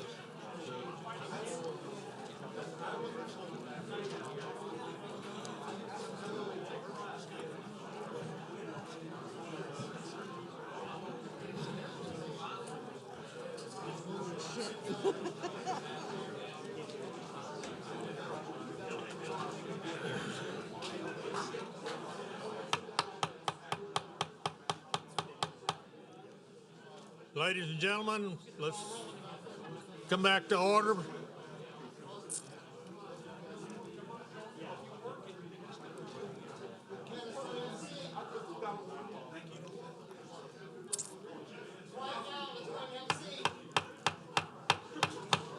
Come back to order, please. Quiet down, everyone. Let's have a seat. Thank you. All right, we're going to start back to the rest of the cases. We're going to start with item 9, which is 2021-2451-ZC. Existing zoning is A3 Suburban District. Proposed zoning is I2 Industrial District. Parcel located on the north side of Sloat Road, east of West Street and west of Vincent Street, Slide L, Ward 9, District 14. It's 6.69 acres. Petitioner is Michael Breeding. Owner is Venora Galatis, Charles Moore Sr., August J. Moore III, and Venora Moore. Council District 14. This was postponed from the August 3rd meeting. Staff? This item was in front of you in August, and I'd like to invite you to take a look at the survey here that was provided. As you can see also on the aerial, this was some sort, I would say, odd-shaped remaining parcel of land along multiple roads here that was requested to be rezoned. And as you can see on the survey that was submitted here, you can see that the proposed property is proposed to be subdivided in several different tracts. And the purpose of that is because the representative here is planning to amend the request to rezone only track E like Echo.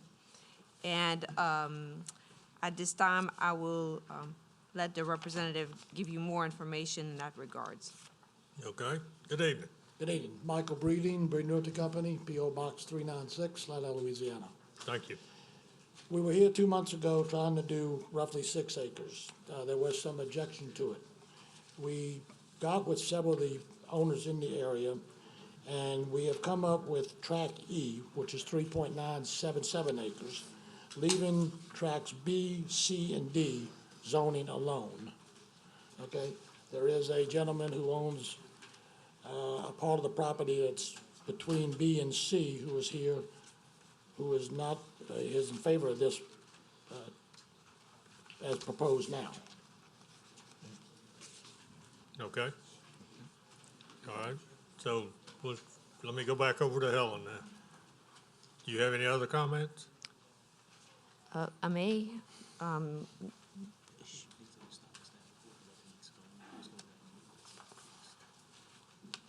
Would you like to Pardon? ask if there's still any opposition or anyone in favor of the case? Okay.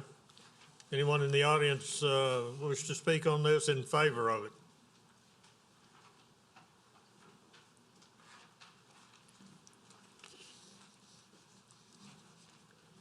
Good evening. Please state your name and address. Good evening. My name is Carl Jolly, 1605 Lake Marport Drive in Harvey.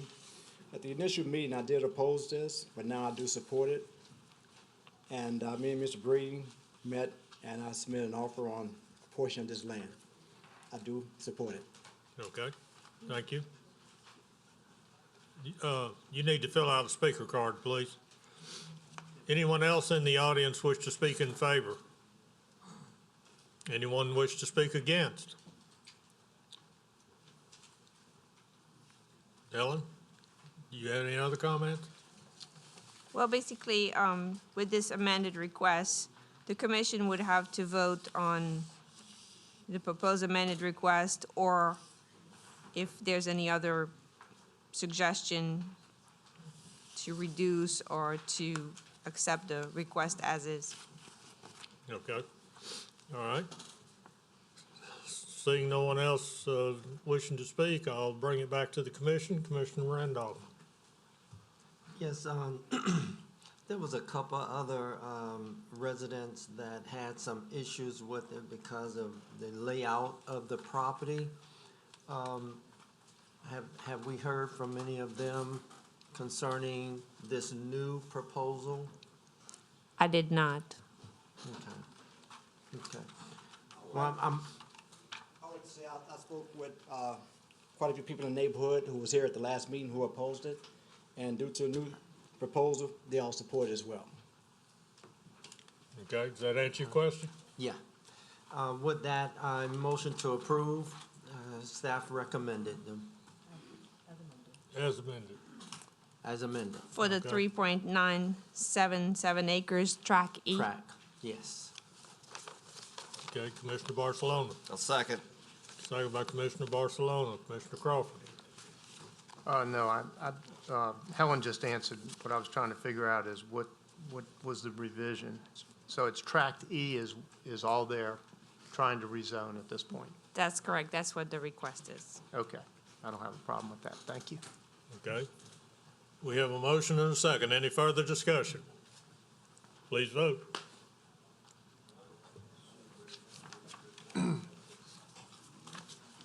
The motion to approve as amended for the 3.977 carries. Thank you.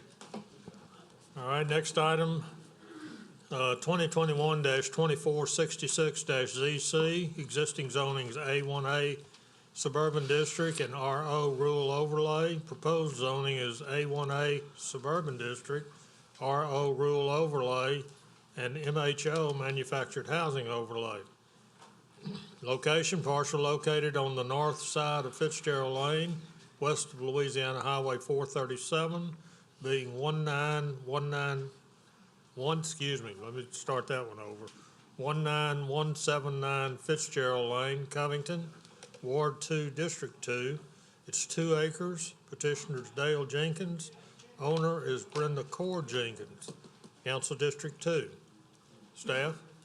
The 2025 future land use plan designates the site to be developed with residential uses that vary in site design and density, as well as agricultural uses. The subject property does not currently have a manufactured home. The site is surrounded by stick-built home sites. Thank you. Dale Jenkins, are you in the audience?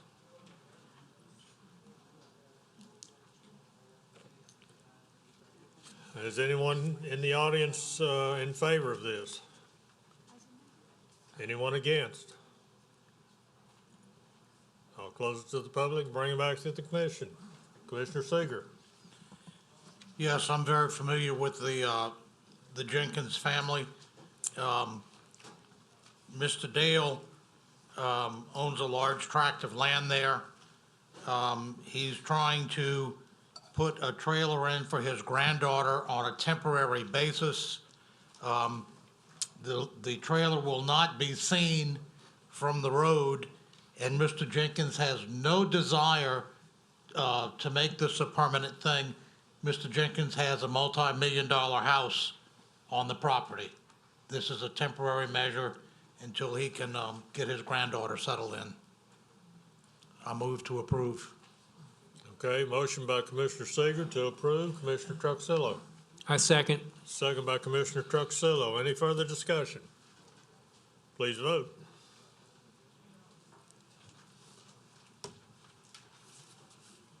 The motion to approve carries. Thank you.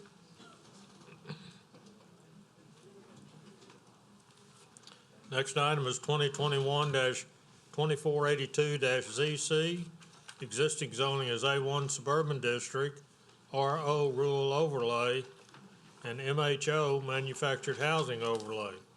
Proposed zoning is A2 Suburban District, RO Rural Overlay, and MHO Manufactured Housing Overlay. Parcel located on the northwest side of Perry Road, west of Louisiana Highway 437, Covington, 1.65 acres. The petitioner is Amy Perry, and the owner is Matthew Perry, Council District 3. Staff? The 2025 future land use plan designates the site to be used and managed for the production of marketable wood products, but also for recreational purposes, species habitat, and stormwater retention. The purpose of the existing A1 suburban district is to provide single-family residential dwellings that are primarily located in less populated areas at a low density. The purpose of the requested A2 suburban district is to provide single-family residential dwellings on 1 acre lot sizes. Note that the objective of the request is to allow for the property to be subdivided as shown on the attached survey. Thank you. Amy Perry? Please come to the mic, please.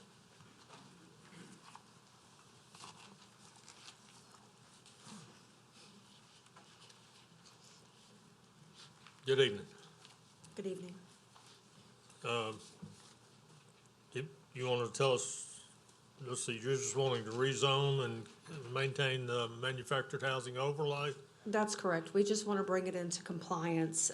It was donated back in 2011 to my husband from his father, and he wasn't counseled on re-subdividing it during the donation.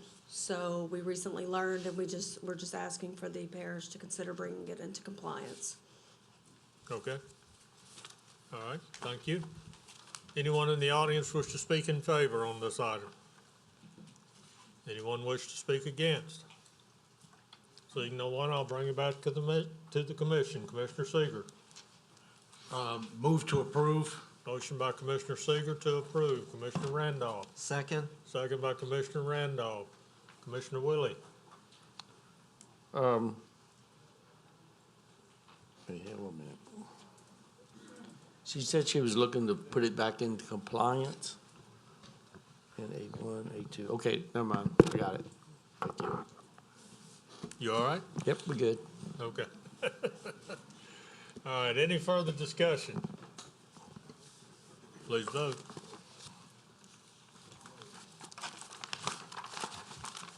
Mr. Russ?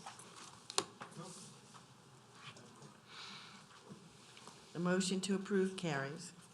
Thank you.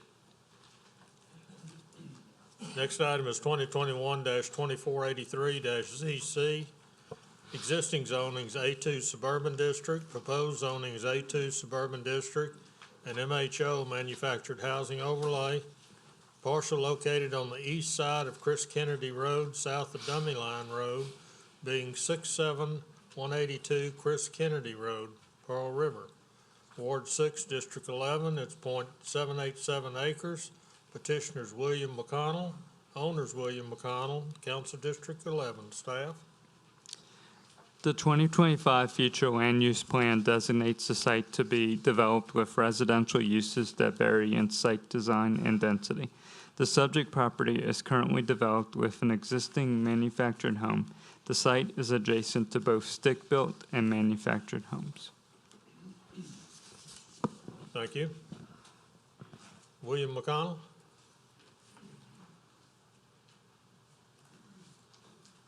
William McConnell, you're in the audience.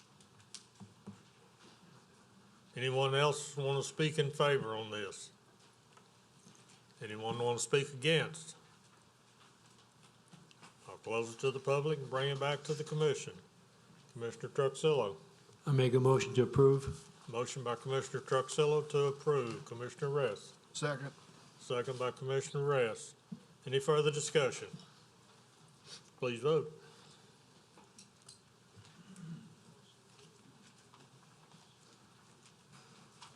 The motion to approve carries. Thank you. All right, 2021-2484-ZC, existing zoning, A1 Suburban District and RO Rural Overlay, proposed zoning, NC1 Professional Office District and RO Rural Overlay. Parcel located on the west side of Louisiana Highway 25, north of Thompson Road, being 78361 Highway 25, Folsom, Ward 2, District 3. It's .918 acres. The petitioner's Jeremy Graham. Owner is Graham Business Properties LLC, Jeremy Graham, Council District 3. Staff? The 2025 future land use plan calls for this area to be developed with residential and agricultural uses.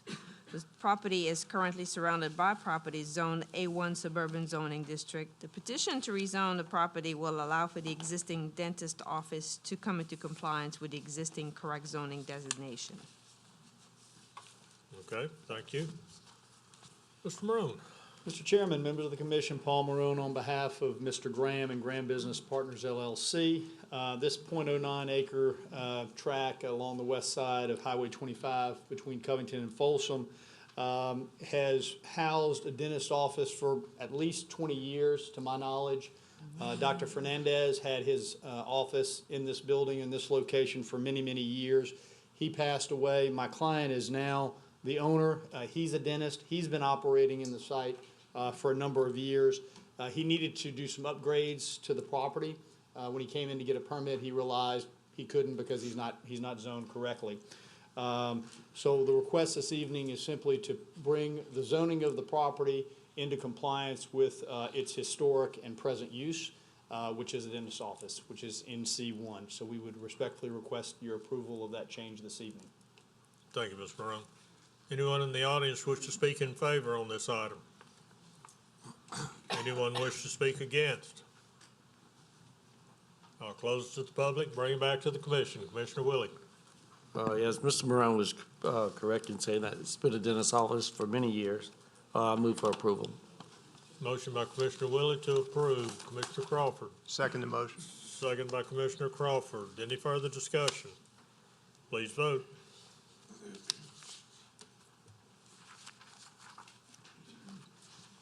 The motion to approve carries. Thank you. Next item is 2021-2488-ZC. Existing zoning is A1A Suburban District. Proposed zoning is I1 Industrial District.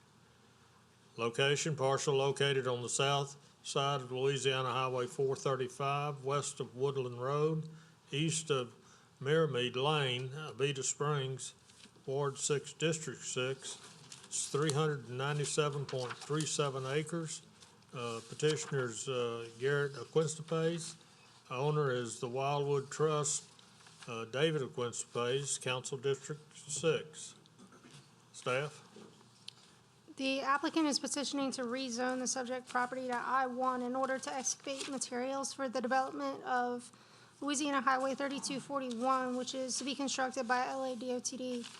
While not subject to zoning regulations and not enforceable by the parish, the applicant has signed an affidavit which agrees to limit its industrial use of the property to the commercial excavation of said materials and agrees to cease excavation at the project completion. A change in zoning will allow for the location of industrial uses of moderate size and intensity.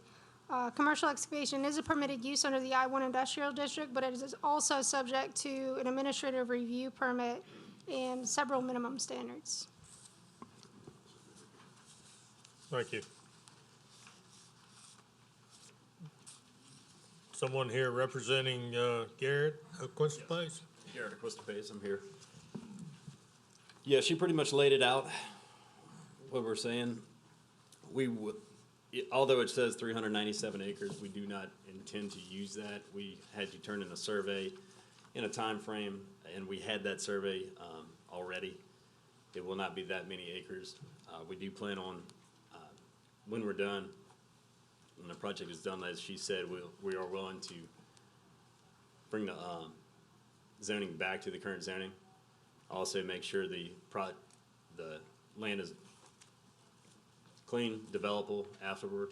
We do not plan on, I know there's been some people talking that we are looking to do a mobile home park. That's not the case.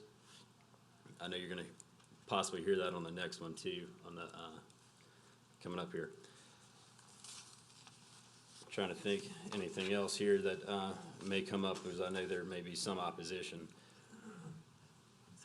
This site, as well as the next one, is in close proximity to where the road is going. There's not many landowners around us in a very close proximity. The trucks going down the highway will be in close proximity to where the road is being built at.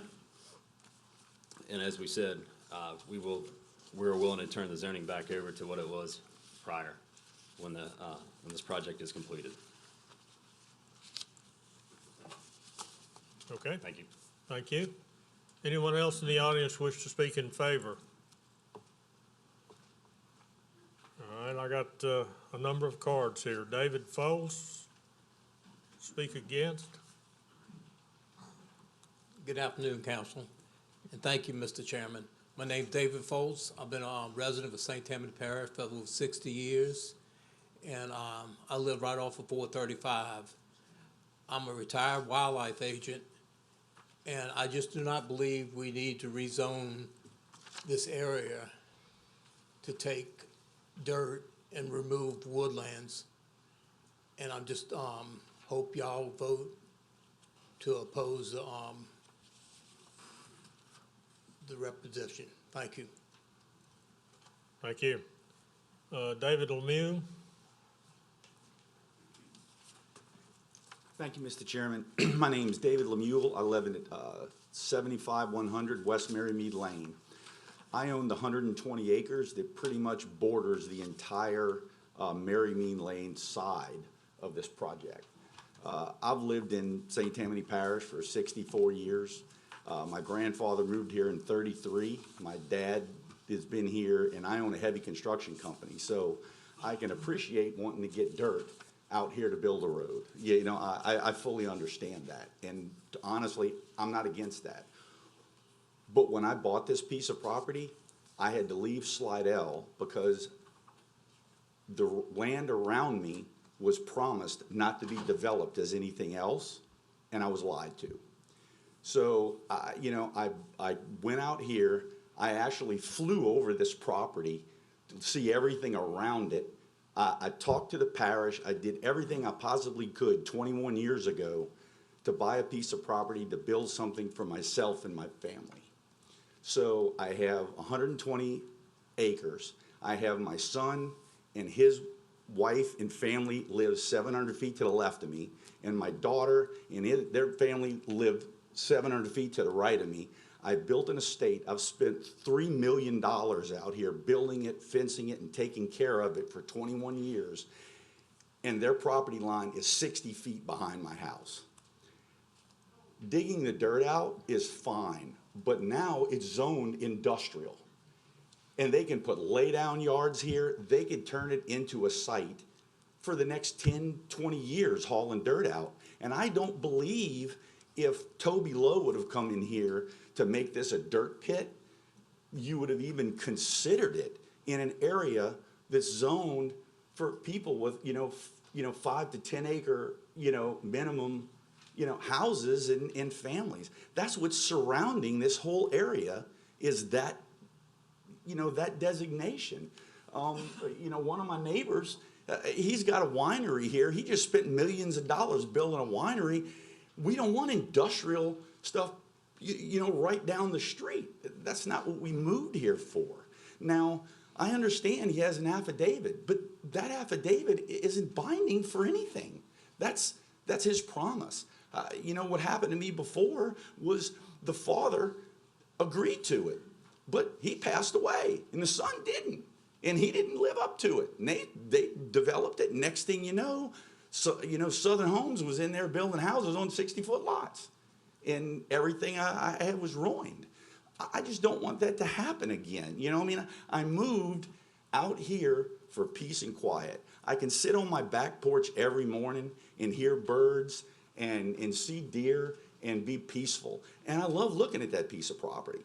If they'd be willing to do something like deed restrictions, saying, that I realize you can't enforce it, but we can, I can, I've spent enough money, I'll fight them in court till my last breath. But, just to say I'll sign an affidavit, that means nothing to me. An affidavit, in 2 years from now, this administration could be gone, a new one could come in and say, you know what?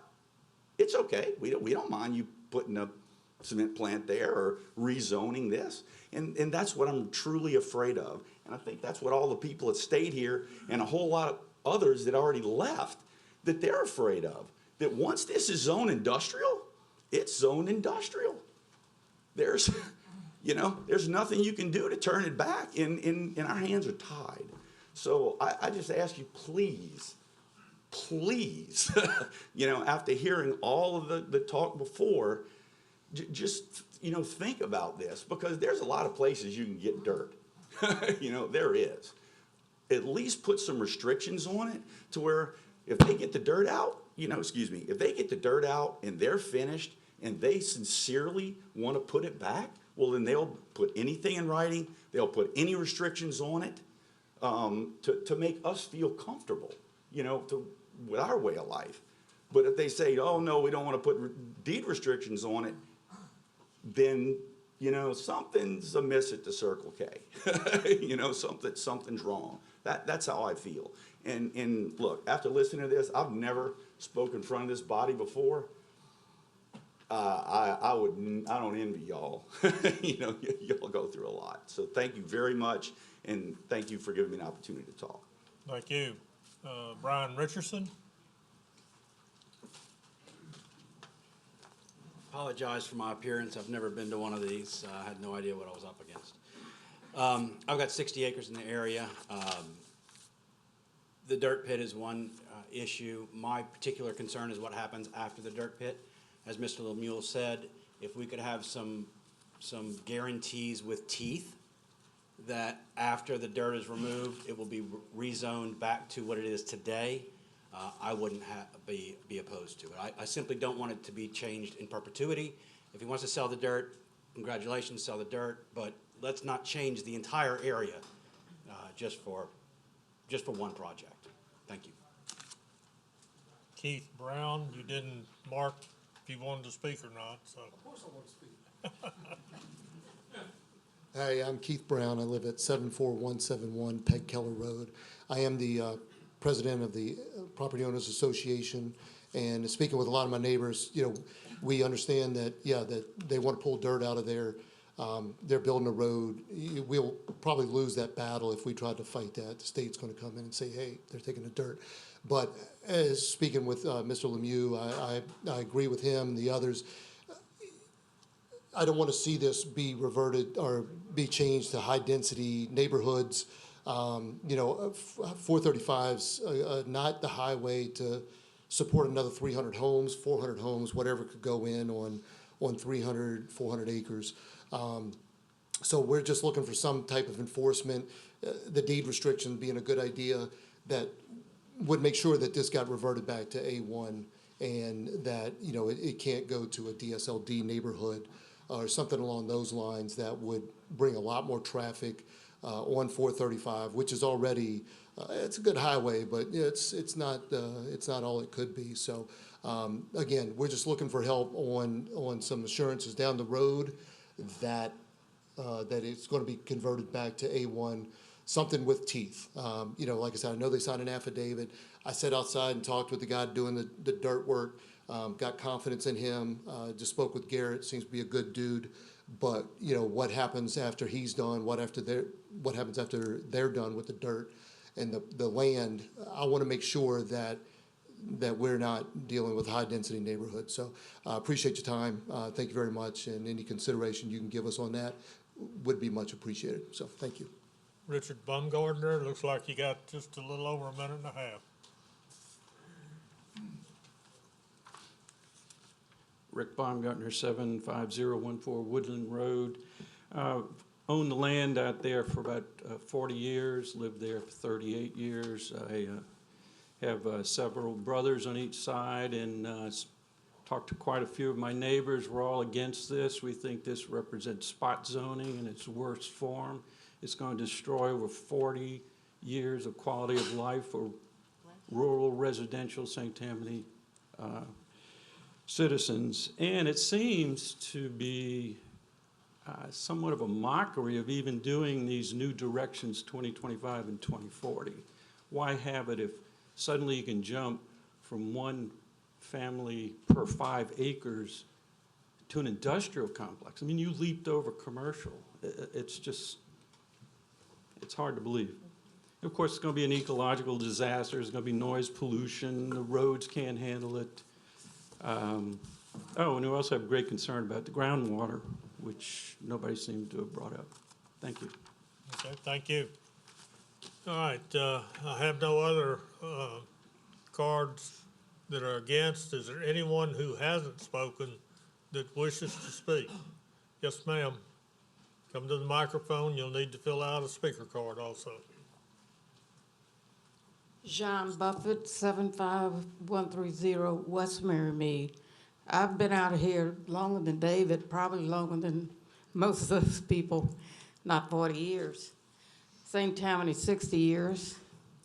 Everyone tonight, I sat here for 3.5 hours listening to overgrowth, always overgrowth. We got a little farmlands out there. We have a little of the quality that people have come here for. We do not want it turned into an industrial park. The gentleman loved the family, loved the Quid Spades Grocery, but he talked awfully fast, awfully low, and I never heard him say how many acres they were going to put into this. It's just too much unknown. And like we have said, we need a little more information than this, and we need deed restrictions. And so I hope you take all that into consideration. Thank you. Thank you. All right, anyone else wish to speak against? All right, we'll go to rebuttal. Garrett? I'm Rick Richardson, attorney for Garrett and Wildwood Trust. And I just wanted to say, there's plenty of acreage here. The pit will be much smaller than the whole property. You can clearly have buffers. We'll be glad to, whatever kind of deed restriction they want. It's not like my client went and bought this land trying to put a deal together. They've had this land for a long time. They were approached mainly so the parish could enjoy receiving the severance taxes from the dirt instead of having the dirt hauled in from Washington Parish or somewhere where the parish cannot earn those taxes. We were approached to do this, not that we went looking for it.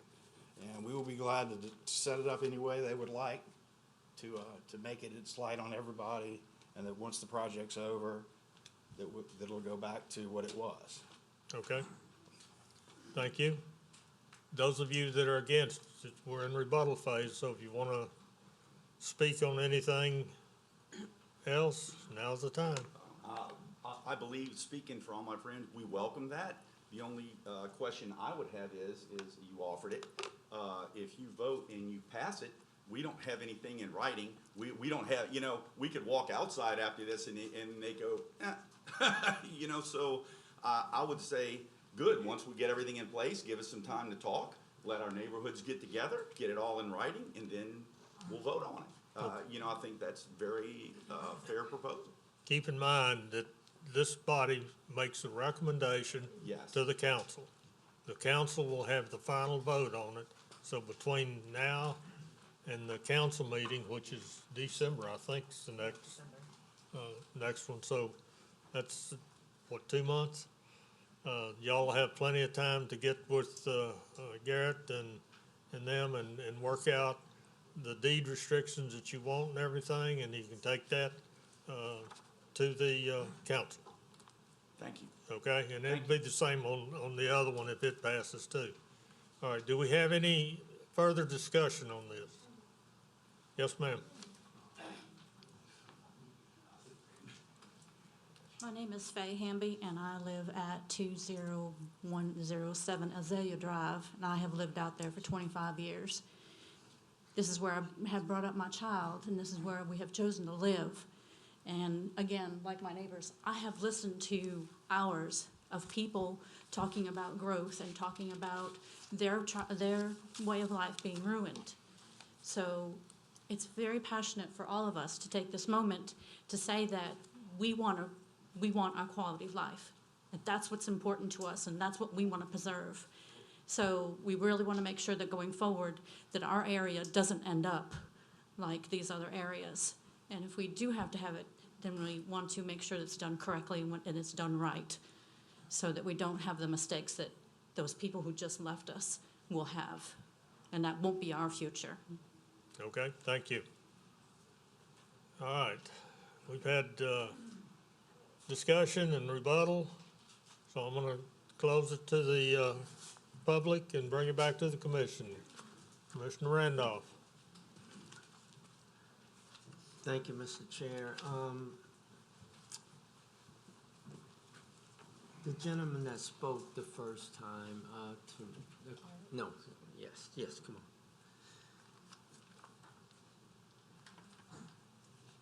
Ms. Buffett almost took my thunder, but can you share with us the number of acreage you're talking about for this zoning change? I know you specifically said it's not the 390-something and it's not the 650-something, but can you share with us about? Correct. I do not know. I can ask Buster here, who's the Buster Cat at the band, probably like 200 acres. The whole tract is 1,500 acres, and we're trying to get this 397 zone. It's probably gonna take 200 acres. And we're gonna be entered on the state highway, not a parish road. Okay, and the state highway, I'm looking at the map, would be 435? Correct.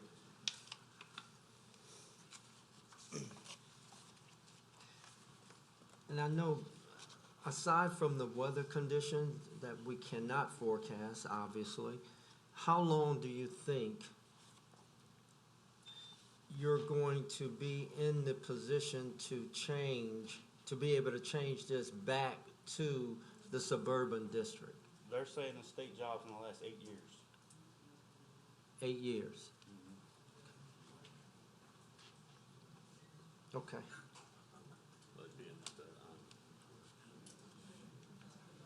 I had one other question. Okay, that's all I have. Okay, Commissioner McInnes.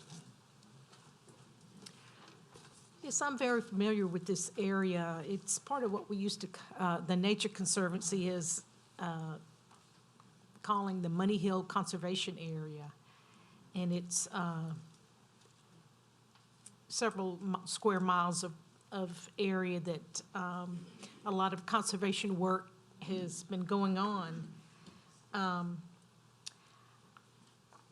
Some of my questions have been answered, but I guess one of my questions might be for staff is why would we need to rezone the whole tract if we're just talking about a portion of the tract? For one, There's always a possibility for the commission to reduce the acreage. However, at this time, I'm not sure that we have a drawing or a survey delineating exactly the area or the acreage that would be needed for the project. okay. And I'm not sure they do either. One question, another question, or several relate to what's called a site plan that has to be developed. And I'm just not familiar with what's required for dirt pits. Like, how deep, what are the impacts on hydrology? What are the impacts on, erosion downstream? You can see on the aerial photograph, all those darker bands are, those are what's called bayhead creeks.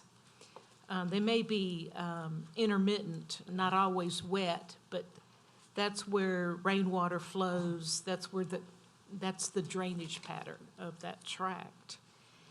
And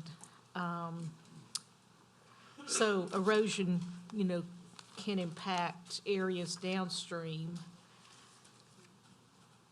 I know that there are lots of reports of Native American artifacts in this region.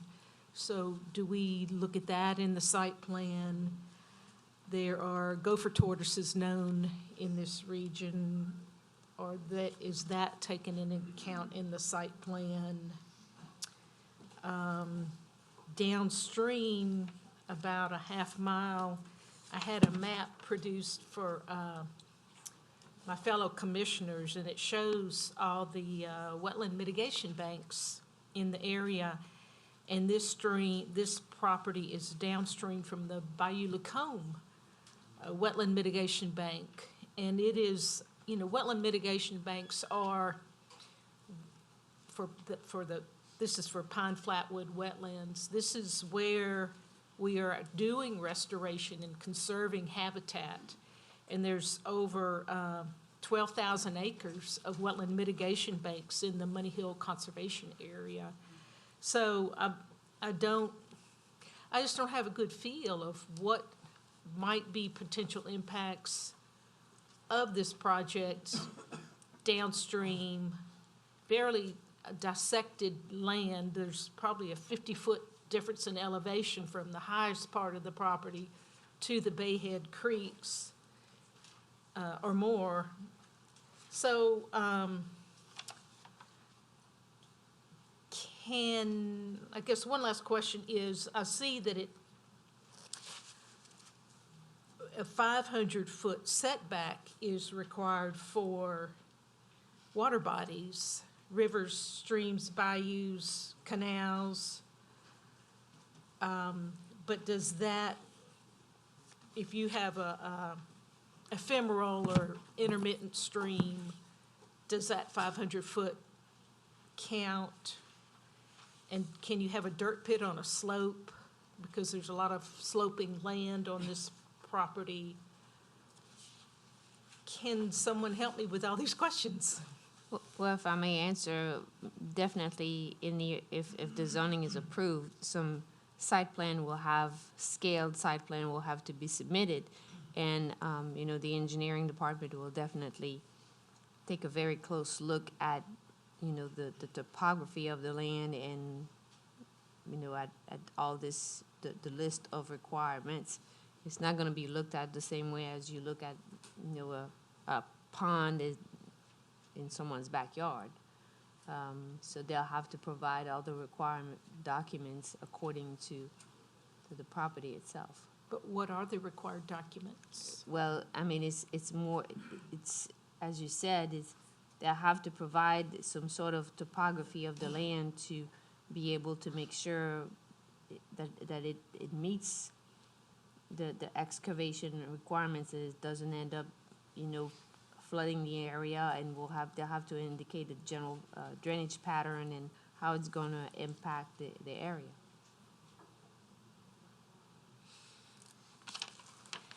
Do we get to see the plans, or, we get, subdivision plans keep coming back, we get to see them. Do we get to see this plan?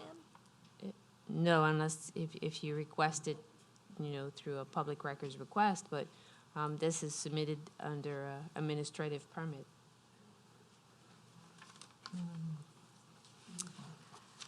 Okay, thank you. That's all my questions. Commissioner Seeger. Mr. Quitapace, I'm curious to find out, how deep is this pit gonna be? I do not know. I'm not a dirt pit expert. What it is it's a big hill off the highway, and it's probably got, like you said, 50-foot elevation to the creek. And we're gonna step back off the creek 500 feet and dig out the side of the hill. So it's probably 25-foot grade. 25 feet deep? And so, Unless, we haven't not done boring tests yet, we might hit sand at 10 feet. If you hit sand at 10 feet, you can't go no deeper. Because at the end of the day, when we finish with this is gonna be a lake, so it's gotta hold water. We're not just gonna leave the land with a hole in it, Do you do a core sample first to see how, We'd have to do a core sample, like several different ones, see how deep we gotta go. has that been done yet? No, sir, we gotta try to cross this hurdle first. Thank you. Mr. Barcelona? Helen, is I-1 the only option for this, this type of work, or? Correct, or you would have to go to a higher zoning, I-2, I-3. Okay, so there's no other zoning that would allow this, this work? No, Okay. sir. All right, thank you. That's it. Mr. Crawford? Just to follow up on that question of Paul's, the administrative permit, Helen, that's, how does that process work? What is administrative permit exactly? Well, basically, they'll submit an application form with all the required documents. We'll assign it a number, and each department will review it. Public Works, Engineering, and us will review all the plans submitted, and we'll submit some comments. And, if not all the information is provided, then we'll submit comments, and I'll have to provide revised drawings. Okay. Okay. Excuse me. It seems like, just hearing everybody speak, it seems like there's a deal here. It seems like there's a possible solution that satisfies the residents and also yourself.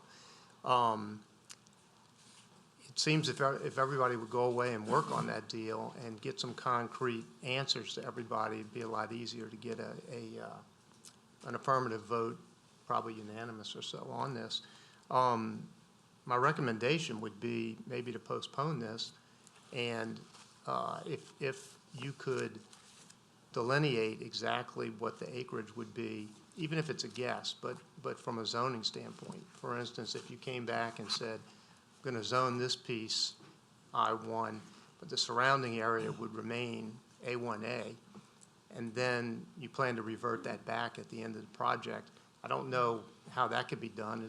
Helen, is there any way that we can ensure that it reverts back, or they take that step? No, we can't guarantee that. And also, in the event that you move forward and you postpone the request, the owner would have to come back, and if they decide that they're gonna rezone, and I'm just saying, 150 acres, then they'll have to delineate that 150 acres and have a legal description provided as well. So that will have to be submitted if there's such an amendment proposed at the next meeting. Well, and the alternate is you approve the whole thing at I-1 and it stays like that.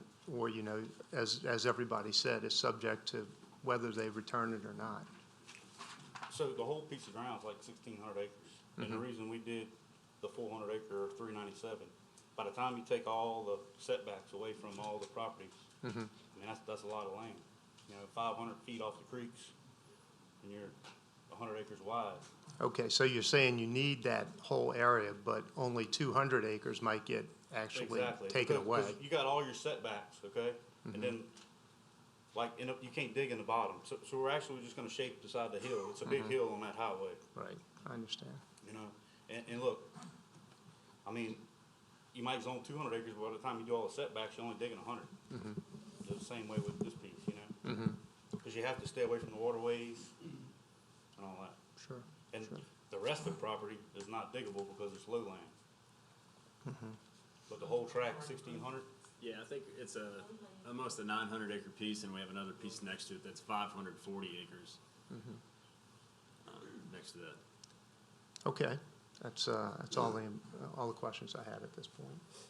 Thank you. Mr. Willie? Yes, my question is of staff.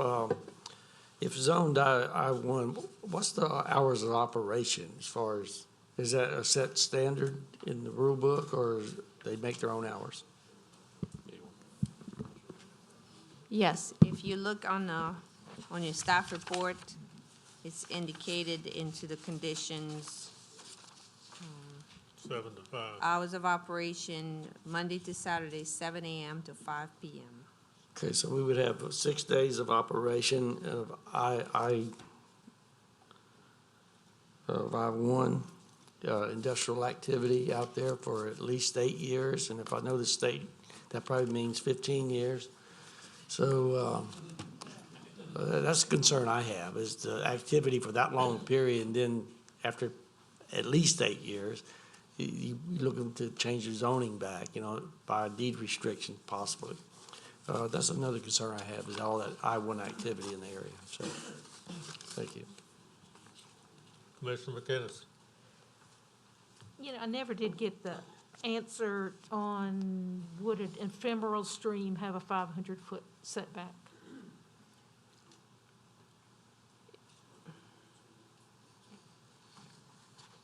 Well, yeah, it is an engineering question. I mean, I'm assuming, but yeah, as I said, I don't have the full answer on. Yeah. Just looking at the property, it just seems like the dirt pit is gonna just be snaking all around. It's not gonna be like a circle, a main area. It's gonna be,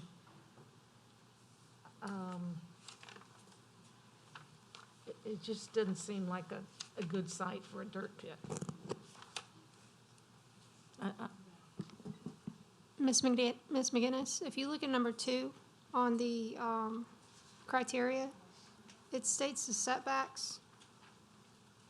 It states you have to stay 500 feet from a waterway, and then it lists what a waterway is.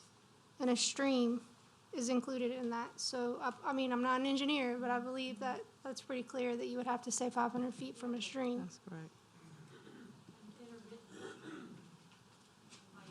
Well, it does say whether navigable or non-navigable.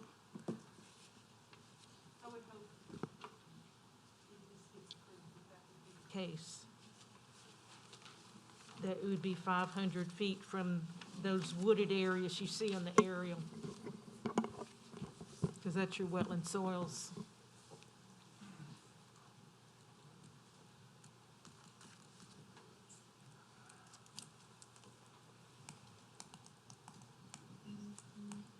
Anything else now? No, I'm done.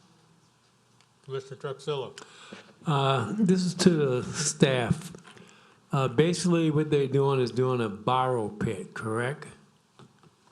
And is there any ordinance in the parish what has to be done after the borrow pit is done? Is it, there's some areas you gotta refill them with sand, some area you gotta do something to it, I think the applicant had stated that they're gonna make it as amenity as a lake. as a lake. So will that lake have, flow, or is it gonna be a pond? We'd have to get the site plan, the drawings, Okay. engineering drawings. Okay, thank you. Commissioner Barcelona. For the petitioner? What's the timeline for starting the excavation work? Again, I'm When are gonna you looking to Buster on this start one the because he's the one work? handling, working with the, They already started clearing the job. They talking about March, starting the dirt on the first phase. Okay.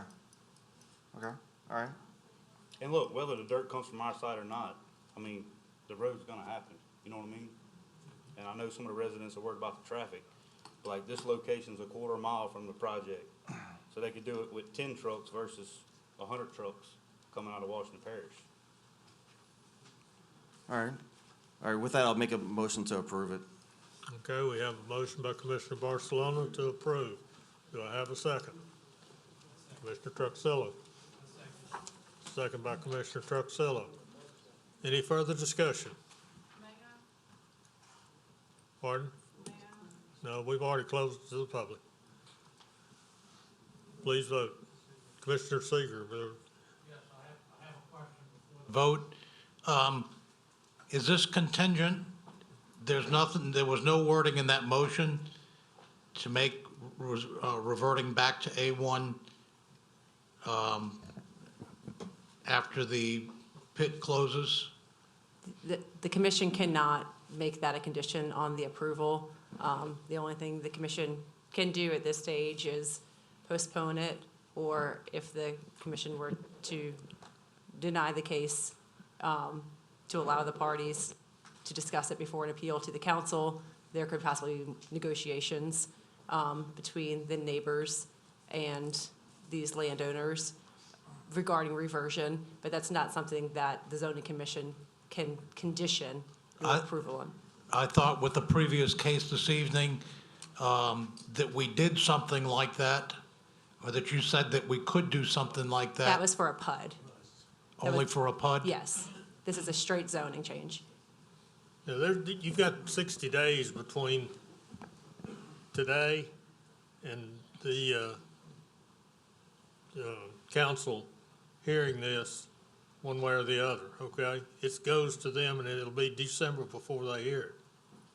Okay, so there's plenty of time to work out all the ifs, ands, buts, and whereases.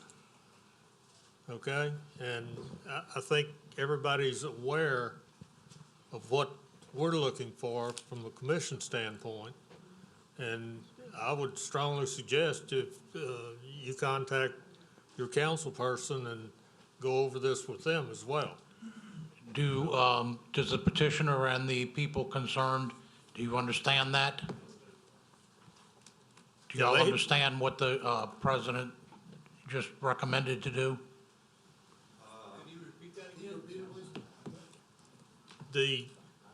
From tonight to the time the council takes this item up will be the December council meeting, which is about 60 days.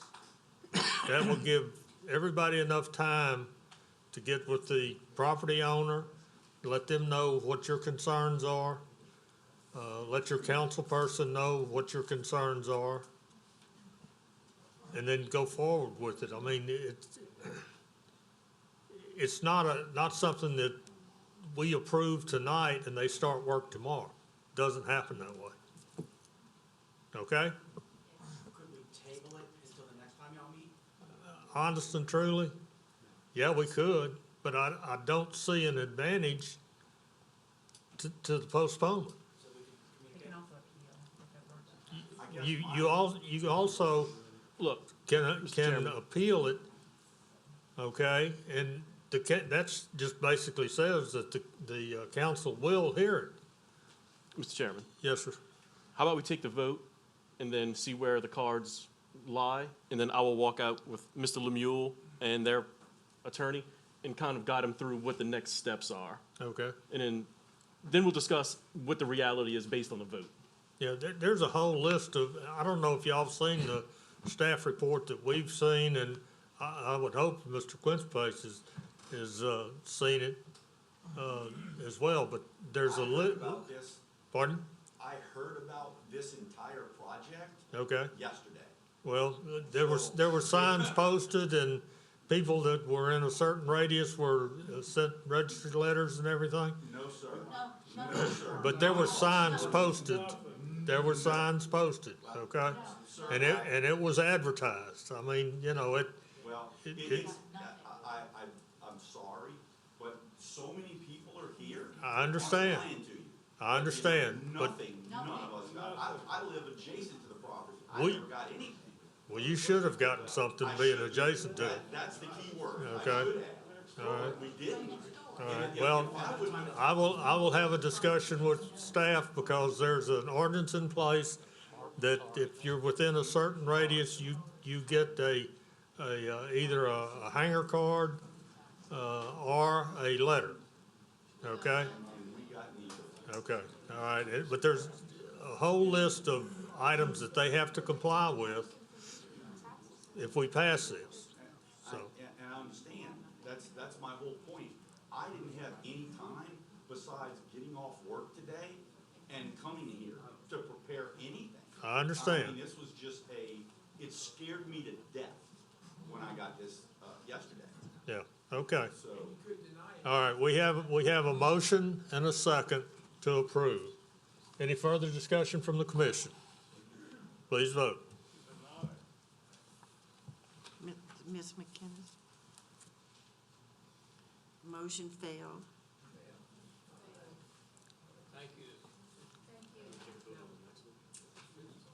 Okay. All right, the next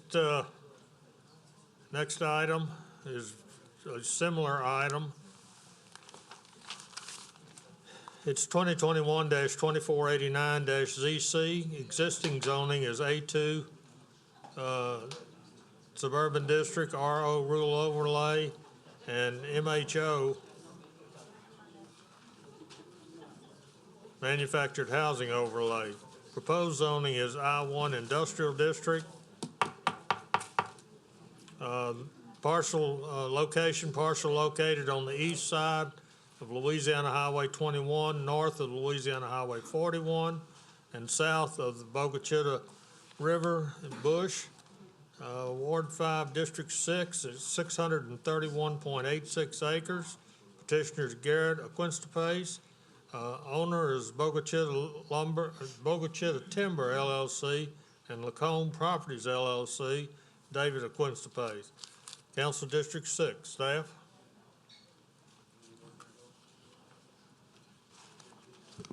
The request is essentially just the same as you just heard. The only difference is this is a 631 acre piece of property located on the east side of Highway 21, north of 41. The existing zoning classification is A2 Suburban District. It does have the manufactured housing overlay right now, so essentially if someone wanted to, they could develop the property with either stick-built housing or a manufactured home. The applicant is trying to rezone to I1 Industrial, which only allows for industrial uses listed within the I1 category. You cannot develop the property with residential under the I1. So this whole 631 acres has the MHO overlay.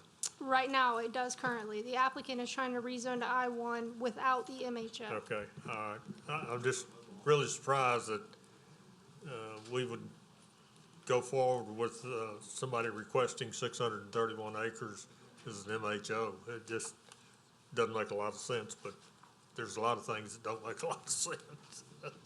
All right, Garrett, comments? Yeah, it's the same situation as the last one. We were approached, I'm representing my family, we're landowners. Same deal, doing a dirt pit for this road construction project. The reason why we turned in 630 acres is we had a survey on that piece, and under time constraints, trying to get the application in time, we turned in the survey that we had. I do not think, obviously, that we need that many acres, but that Probably was. can't use that many acres anyway. It's not that. No. It's the number of acres is not usable for what. Right, right. Certainly not. So again, the same situation as last time. We have this piece, it's access to a state highway. We were thinking this site and the other site would be kind of obviously easy access for the construction project. And Yeah, maybe not. Okay. maybe. It'll all work out. So. Yeah, it's the same deal. It'll be late. Okay. Thank you. All right. Anyone wish to speak in favor on this item? Anyone wish to speak against? I'll close it to the public, bring it back to the commission. Commissioner McInnes. Yes, I have a lot of the same questions I had before to staff. This property has a lot of, it's on both sides of the Bogachita River, which is an extremely ecologically important river, in particular to the Pearl River watershed and a number of endemic species of fish and wildlife that are in the Pearl River. And what sort of erosion control measures do we have? Do we make sure happens when a pit like this happens? Is a hydrologic assessment required? Or wetland determinations required? Not part of planning department's review, but it may be required as part of engineering's review. Unfortunately, I'd have to get you that answer tomorrow. I don't have the answer tonight. I We lost our engineering staff. Yeah.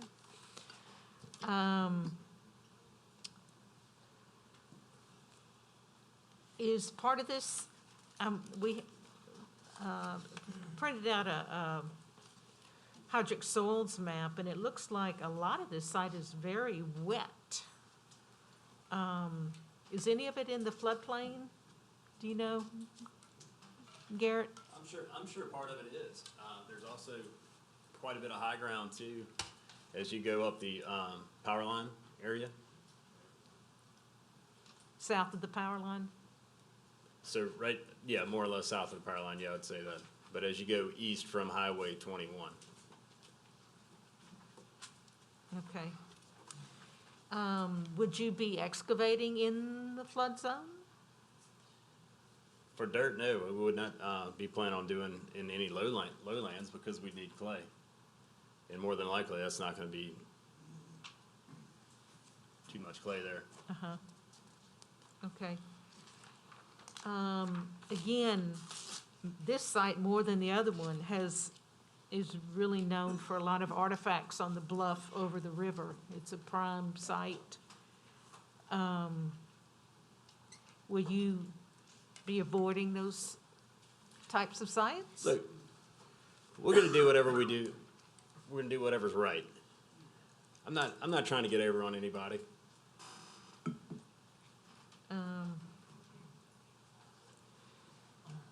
But would there be any checking for archaeological importance before you dig? Like I said, if it's something that we have to do, we'll do it. Obviously, if it's required by law, yes, that'll be done.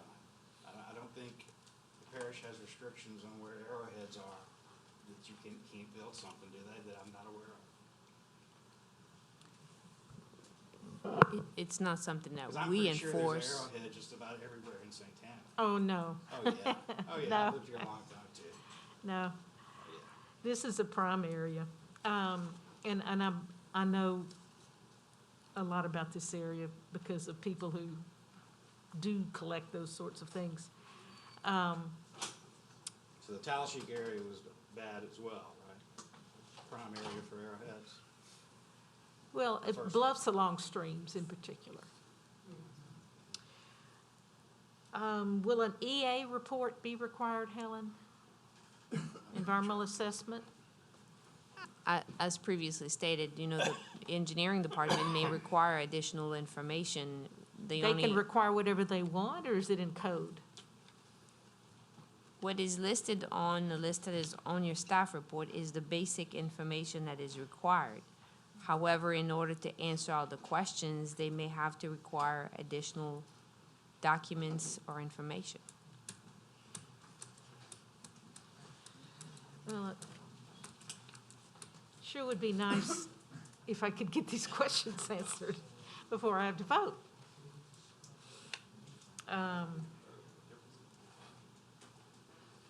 Again, these deep sands are also known for gopher tortoises, which is federally listed species.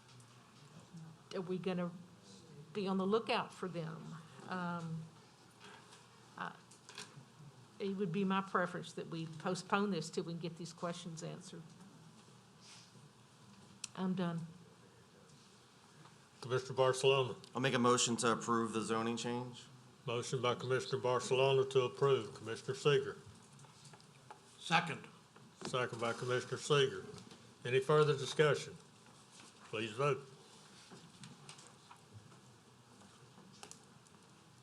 Mr. Barcelona, thank you. The motion to approve failed. Thank you. All right,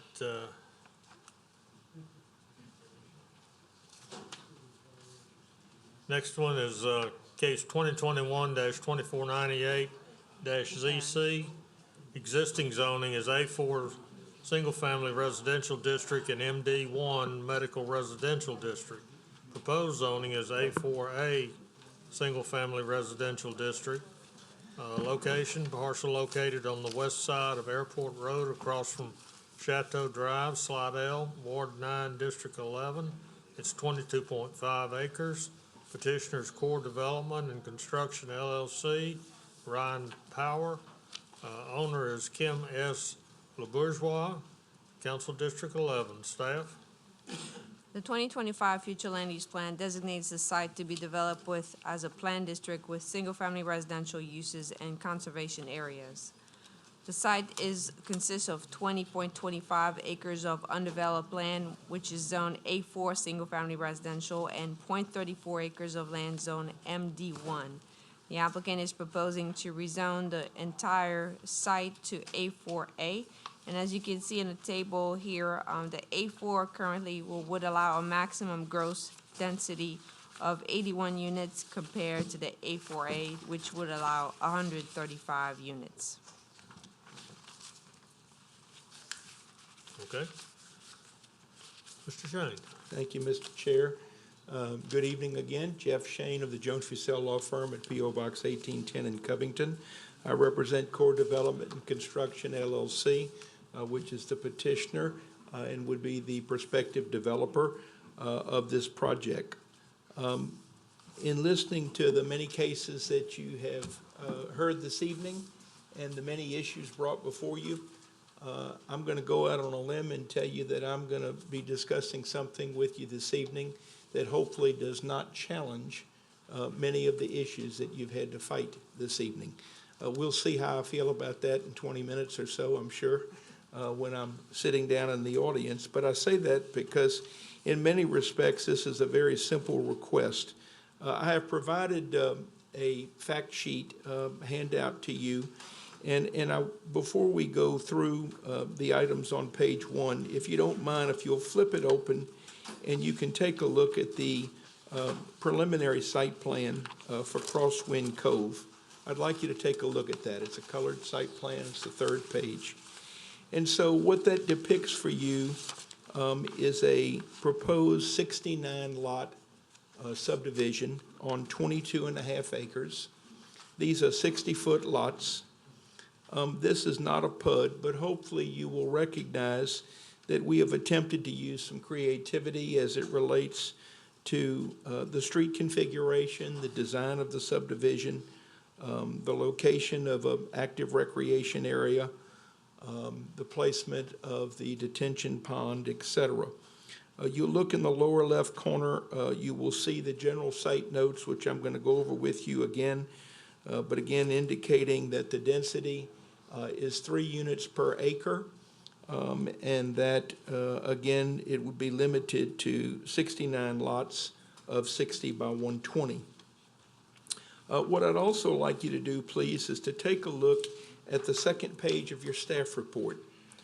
And that shows us the zoning in the area. And you can also look at the 3rd page of your staff report, which is a Google overlay that shows the zoning. But the reason I'd like you to look at that is that this particular portion of the Airport Road corridor is clearly conducive to development that would fit within A4A zoning.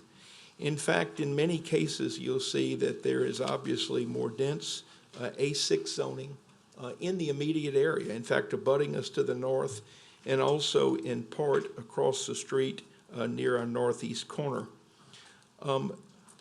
The question may be, well, if we look at the zoning comparison grid on page 1 of your zoning staff report, you will see that the current A4 zoning would allow a total of 81 units. And what I have shown you is a site plan for only 69 units. So this is actually a reduction in density by 15%. But the simple reason for the request for A4A is so that we can have 60-foot lot fronts as opposed to the 90-foot lot fronts that A4 would mandate. If you would, we'll take a look now at the fact information sheet I've given you, because I think there's some things that will be of interest to you, and that is this is a non-flood zone, both with the current as well as the proposed FEMA plat. There are no jurisdictional wetlands. There's central sewer and water in the area, particularly the Magnolia Water Company, which operates the Meadows subdivision to the south. Item 6 as to traffic, we've already procured a TIA, and it has made a very strong recommendation that the existing roadway is sufficient to accommodate the traffic that will come from this development, that no additional roadway improvements are needed. You may be familiar with the fact that there is already a well-developed third lane on Airport Road in this area that will easily accommodate the traffic that would be going north and turning left into the subdivision. And please note that as it relates to amenities and restrictions, that we are going to mandate a minimum of one Class A tree to be planted on each lot. There will be a neighborhood playground with a fenced enclosure that will be installed prior to the first occupancy. And there'll also be mandatory participation in a homeowners association with adequate restrictive covenants. One of the ways that we intend to make sure that the lot count will stay at 69 and not even approach the maximum of 81 that A4 would allow, much less the 135 of A4A, is not only through the suggestion of a deed restriction, which I realize is not an issue for consideration by you as it relates to the formal recommendation, but I would also urge you to take into consideration that this tract has to come back to you for both tentative and preliminary. And we will make a commitment to you now that when we come to you for tentative and preliminary, you will see no more than 69 lots. So in addition to the deed restriction, which may not be an item of formal consideration, I'm going to not only assure you, but it is incumbent upon us to come back to you. We have to go through the subdivision process. And going through that subdivision process, we have shown you what the conceptual plan is going to look like. It's my hope that we may get back to you as soon as your December Planning Commission meeting for tentative, at which time you will be able to see that, and that will be before the zoning ordinance, if recommended by you and if approved by the council, is even effective. So the point is that you'd be seeing tentative before the A4A even goes into play. At the end of the day, if you're familiar with that Airport Road corridor, and if not, you can take a look again at staff report pages 2 or 3. You know the type of development that is up and down Airport Road. In fact, in some of the subdivisions, particularly the meadows to the south, we estimate that there's probably 50 to 60 lots in existence that have 60-foot fronts. Also, if you look at the townhouse development immediately to our north, which is a nice development, but most of the stuff in this area is dated. It's a couple of decades old. So we make the statement to you in conclusion that we believe that what we're proposing and the product type that we suggest is not only going to be compatible in the area, but we actually believe that it will improve quality of life, it will support property values, it should in fact even increase property values, and it will be an opportunity for there to be a new product in the area. Now the 60-foot lot is one that will accommodate a nice home, probably somewhere in the 1,800 to 2,200 square foot range. And we're confident, based on market research, that this is the right spot for this type of development. So in closing, again, I ask that you focus on the fact that the sole reason for this zoning request is to allow us to have a 60-foot lot front. Otherwise, the configuration I've shown you and the assurances I've given you as to a 69 lot count is 15% less than the existing A4 and far below the maximum density that A4A would allow. For that reason, respectfully request that you recommend a change of zoning to A4A to the St. Tammany Parish Council. At the appropriate time, I'll be glad to answer your questions. And Thank you, Mr. Shane. All right, we have some cards here. Let's see if there's anyone that wishes to speak in favor. See no one, so we'll go over to the other side and speak against. Eric Sachs.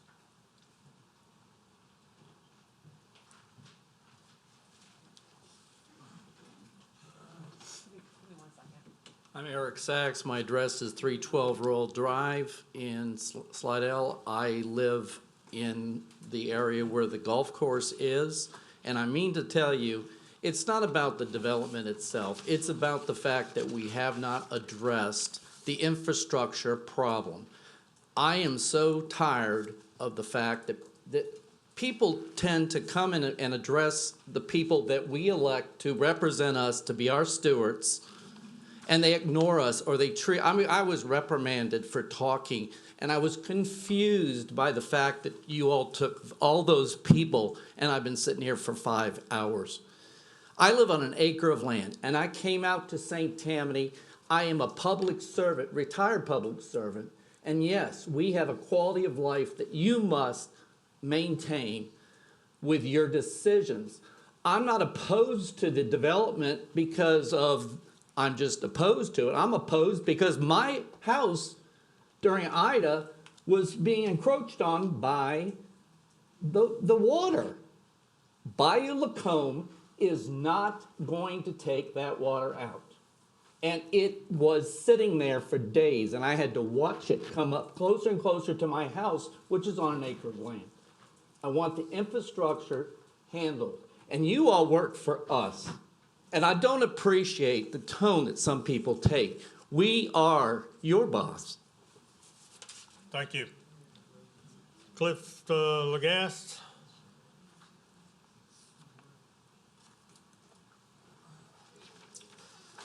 Guys, thank you. My name's Cliff Likas. I reside at 7 Royal 18th Drive, and I also own Royal Golf Club. I've been at Royal for 18 years. I've been living in my neighborhood, and obviously a neighbor to the late Steve Stefancic. Me and Mr. Stefancic had many talks about flooding in our neighborhood. I've never done this before. I have pictures. I don't know if I can submit pictures. My house flooded for Ida. There were many houses on Redbud, Spring Branch, and in the Meadows that I'm pretty sure flooded, especially Redbud. It took me 2 days to look at most of my golf course, coming off just to the north side of Redbud, which this development will drain into. Of course, they're gonna build up, they're gonna be fine, we're gonna flood. I'm gonna flood again, I'm gonna lose my house, and I can assure you, people on Redbud, Spring Branch, and in the Meadows are gonna go through the same situation. It's not that I'm against the development, it goes against my golf course. I think it would be nice to have some new houses up there.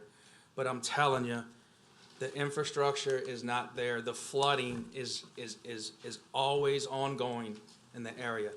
I'm there every day. I don't work, I work there. So every time it rains, I see this water backup.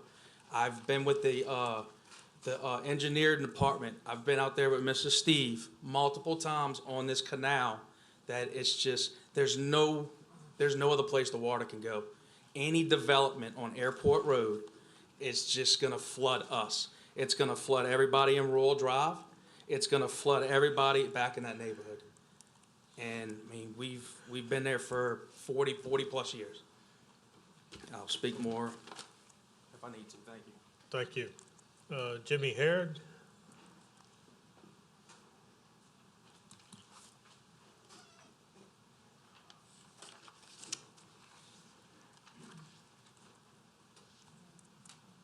I'm Jimmy Harrod, 2223 Summer Tree Drive, live in Bel Air subdivision. And I'm listening to him talk about this 60-foot lot. I lived for 30 years in Chalmette on a 72 by 72 lot.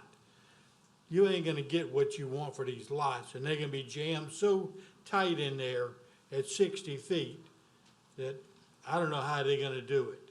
So I don't know why they wanna change the zoning anyway. You got the zoning there. You know, they can build the subdivision without changing this. And I've never seen any kind of plans. I see he gave y'all plans tonight.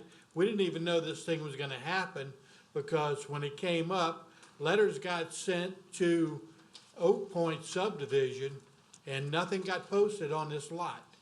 And it wasn't until I started talking to Mr. Stefancic about why it's not posted, you know, it got the ball rolling and the sign got put up there. And like Cliff said, I watched the water come up in the last two rainstorms in Ida and in June flood. And my street is never flooded, but it did this time. And the back street on Madeline, you know, it was chest deep. I don't know how it didn't get in those people's houses. Bayou Liberty cannot take any more water flow through it. I worked for the parish on a trace, and I looked at the water after Ida at Camp Salmon, and that water was way up there. So I don't know why we want to do this stuff, and you're gonna take away the stuff there, put more concrete and drainage. A retention pond ain't gonna work. 'Cause I watched the retention ponds fill up and overflow and flood Bel Air Boulevard. So, you know, retention ponds are nice, but it'd be nice to have some kind of pump to pump the stuff somewhere. Thank you. Okay, thank you. Carol Fowler? Pardon? I don't wish to speak, Okay. but I Thank do you. oppose. All right. We'll go to rebuttal. Mr. Shane.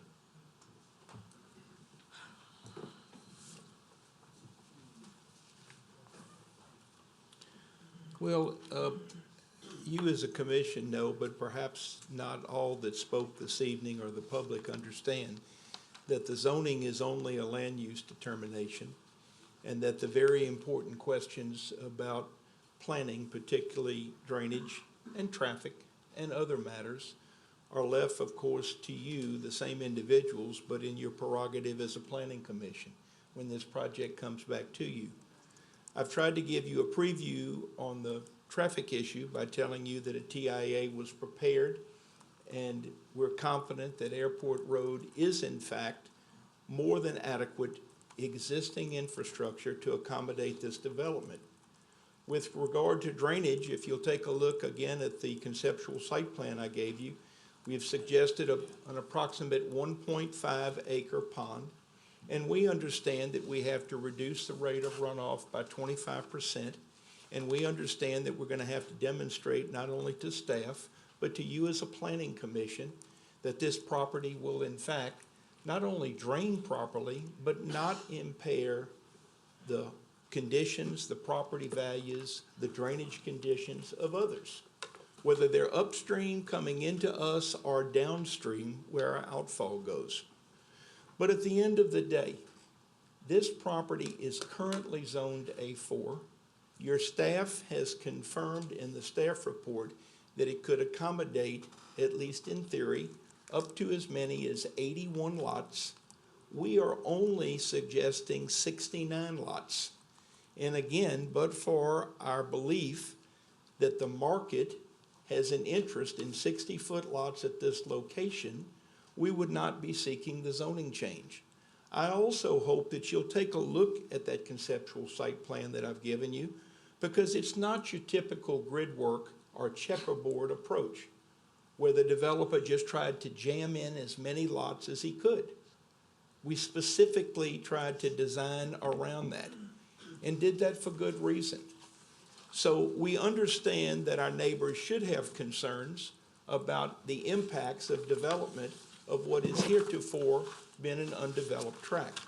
But I don't think it's fair to suggest, for them to suggest conclusively, without any science being in the room tonight, other than what I've offered with regard to the traffic study and what I know we will need to do from a drainage perspective, there's no reason to believe that this project is going to create impacts that are unfair, incompatible, and not in accord with code. The other thing I'd like to mention is that there were conversations with Mr. Stefancic long before this project was filed. Mr. Stefancic was aware of the concept. One of the few things that he asked my client not to do was to file a Pudd. If we had filed a Pudd, we would have had an opportunity, perhaps, to do 60-foot lots with an underlying zoning. We would, of course, given up some density, et cetera, but he didn't want to put at this particular location. He specifically understood what we wanted to achieve, and for that reason, we were obviously decided to pursue the A4A zoning.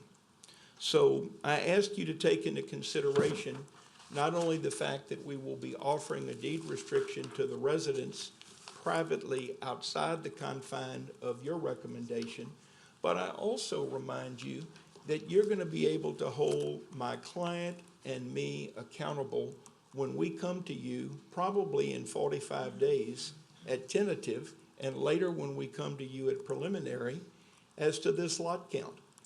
And I think that that is really the question before you in light of the existing density that is available in A4. So with all due respect, I still believe that this project shines in comparison to many of the subjects that you've taken up this evening as it relates to things like wetlands, as it relates to things like existing infrastructure being Airport Road, as it relates to non-flood zone, as it relates to compatible zoning in the area, as it relates to decreasing density. It seems to me that all of these things answer the cries of what we've heard from many of the people this evening. And for that reason, I ask that you consider the recommendation of A4A. Thank you much. Thank you, Mr. Shane. All right, we're still in rebuttal, and those that were against, you have an opportunity to rebut it from the microphone. You need to come up.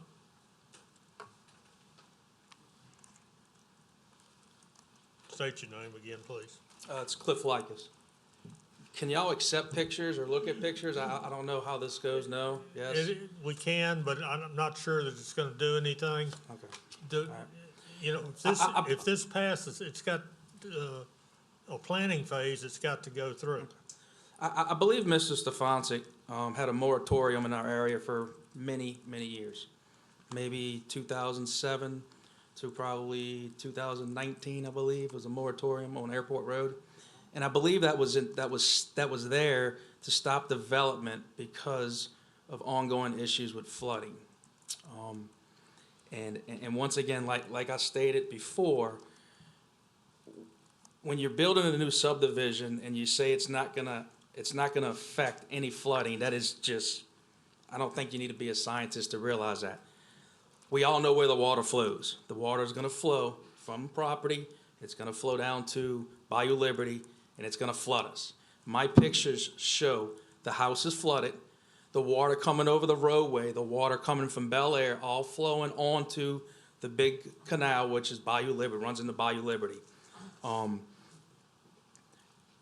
If we build more, then we're gonna flood. There's just no ifs, ands, or buts. It's just, I'm not a scientist, I don't have science proof, but I'm there every day. Every day I am out there. I see the water rise. We get an inch of rain, I see where it goes. I'm telling you, I can't tell you how many times the water has been over the roadway for me to get to my house. People in the engineering department, I've had them out there numerous times to look at the roadway, check the structure of the bridge, make sure the water didn't move the bridge. This is an ongoing issue, and this is just gonna really make it worse and hurt us even more. Thank you. Anyone else wish to speak? Yes, sir.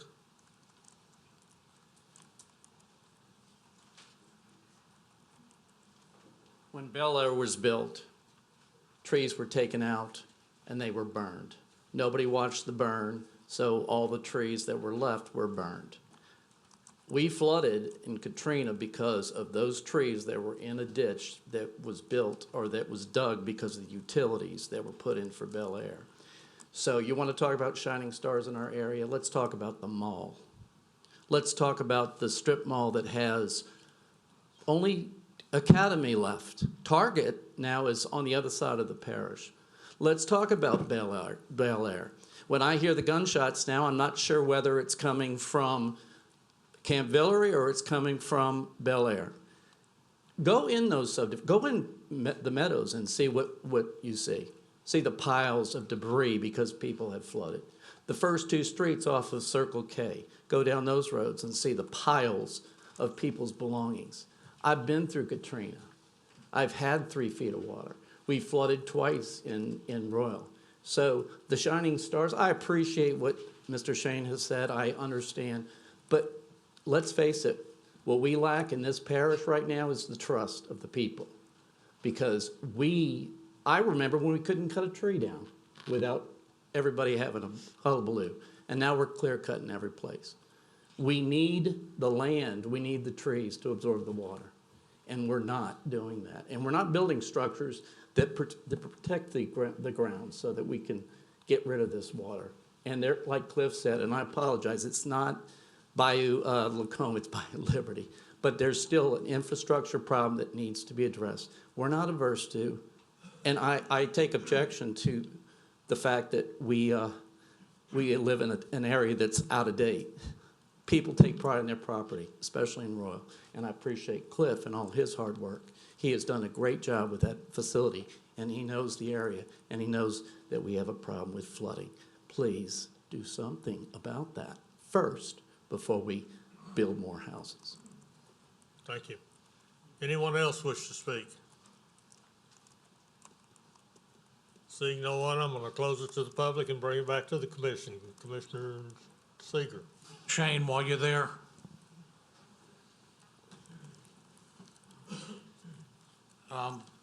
forgive my ignorance, I'm going to ask you about cul-de-sac lots. What is the frontage on those? I don't know, but I will try to get a good answer for you. I do know that they will have to meet the 60-foot width at the building line. Okay. My second is a comment, and it's about lots, for instance, lot 34, lot 12, 50, 63, about setbacks. I know that you're aware, but we want to make sure that if this is approved, that we meet with the setback quality. I think you're referring to the 60-foot requirement from the intersection, Yes. and I do remember that lesson very well. Thank you very much. Anything else, Tom? Commissioner Randolph. Mr. Shane? Yes, sir. The diagram here of the property, it only has one entrance and one exit? Yes, sir. I guess the pond, the lake, the drainage ditch, in the back. What is the approximate depth of that, do you know? The depth of the pond? Mm-hmm. It hasn't been designed yet. Okay. So I don't know, but we did do a preliminary design believing that a surface area of 1.5 acres for that pond would be plenty of surface area. The depth, of course, would need to be determined.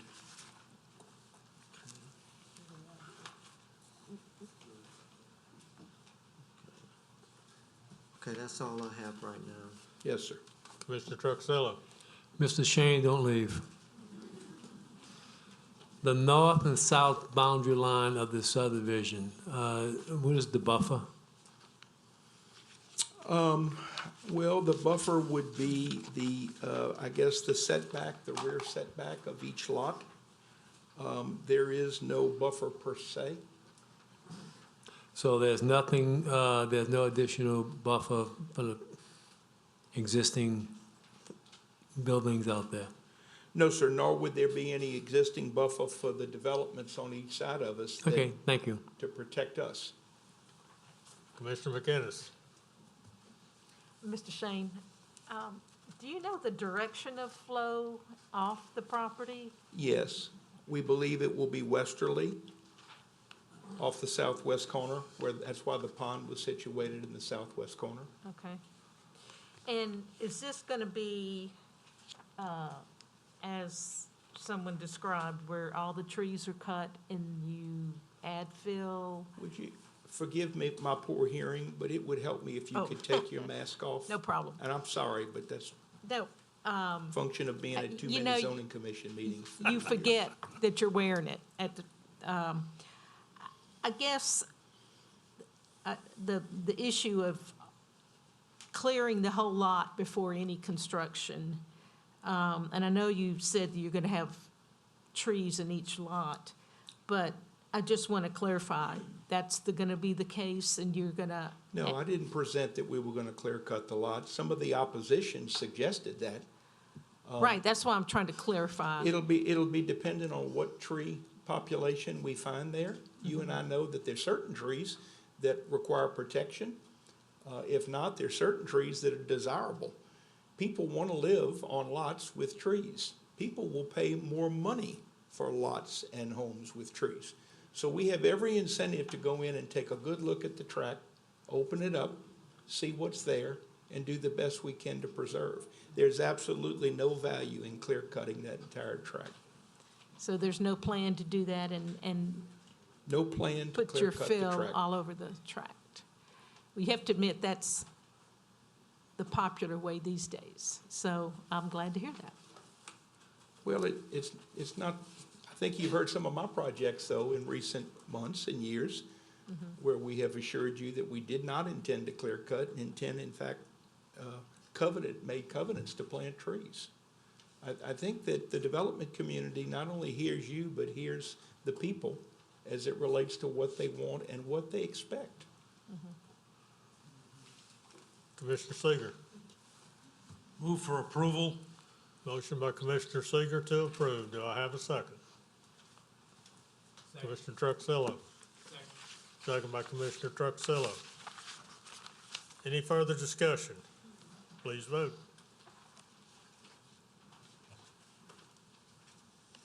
Mr. Russ, Ms. McInnes, thank you. This motion carries. The motion to approve carries. Thank you, ma'am. Next item is 2021-2499-ZC. Existing zoning is A1 Suburban District. Proposed zoning is A1 Suburban District and MHO Manufactured Housing Overlay. Parcel located on the east side of Camus Lane, being lot 22B-2A, Hanson Meadows Farm, 84540 Camus Lane is the address. This is in Covington, Ward 2, District 3, 10 acres.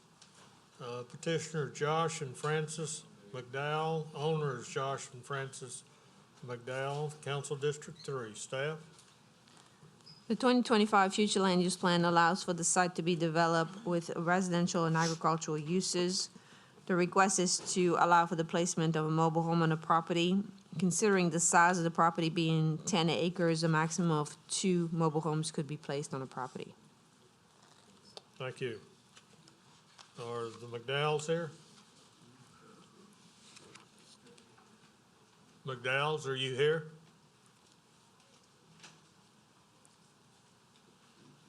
I'm seeing no one stand up, come forward.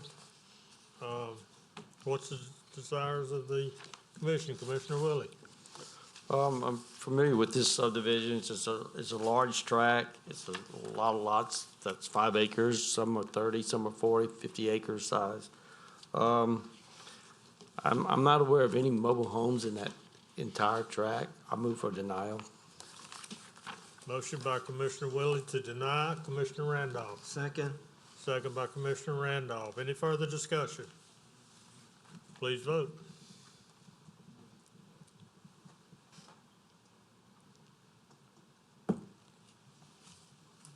The motion to deny carries. Thank you.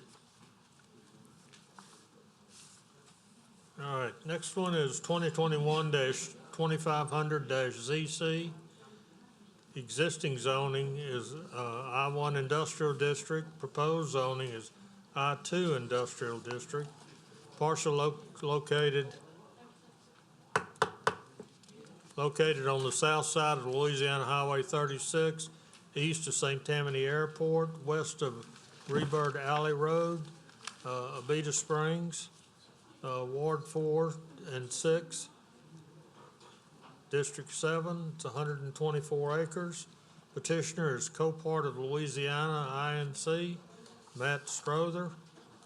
Owner is Sod Farm LLC, Council District 7. Staff? The 2025 Future Land Use Plan designates the site to be used for agricultural uses or residential uses. The subject property was rezoned from A4 to I1 in 2009 and is currently used as a sod farm. The applicant is requesting to rezone the property to I2 Industrial to accommodate an outdoor storage yard. And a change in zoning would allow for larger size industrial uses.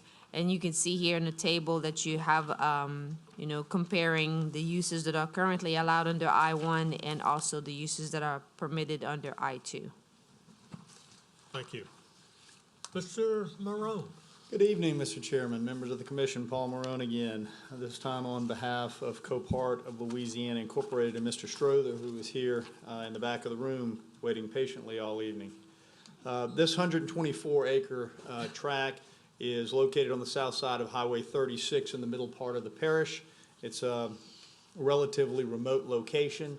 The property itself is a significant distance off of Highway 36, probably more than 500 feet. And as noted by Ms. Lambert, it is part of an existing sod farm, so it is entirely cleared, and only some very minor wetlands along the southern edge of the tract exist. The current zoning is I2. We're requesting I1. Excuse me. We're requesting I2. I would point out, if you look at the staff comments and the map, you will see that there is a large tract of I2 that is immediately to our north. There is another large tract of I1 that is immediately to our west. So I2 in this area, I would respectfully submit, is compatible with the surrounding zones that are in place in this area.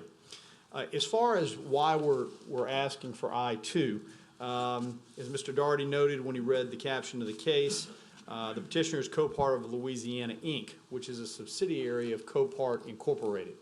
Copart Incorporated is an international company that is looking to locate a facility here in St. Tammany Parish. Copart's business is providing cutting-edge asset liquidation services primarily to insurance companies.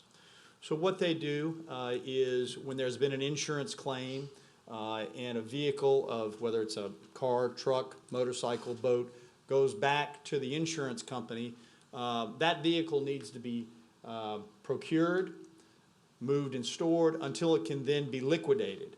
That's what Copart helps facilitate. They take the vehicles, they store the vehicles, whether damaged or undamaged, for a short duration of time, usually between 50 to 60 days, and all of the vehicles are then auctioned off via an online auction. And this happens at Copart facilities all over the world. There are no on-site sales at all. All of this is done through the auction. This is not a junkyard or a salvage yard. So when these vehicles come in, you can't go pull a carburetor off of an old Ford Mustang.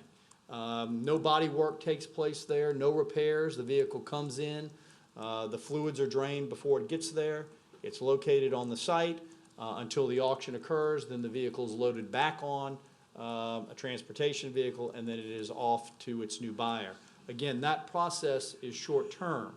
The average time frame is 50 to 60 days. Cars do not sit there for 6 months, a year. They come in through the auction process, they go out. A typical facility for Copart consists of an office building, a customer parking area, shipping, receiving area, and a short-term storage area for the vehicles, which I just explained. The entire perimeter is also enclosed with an 8-foot-high corrugated metal fence. So all of that is kept inside of the fenced-in area. This facility will initially be a catastrophic event yard. So what does that mean? Catastrophic event like we had with Hurricane Ida. Cars on the South Shore, in the river parishes, even on the North Shore, perhaps in St. Tammany, Tangipahoa Parish that were damaged, were flooded. Those would then be brought to this yard so that they could then be put into the online auction, and then they would be removed from the yard after that. Ultimately, this yard may grow into a standard yard, but initially it is just intended to be for catastrophic events and to handle those events and the vehicles that are derived from them. As I mentioned at the beginning, it's a remote location, so there are no homes around this site. There are no residences near this site. There is industrial zoning surrounding the site. Our ingress and egress is, in my view, excellent in that we have I-12 to 1088 to Highway 36. Not going through any towns. We're not going through any neighborhoods. There's significant and substantial highways that get us to and from this site without impeding or encroaching into any of the activities of the residents of St. Tammany Parish. So I would sum up that I believe this site is compatible for I-2. There's I-2 next door to our north and I-1 just to our west. It is remote with excellent access. It's well off the road. It's not visible from Highway 36, which is the closest roadway. And Copart is an excellent business partner that would like to come to St. Tammany Parish, and we'd like to make this site available to them. So with that said, we would respectfully request approval from I-1 to I-2 for this track, and I'll be happy to answer any questions that any of the commissioners might have. Thank you for your consideration. Thank you, Mr. Morone. Anyone in the audience wish to speak in favor of this item? Anyone wish to speak against? I'll close it to the public and bring it back to the commission. Commissioner Crawford. I'm familiar with the area, and I'm interested to see that the I-2 is north of that, the existing I-2. Is that part of the turf farm right now? Okay. It's also off the highway and it can't be seen. I've often wondered what was back there, so I make a motion to approve. Motion by Commissioner Crawford to approve. Commissioner Randolph. A second. Second by Commissioner Randolph. Commissioner I Willie. do have a question. Okay, go. Mr. Morone. Yes.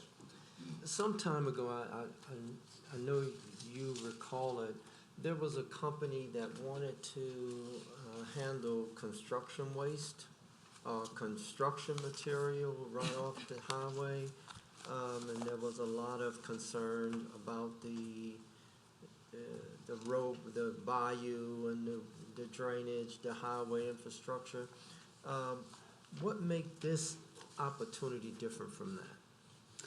Well, that, as I recall the case you're talking about, they were looking to do a landfill there. They were looking to do a construction debris landfill, which is vastly different than what we're proposing here.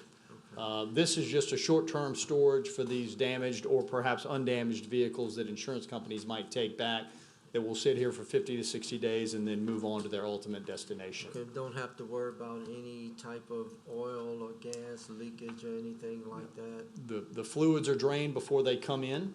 However, I will tell you, because that was an issue that we discussed with Councilman Davis there, Copart does have strike teams that in the event that somehow there is an issue there, they have strike teams that are in place that come in and remediate that immediately. Okay.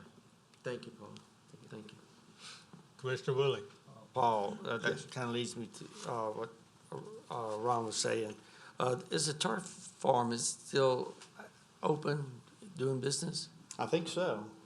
Yes, yes. Okay, so that was my concern about the runoffs or anything that coming from that property into the turf farm.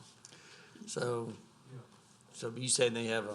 Yeah, should not have any issue. Is there setbacks from that line? That's correct. So it will, there should not be any concern with the turf farm. The turf farm will continue, I believe, for the foreseeable future to operate on the property to the west. So they should not have any have any impediment whatsoever resulting from our activities here. All of our activities will be held within our site. And what's that buffer? How big is that buffer from their side? We're gonna have the fence that's gonna be there along that side, and then there's an access road that kind of divides the two, and I use Okay. road loosely there. It's a. Okay, all right, thank you. Anything else? Mr. Seeger? Paula, I'm glad to know that the fluids are coming out. That was my first question. Is this gonna be on turf or on gravel, or what's the surface gonna be? Good question. Gravel. It will be gravelled. Thank you. And one other, I hate those fences. And while this is not an area now, is it possible to set that opaque fence back an extra 2 feet and plant bamboo or something around it to give it a more pleasant appearance? That is certainly something I can talk to my client about. The uniqueness about this site, Mr. Seeger, is you would never, the site is so remote, unless you were driving to this site, you could never see that fence. But I will certainly, Mr. Strother is here, and I will discuss that with him 10 as a years possibility. from now, yeah. Yes. I believe it's time to second that motion. We have a first and a second. And it has been seconded? Mr. Crawford and Mr. Randolph. Okay, anything else, Tom? Yeah, I'm done. Okay, Commissioner McInnes? Mr. Morone, just to Yes. be clear, you're not planning a large building? No. It's just a gravel lot? Correct. Okay. Correct. Very good. All right. You got a motion and a second. Any further discussion? Please vote.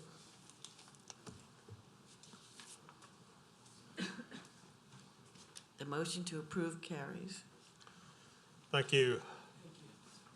All right, next one is 2021-2501 ZC.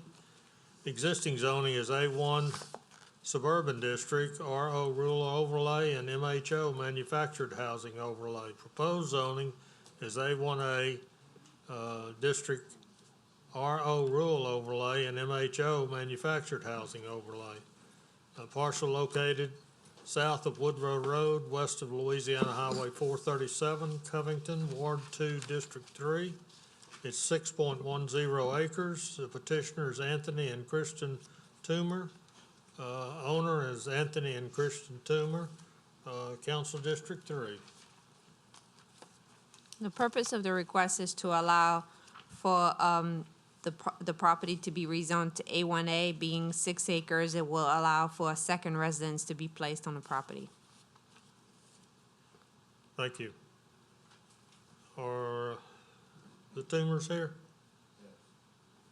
Please come to the microphone.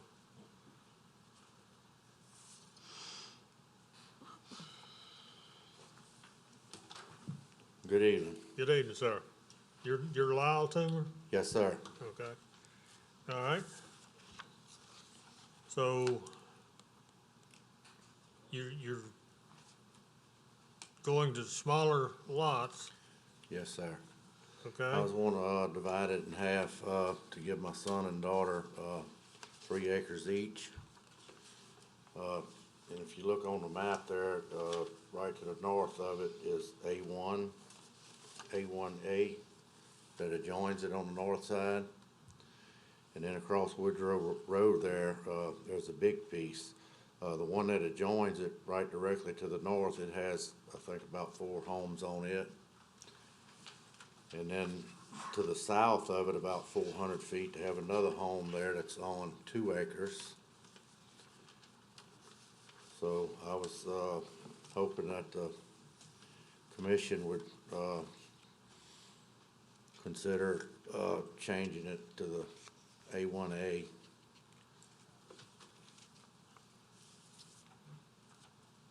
Okay. It's still the minimum of the 3 acres with the 200-foot frontage. All right. Good deal. Thank you. All right, thank you. Anyone else wish to speak in favor? I do have a card here from Russell Jenkins, wanting to speak against.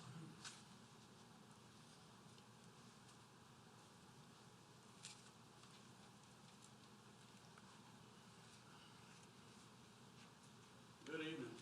Good evening, sir. After what y'all been through, why would y'all want that job? This has been a night. Yes, it has. Yeah. Guys, I know the Toomer family, they're good folks, upstanding, hardworking folks.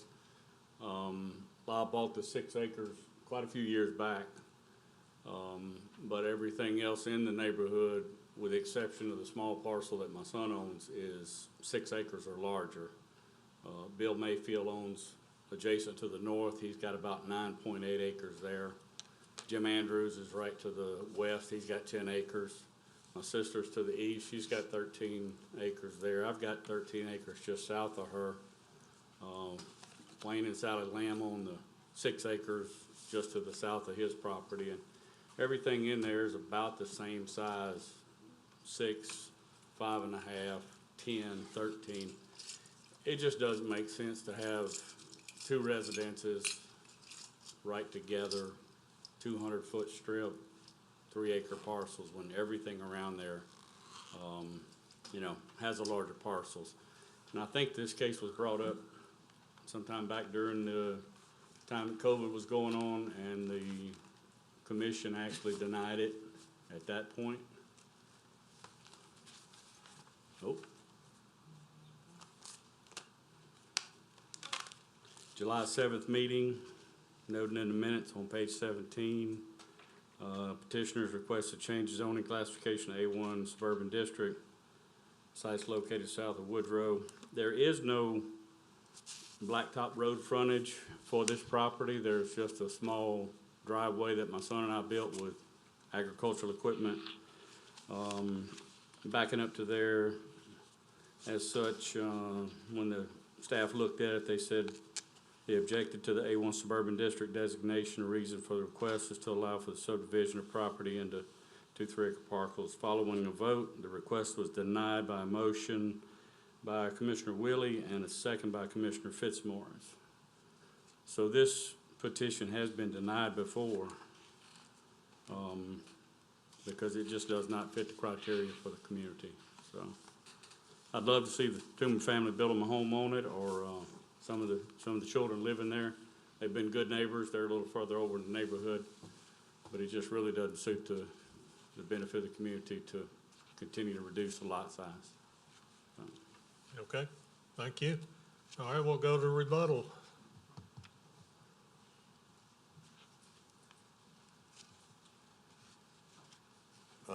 First thing is, the reason why I was denied before, it was right after the COVID. The meeting was canceled, and I didn't get a notice till about 2 days after the meeting. Mail was running bad, running late. And back to the map again, directly to the north, it's A1A, and they have about 4 homes on it. And then 400 feet directly to the south, his son has a house that's on 2 acres. And then across Woodrow Road there, I don't even know how many acres that is. It's zoned A1A. Okay, All right, thank you. all right. The other gentleman, you wish to rebuttal?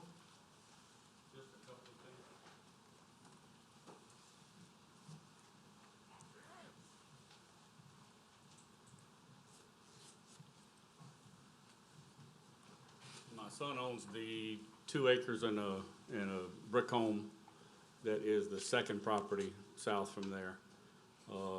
That property was subdivided back, I'm thinking sometime in the late 80s or early 90s, before any of the criteria was set for 5-acre minimum lot size.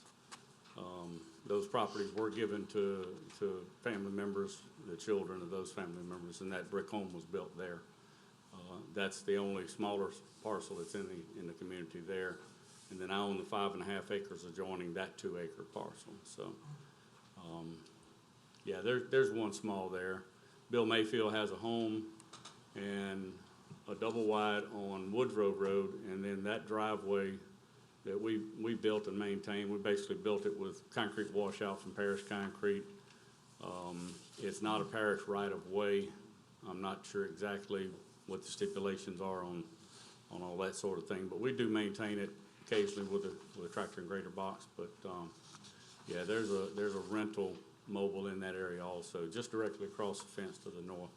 So, but still would love to see the lot size stay as they are. Thank you Okay. much. Thank you.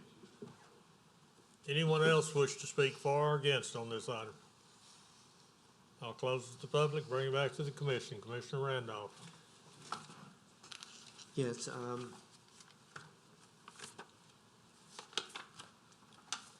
Staff, I'm looking at the existing and the proposed. What Mr. Toomer is trying to do, he is within the required minimum width of the lot and of the frontage, right? The property is currently, what, 400 foot wide? Mm-hmm. So, with the minimum lot width under, yeah, it's 200 feet. I mean. And I do agree with what the gentleman said, that the Toomer family is a very hardworking family, and I understand you're trying to do this for your family. I move to approve. Motion by Commissioner Randolph to approve. Commissioner Seeger. Mr. Toomer, I have a couple questions for you. While he's coming up, Yes, sir. staff, what kind of access does he have to his property if that's not a public road?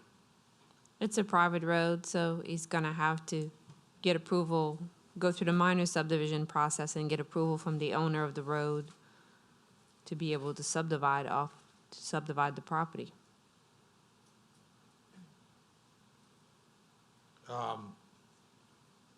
Okay. So,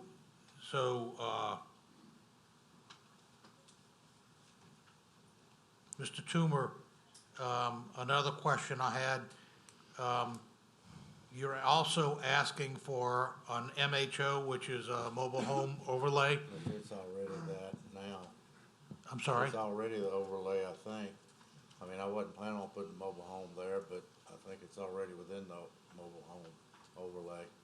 Yeah, it already has the MHO on it. Is that still part of your request? You still want to Yes. have the mobile home overlay?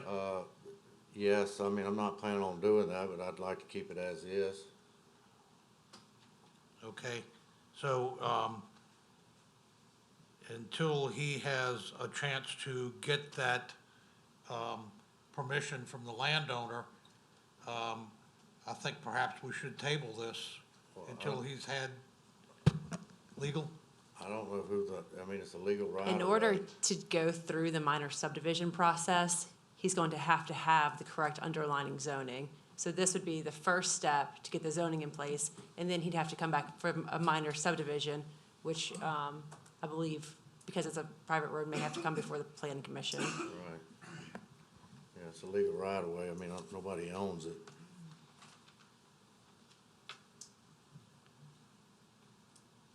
That's all I have. Okay, Commissioner Willie.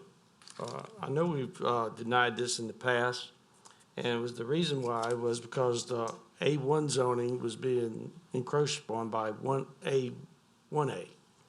And, this process, I'm looking at, I'm gonna look at the aerial view, I'm looking at large lots here. I know some of it's zoned A1A, but they still look larger than 3 acres, what I'm looking at. And, because this piece that's being requested is 6 acres, and the other lots around are so much bigger.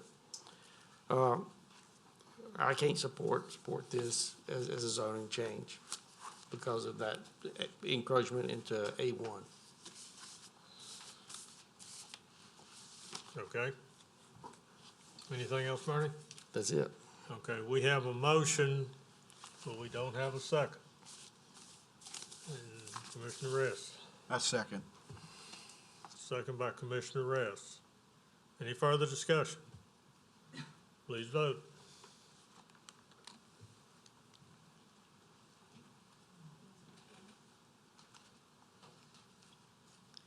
motion to approve failed. Thank you. All right, next item is ZC 01-03-028, major amendment to a Pudd, Plan Unit Development Overlay.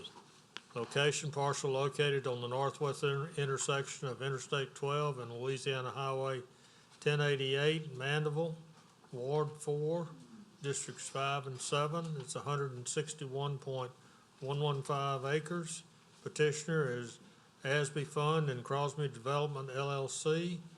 The owner is Asby Fund and Crosby Development LLC. Council Districts 5 and 7. Staff?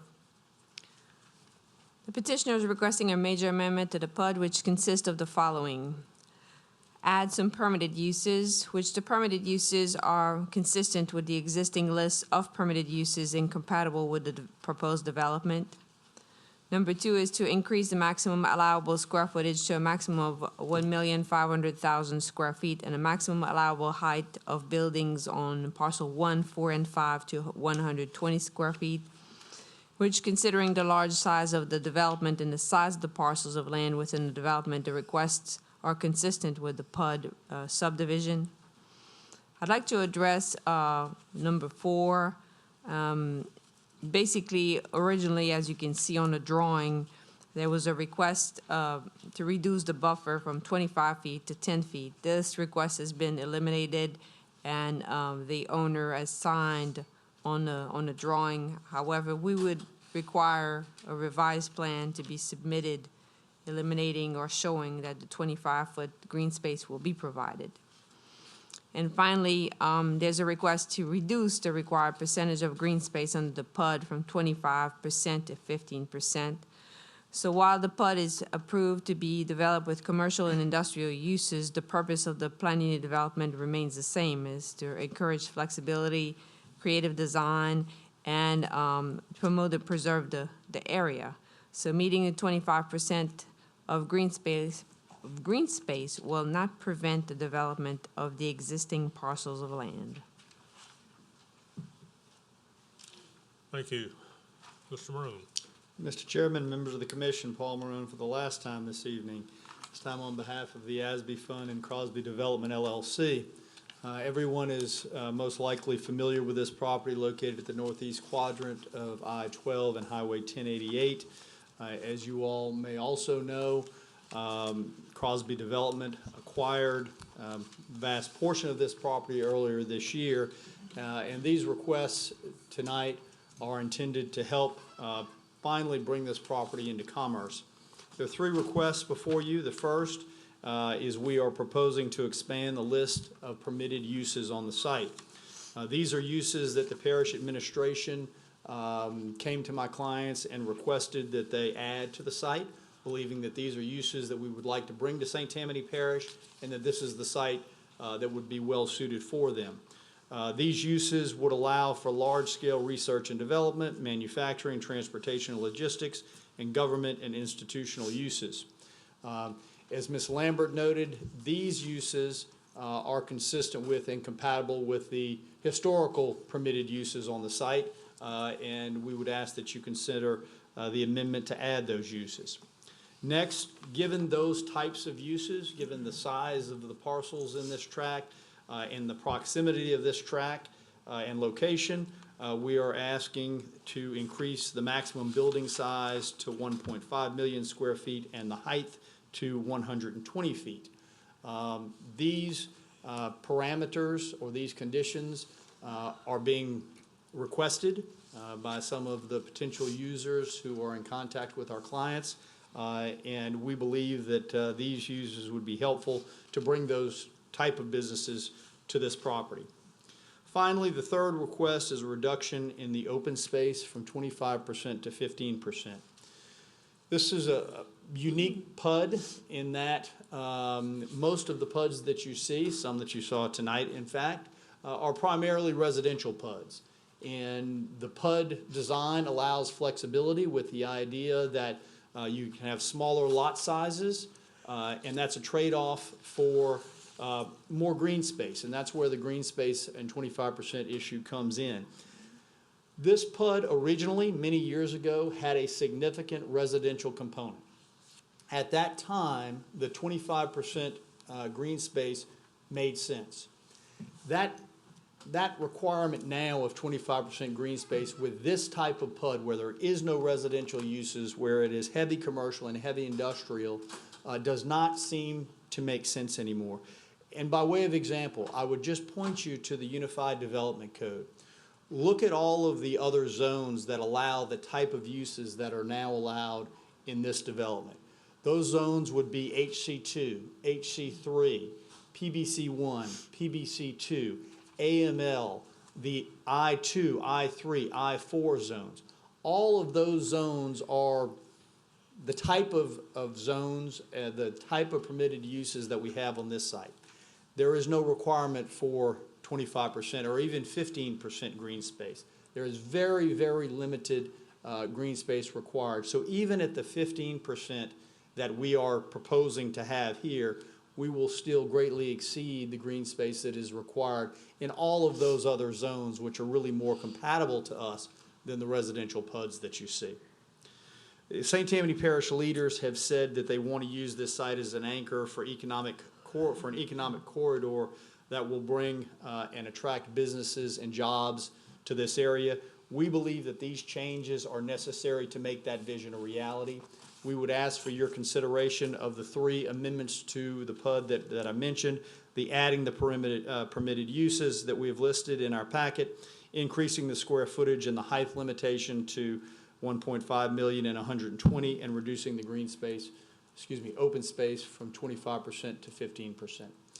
I'll yield the rest of my time to Mr. Massengill, who I know has some comments. I'll be happy to answer any questions that any of the commissioners may have at the appropriate time. Good evening. Good evening, Mr. Chairman, Commissioners. Great to see everyone. Chris Massengill, Chief Economic Development Officer for the Parish, and also Chief Executive Officer for St. Tammany Corporation, which is the economic development organization for St. Tammany. I'm here to do a couple of things tonight on behalf of Parish President Mike Cooper and Economic Development and our strategic alignment with the property owners on where we're going with this strategy. I want to thank Director Liner and his team for the technical guidance that they've provided on this, and to affirm with you that, yes, we have proactively been working with the property owners to make sure that we're avoiding similar technical issues that maybe we have seen in the parish of these types of economic development opportunities. This is a strategic alignment. This is a strategic positioning for what we believe will be a significant anchor for the type of industry sector recruitment that this parish is in line to receiving. Getting ahead of the game, creating the infrastructure that's in place for this type of industry sector, making sure that we have the designation in the corridor as an alignment for the attraction of these major industries that are providing economic investment and job creation for this parish. This is the way to do it. This is the way to be strategic. This is the way to have the effective planning on the front end. And so on behalf of President Cooper and Economic Development, we appreciate the Commission's consideration of this request that we have proactively worked with the property owners to put forth before you tonight. Thank you very much. Thank you. Anyone in the audience wish to speak for or against on this item? Paul, you have anything else? I'll bring it back to the commission. Commissioner Crawford. Just have one question for staff. Excuse me. And that's the open space, the discussion about 25% down to 15%. Is there a requirement? I mean, I guess the 25% was what was in the PUD before? It's what's required per ordinance. Oh, it is required by ordinance. Correct. So it's up to the commission to be able to reduce that. Okay. And as Mr. Marone had stated, it may be more geared towards residential developments, whereas this is definitely a commercial, industrial development that, you know, requires maybe a different consideration. And 15% of this large area is a lot of open space, basically. I would consider it so. That's okay. I'd make a motion to approve. Motion by Commissioner Crawford to approve. Commissioner Randolph. I second. Second by Commissioner Randolph. I have a question. Okay. Mr. Rowe, Mr. Moore, Paul, no. It's getting late, Yeah, Paul. yeah, yes, sir, Mr. Randolph. One of the items that's on the list here, I didn't hear you, maybe I missed it, is the buffer from 25 feet to 10 feet? Yes, And of the proposed 50-foot buffer along I-12? we do not need that. We have removed that request. Okay. Reducing, and Weldon and Mr. Liner had a discussion about it, dropping the green space from 25 to 15% at this site, which is a very, very economically sound piece that's gonna probably be very, very lucrative. How does that compare to other developments along the interstate? When it comes down to multiple zone property right off the interstate, how does that compare? Do we know? Well, I can tell you that from St. Tammany Parish along I-12, there are no sites that are exactly like this, but some that are more consistent. There is one at where the Champagne Beverage Facility is located. That is a large I-2 development. That is at 1077 and 1085. They don't have 15% green space. They have much less than that. There are some in the Slidell area, some industrial type facilities there. I do not believe any of them have anywhere near 15% green space in their sites as well. And I think the driving force there is that those sites are not PUDs. Those sites are similar and compatible to this, but their underlying zonings do not require that type of green space. Okay. That's it. Thank you, Paul. Commissioner Willie? Paul, I can appreciate the less green space as well as the less buffers along the interstate, but what are the buffers along the residential zoning on the north, east, and west sides of that project? Well, we will have, where this site meets any residential zones, there'll be significant setbacks that are required there by code. Those setbacks are significantly more, and green buffers are there to protect those areas, whereas if we were abutting other industrial or other commercial, we would not have some of those. So those additional buffers will come into play. Is that no-cut buffers or what? They are not no-cut buffers, I don't believe, along those boundaries. Okay, I know there's no homes in the area now, but those Right. residential zonings are in place, so you never know what the future holds. Right. So long the buffers are in place that meet our ordinance, and Yes. you're not looking for a reduction on those buffers, are We you? are not. Okay, thank you. I'll second the motion. Okay, we've got a motion and a second. Commissioner Crawford? Yes, We we already already had had Ron's a second. I'm sorry. motion for Mr. Crawford and second for Mr. So my question is, does the motion have to be, did we amend this request to take out the landscape buffer from 25 to 15 feet? Is that an amended request? It is an amended request, but I think that, Mr. Morone confirmed the amended Right. request. So, I mean, motion to approve the amended request? Okay. Okay, Commissioner Randolph?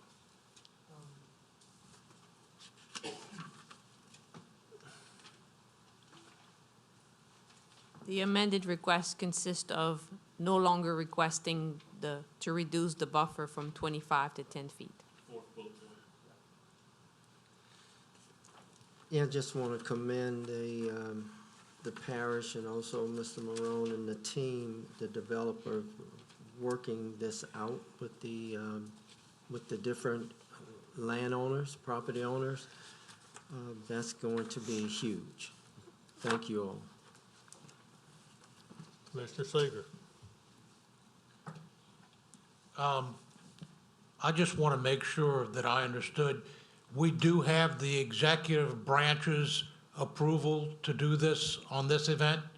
Absolutely. Are we going to pursue the one that slipped through our fingers before for this site? Aggressively. Thank you. All right. Commissioner Randolph? Thank you for bringing that out, Mr. Seeger. Paul, I've got a question. On parcels A and B, looks like was it Wadsworth? I can't read it. Drive dead ends into the adjoining property. And I'm not sure there's an adequate turnaround at the end of the property. Let's see, where are you? It's in the upper right-hand corner, parcels A and B. Yeah, at the upper right-hand corner, yes, it does dead into the property to the north, which that property is actually under contract, and will hopefully be in addition to this site if things work out Okay. accordingly. All right.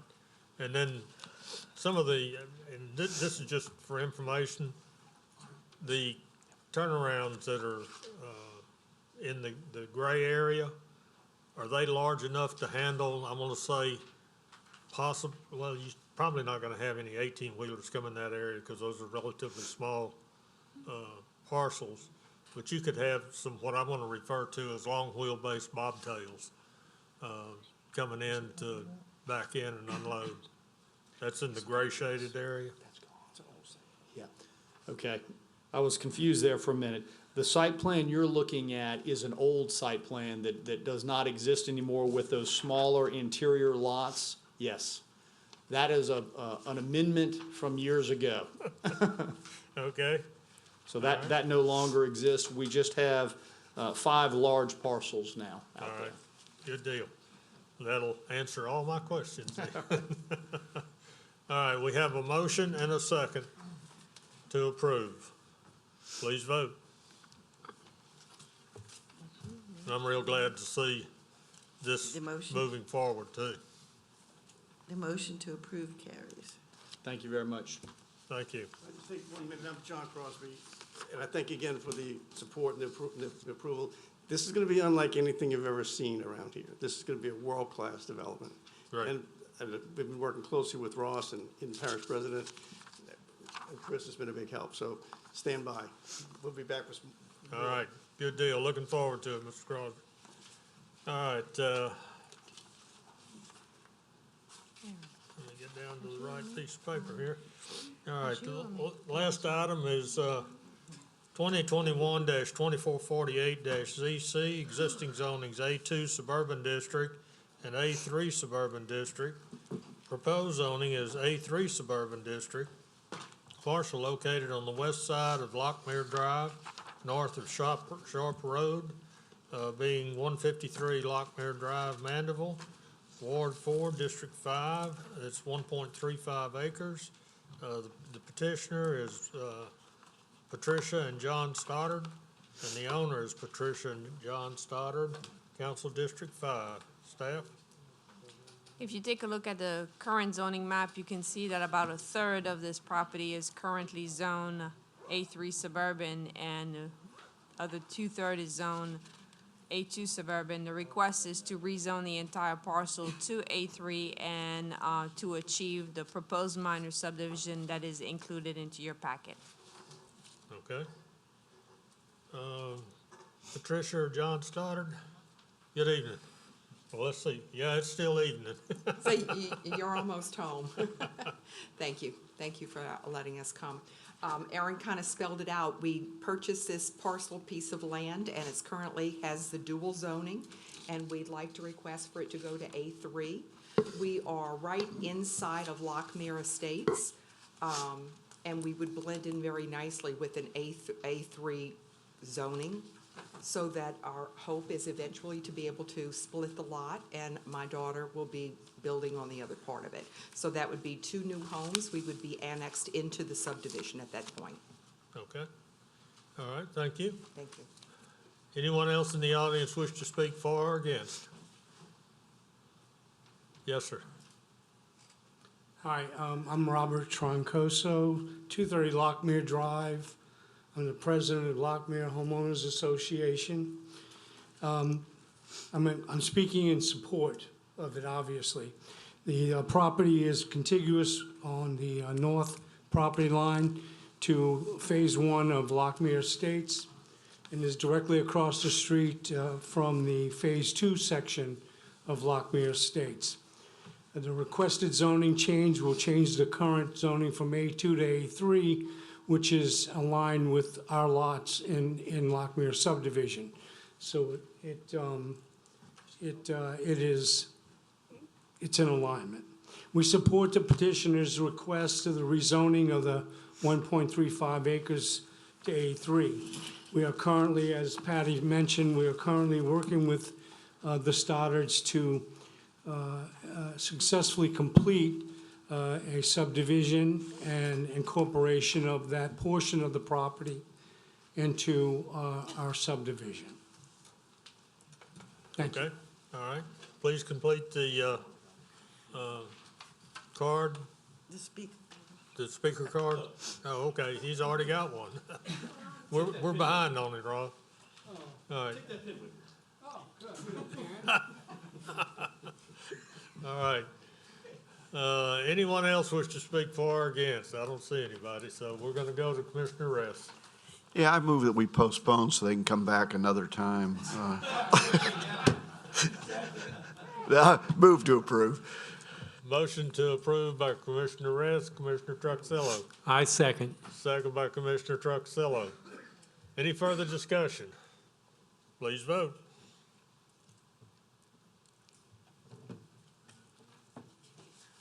The motion to approve carries. Good deal. Well, folks, it's been fun. We have no new business. We have no old business. Motion to adjourn. Hey, we beat midnight. Ross.